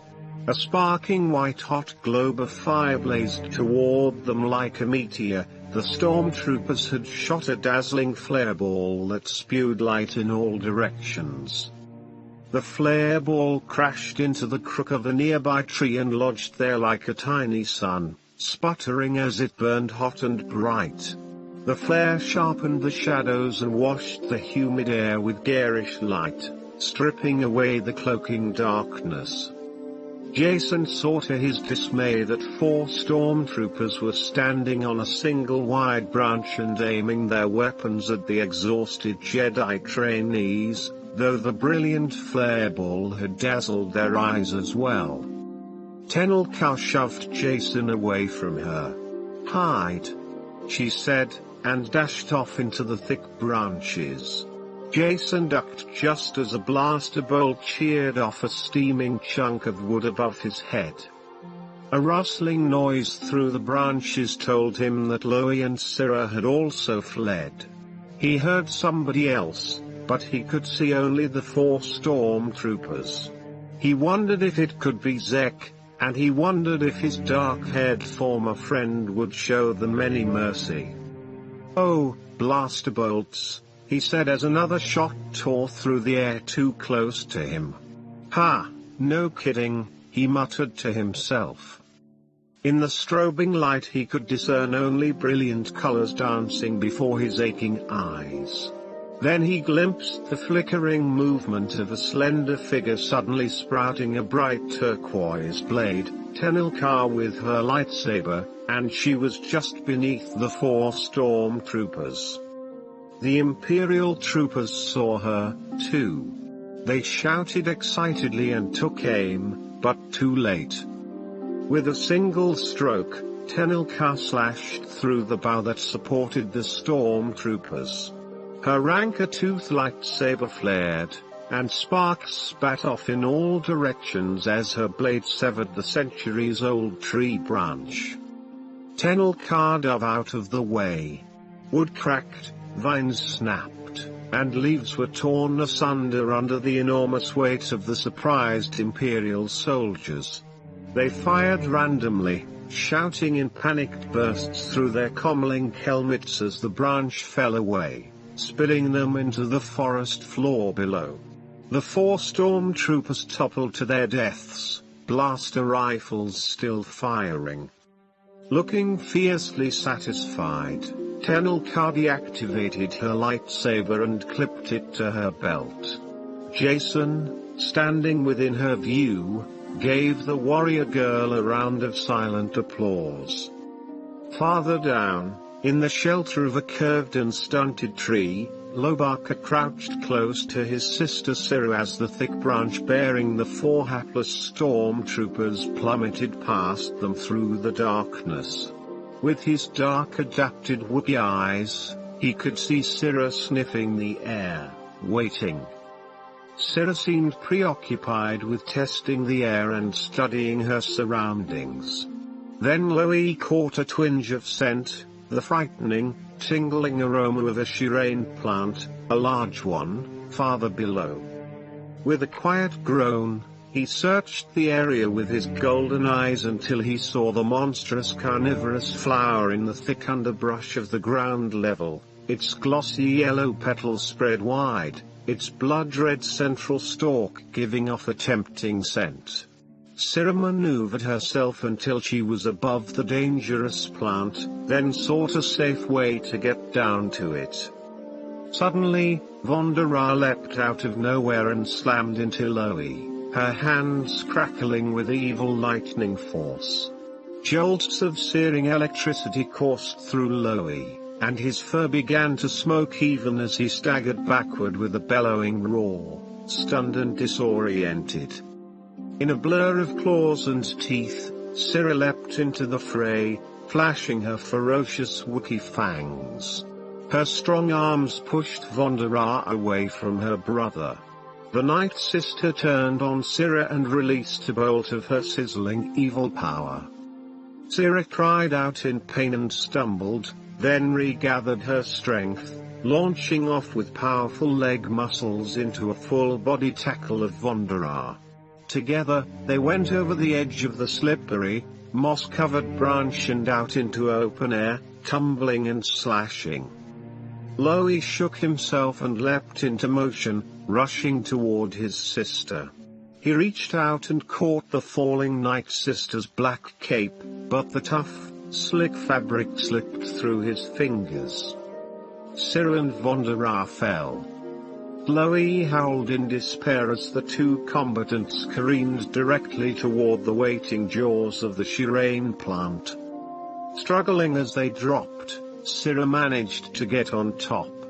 With an impact heavy enough to knock the wind out of a Gunduk, they crashed onto the broad, deadly petals. Vonda's back struck the soft sensitive tissues inside the shirane plant's open maw first. Cira instantly pushed herself up to her feet, but the huge petals squeezed together in a reflexive, hungry action. Roaring, Loie leapt off the high branch, frantic to do something. His attention fixed on the glossy petals as they contracted, folding around its 2 new victims. High above, Jason and Tenel-Ka yelled down to him. Vonda squirmed as the plant's trap squeezed tighter. Loie saw his sister's head disappear as the thick muscular petals swallowed her up. Only one arm with pattern-shaved fur extended from between the deadly flower's jaws. Loie reached the shirane plant, then grasped the leathery petals with his clawed hands, pulling, straining. The roots of the plant squirmed, digging deeper into the forest loam. Loie didn't dare take out his lightsaber and slash the flower to pieces, because he knew that would kill his sister as surely as the plant would. He tugged, groaning, and the sealed petals peeled slightly apart. The shirane plant made a gurgling, gasping sound. Cira's hand still protruded from the opening, flexing and struggling, as if she were in great pain. While Jason grasped a vine and began to climb down, Tenilka dropped beside Loie, one of her throwing knives in her hand. She stabbed at the leathery wall of the plant, but her knife could not penetrate the tough skin. Then a burst of black lightning and static from within caused the plant to convulse. Its petals flapped open again, as if in a gasp of agony. Inside, Vondera struggled to her knees, teeth gritted together and eyes blazing with the dark force concentrated in her. Loie took the opportunity to reach in and get a firm grasp on Sira. He pulled. Laboring for breath, the young Wookiee moved as rapidly as she could across the slippery, shifting petals. Tenilka grabbed for Sira's outstretched arm, and pulled. The Shireen plant began to contract. Jason gripped the edge of one waxy petal to slow its closing and murmured low, soothing words to the plant. Loie braced himself and leaned back, dragging his sister away with all his strength. Her feet slipped free of the petals just as the Shireen plant clamped shut again, with Vondera still inside. Its deceptively beautiful, fleshy yellow petals squeezed with vice-like muscles, squashing its remaining prey.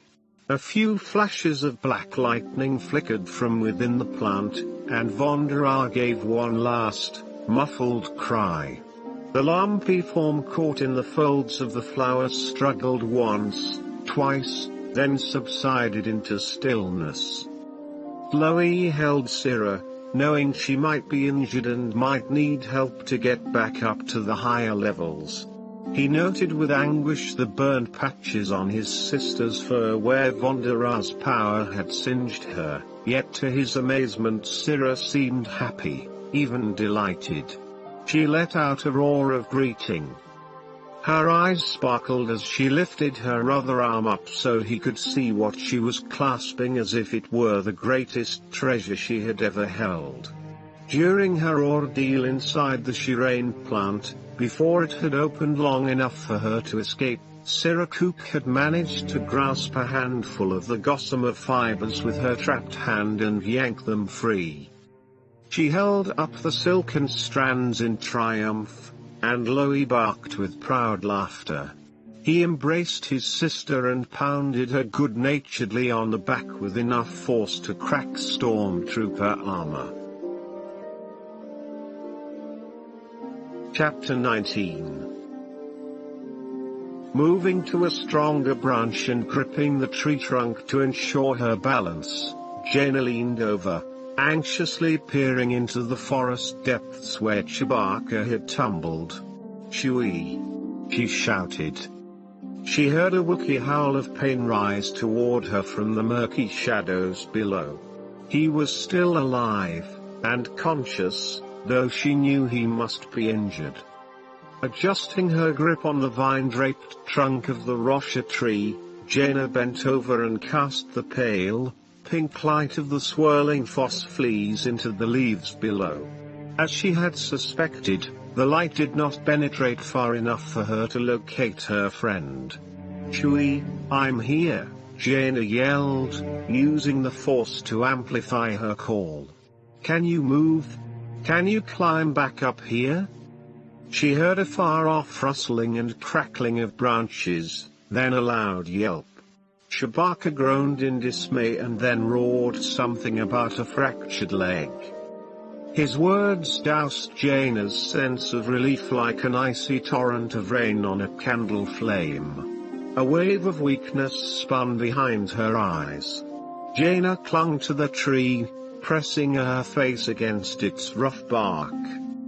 Kashyyyk's jungle was dangerous enough for a healthy human with a full-grown Wookiee guide. But Jaina had no idea how to get herself out of the jungle, much less herself and an injured friend whom she'd undoubtedly have to carry. And then how could she help her brother and the others? Meanwhile, she realized, Chewbacca's injury might even draw predators hoping for an easy kill. The thought snapped Jaina out of her momentary weakness. She had to think, she had to help Chewie. She was in training to be a Jedi Knight, and this problem certainly couldn't be impossible to solve, she told herself. First things first.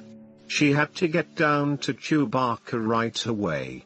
She felt ashamed that she had wasted precious seconds with her panic. "Chewie," she yelled again, "keep calling to me until I find you." She would have to move quickly. She felt around for a sturdy vine, yanking one after another until she found a rough strand that would hold her weight. Pressing the toes of her boots against the tree trunk, Jaina lowered herself hand over hand, maneuvering around the splintered stumps of branches broken by the Wookiee's fall. "I'm coming," she said, as much to reassure herself as to comfort Chewie. By the time she located the injured Wookiee, her feet ached, her palms burned, and every muscle in her body shook with weariness. She unstrapped the phosphor lamp from her waist and held it close to Chewbacca's body to get a better look at him. The fuzzy light swirled as she moved. A quick examination of his injuries told Jaina that the news was grim. The minor scrapes, bruises, and cuts could be dealt with easily enough, but one leg was broken. Chewbacca would never be able to walk out of here. Jaina knew she was not equal to the task of transporting a wounded Wookiee hundreds of meters up to the forest canopy, even if she used the Force. She had barely made it this far herself. Besides that, her brother and the others still needed her help. Jaina didn't know what she could do for them. She thought the problem over while she used a few of the meager emergency supplies from their packs to clean Chewie's wounds. He groaned and did his best to help her. Clearly, Jaina had no choice but to abandon her search for the others. Jason, Tenel Ka, and the two young Wookiees were still fleeing from the Imperials. Jaina was no tracker, and she had little chance of finding them down here. But she and her twin brother had always shared an uncommonly close mental bond, just like the one their mother Leia shared with her twin Luke. Perhaps if she sent out a cry for help, Jason might be able to find her. Concentrating all of her mental effort, Jaina sent out a cry, "Help me," that rang through her mind like a mallet striking a cymbal. Opening her eyes, Jaina checked the fracture in Chewbacca's leg again. The bone fragments had not torn through the skin, but the injury was still serious. Jaina raised her phosphor light high and looked about for any sturdy material she could use as a splint. The pinkish glow fell on a pair of black boots. A familiar voice said, "Did you call for help?" Jaina started and nearly fell off the branch. Growling, Chewbacca bared his fangs, though he could make no move to attack. "Zek, what are you doing here?"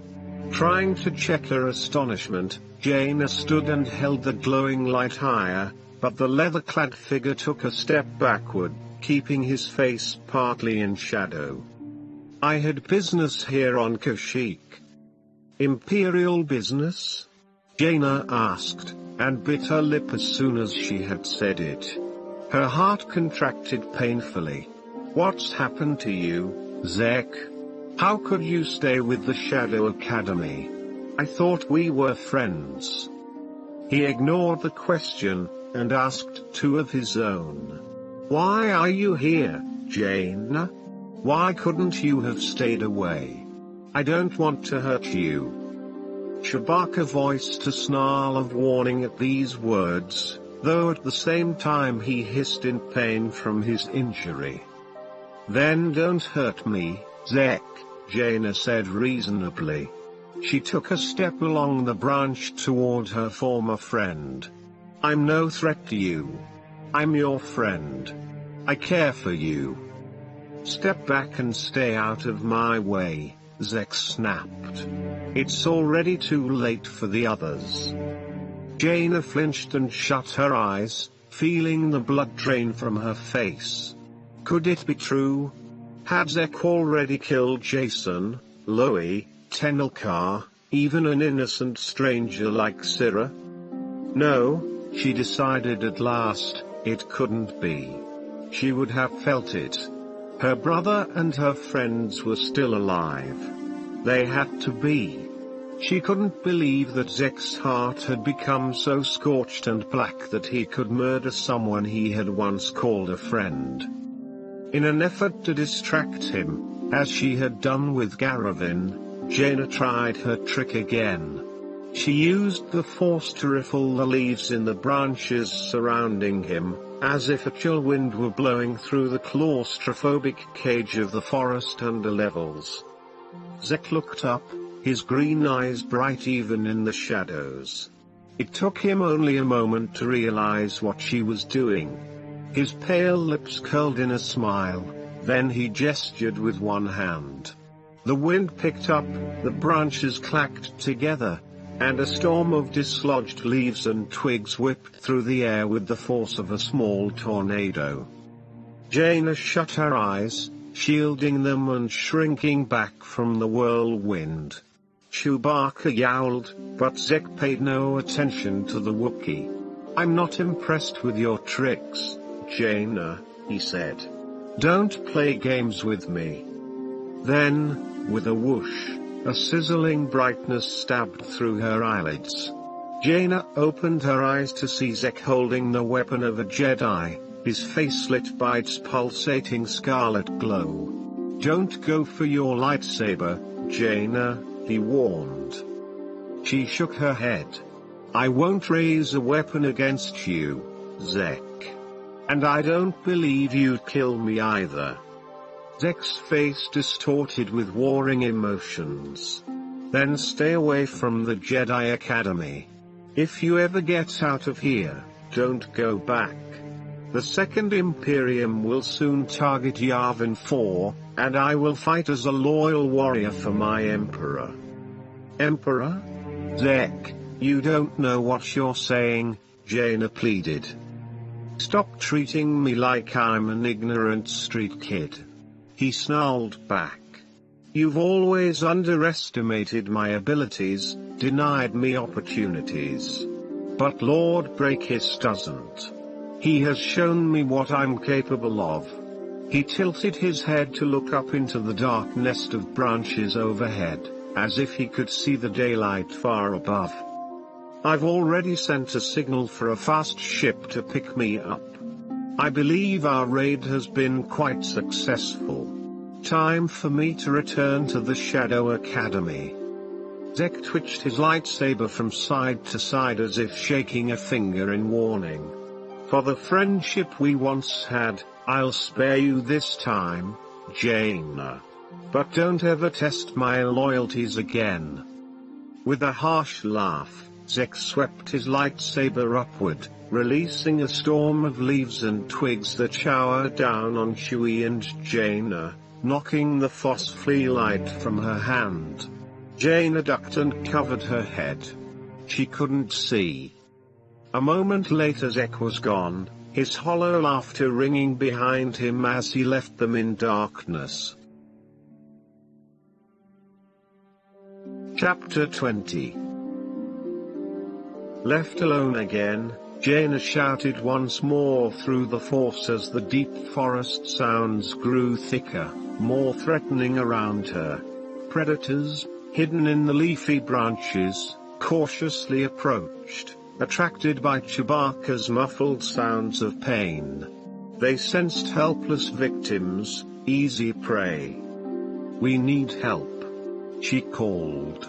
Her words quickly died to silence in the jungle gloom. Then a blaze of rainbow light shattered the shadows, a flash of turquoise, a streak of emerald green, a slash of molten bronze. Lightsabers, like hot machetes, chopped the underbrush aside. Jason, Loie, and Tenelka pushed their way forward, with Sirakook following close behind, grinning so widely her fangs flashed in the vibrant light.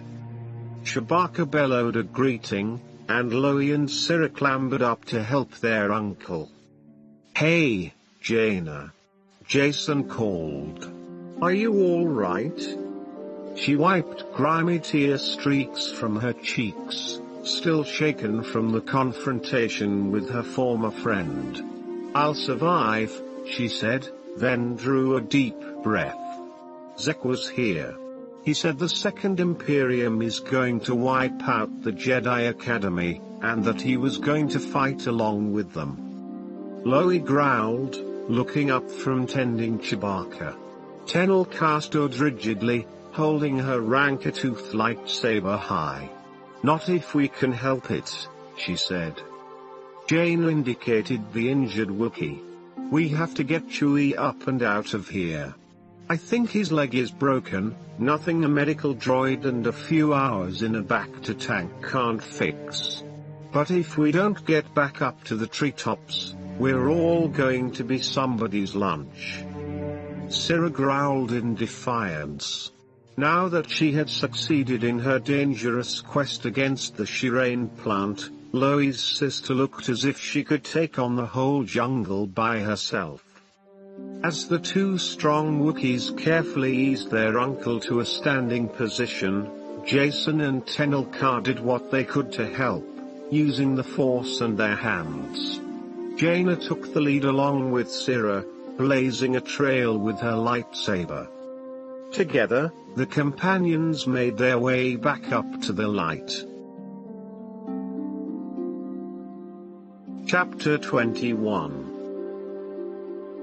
The camouflaged assault shuttle hovered in the void of space, waiting for confirmation, until the Shadow Academy shut down its cloaking shields. The ominous spined ring of the Imperial training station shimmered into view just long enough for Zek to give the order to dock. He was tense as the shuttle approached, unsure of the reception Brakis would give him. Beside him, in the command cockpit, Tamith Kai seethed silently, her wine-dark lips pressed together in a cold line, but she said nothing.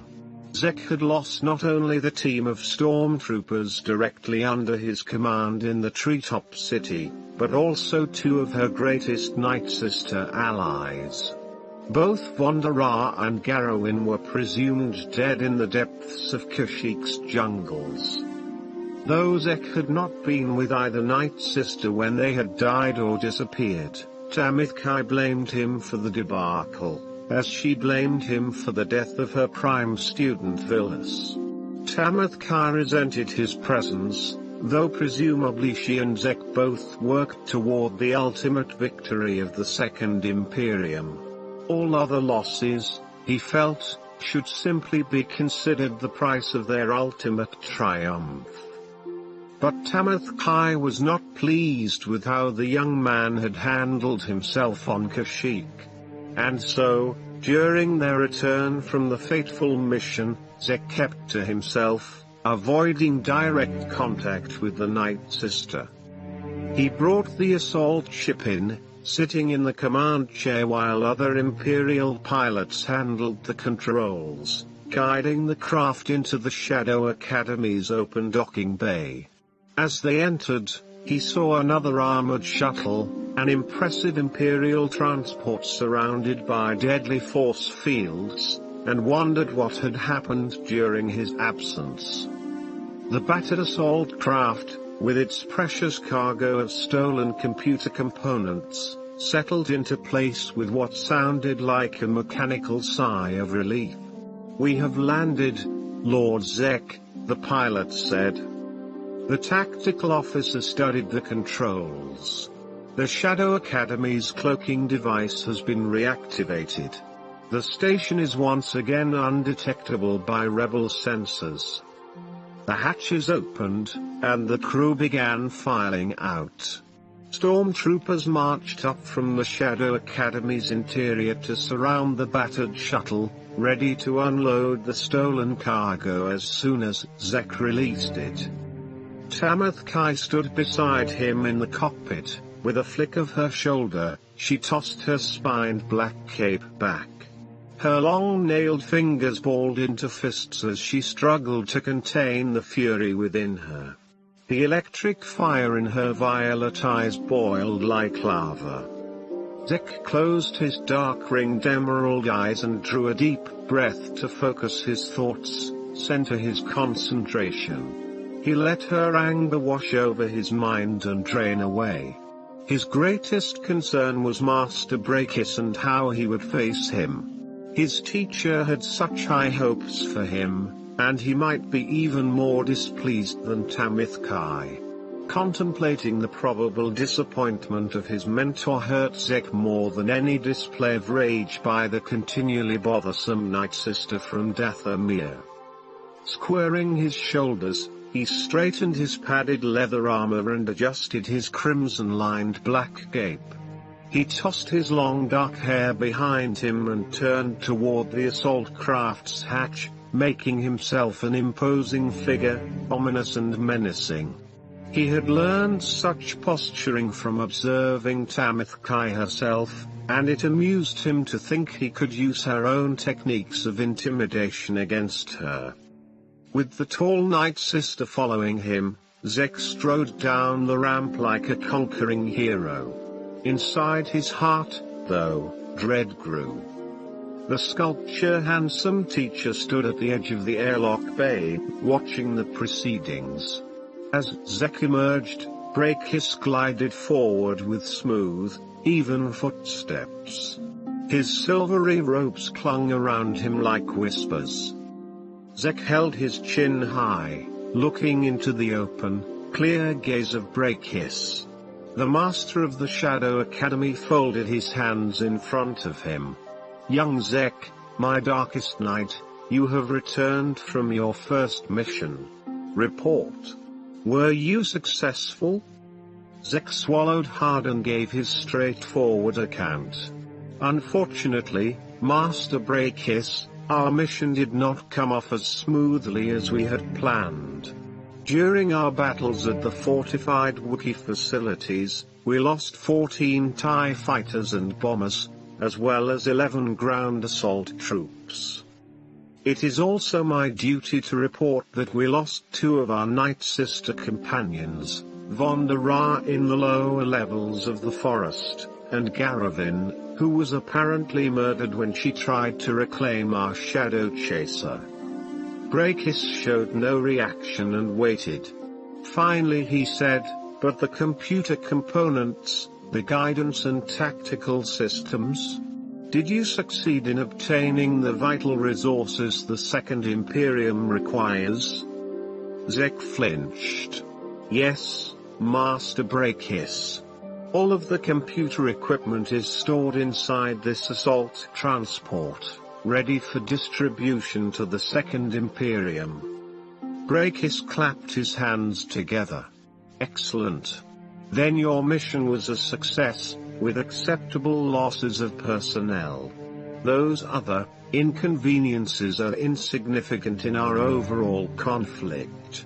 You have achieved our most important goal." Tamith Kai's eyes widened with anger, and her normally pale face flushed a blotchy red. "Master Brakis," she hissed. "Zek also claimed to have removed those Jedi brats. But although Vonda Ra accompanied him to this confrontation, Zek returned alone, claiming victory." Zek stood rigid. "The young Jedi Knights are no longer a problem," he said. "This I swear." Tamith Kai obviously didn't believe him. But Brakis did, and that was all that counted. Zek didn't know how long he could keep up the charade. He had fallen to the dark side, and he had also protected his friends. The two seemed incompatible. Sooner or later, Brakis would learn what he had done, and then Zek would face an impossible choice. But, as always, no one else would make Zek's choices for him, and no one else would face the consequences. The Second Imperium applauds your efforts, Zek.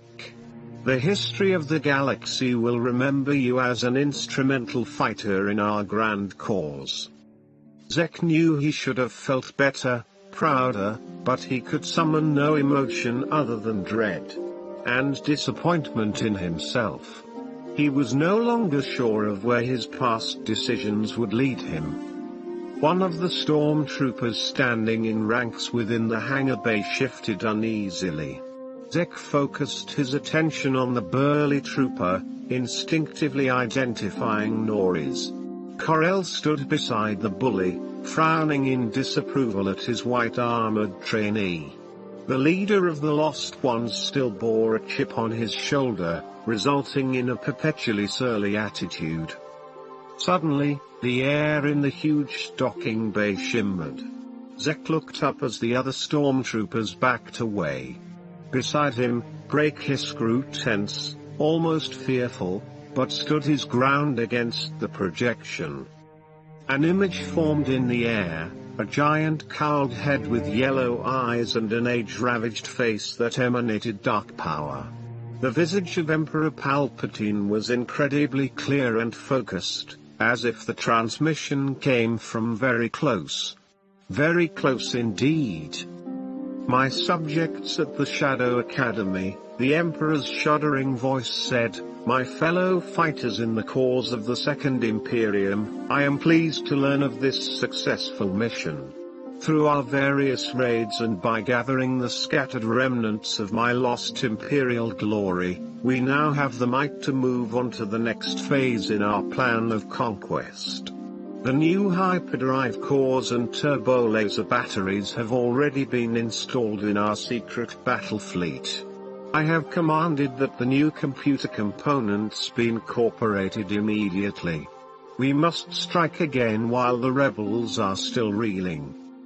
Under the leather padding, Zek felt a cold, damp shiver work its way down his back. It is our mission to remove the only real line of defense the rebels have against us.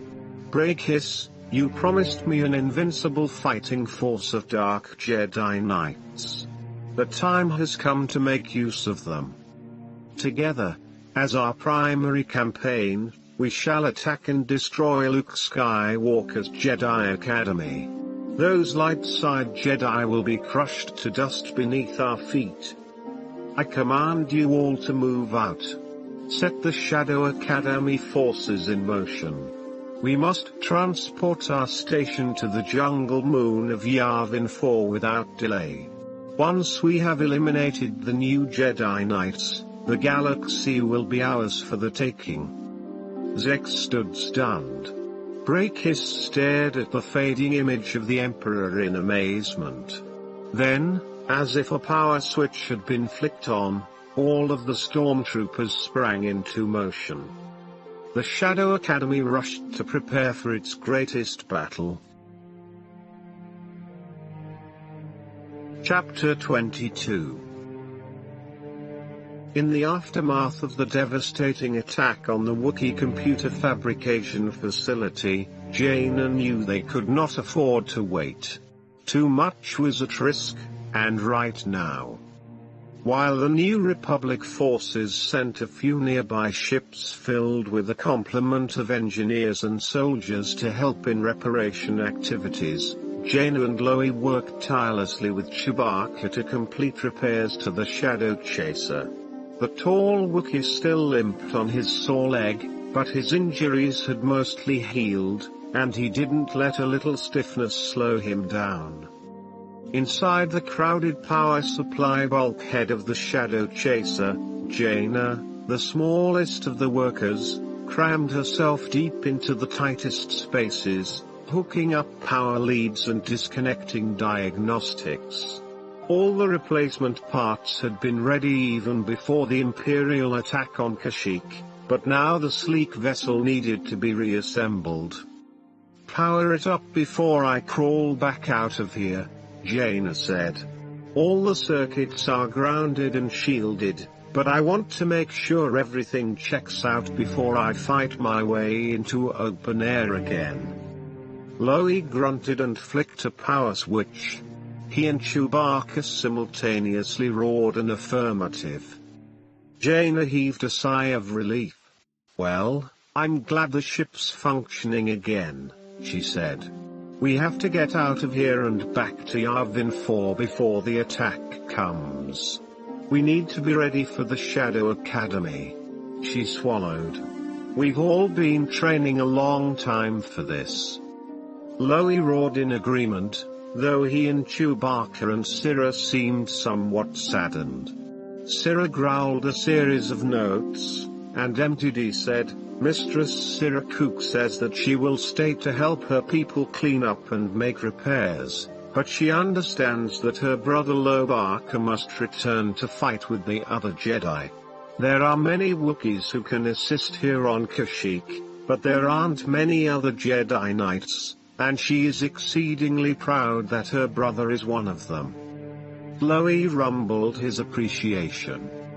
MTD added, as an aside, I do believe she's quite pleased with him. Syrah patted her big brother on his hairy shoulder, then proudly ran one hand over her glossy new belt, woven from the strands of fiber she had harvested from the Shireen plant. Jaina knew that Syrah's personal opportunities were now wide open, possibilities for her life that had always been there, but that she would now be better able to take advantage of.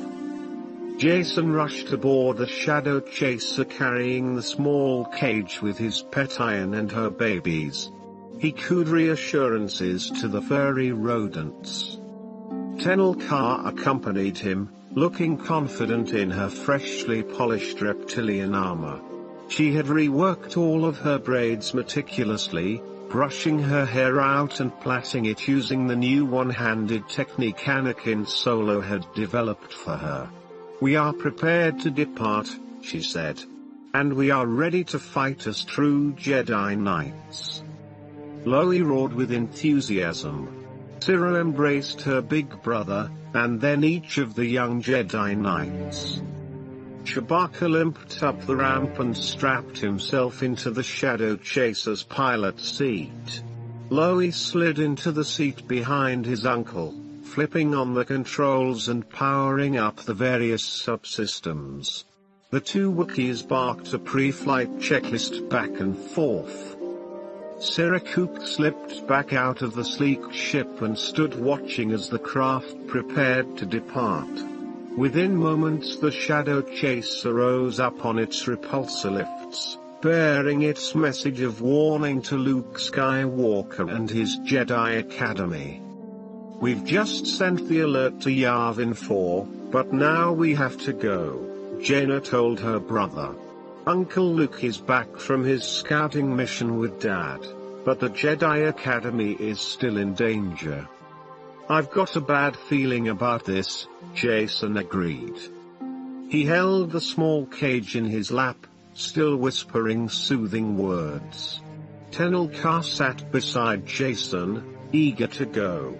She brushed her fingers over the weapons at her belt, anticipating the fight to come.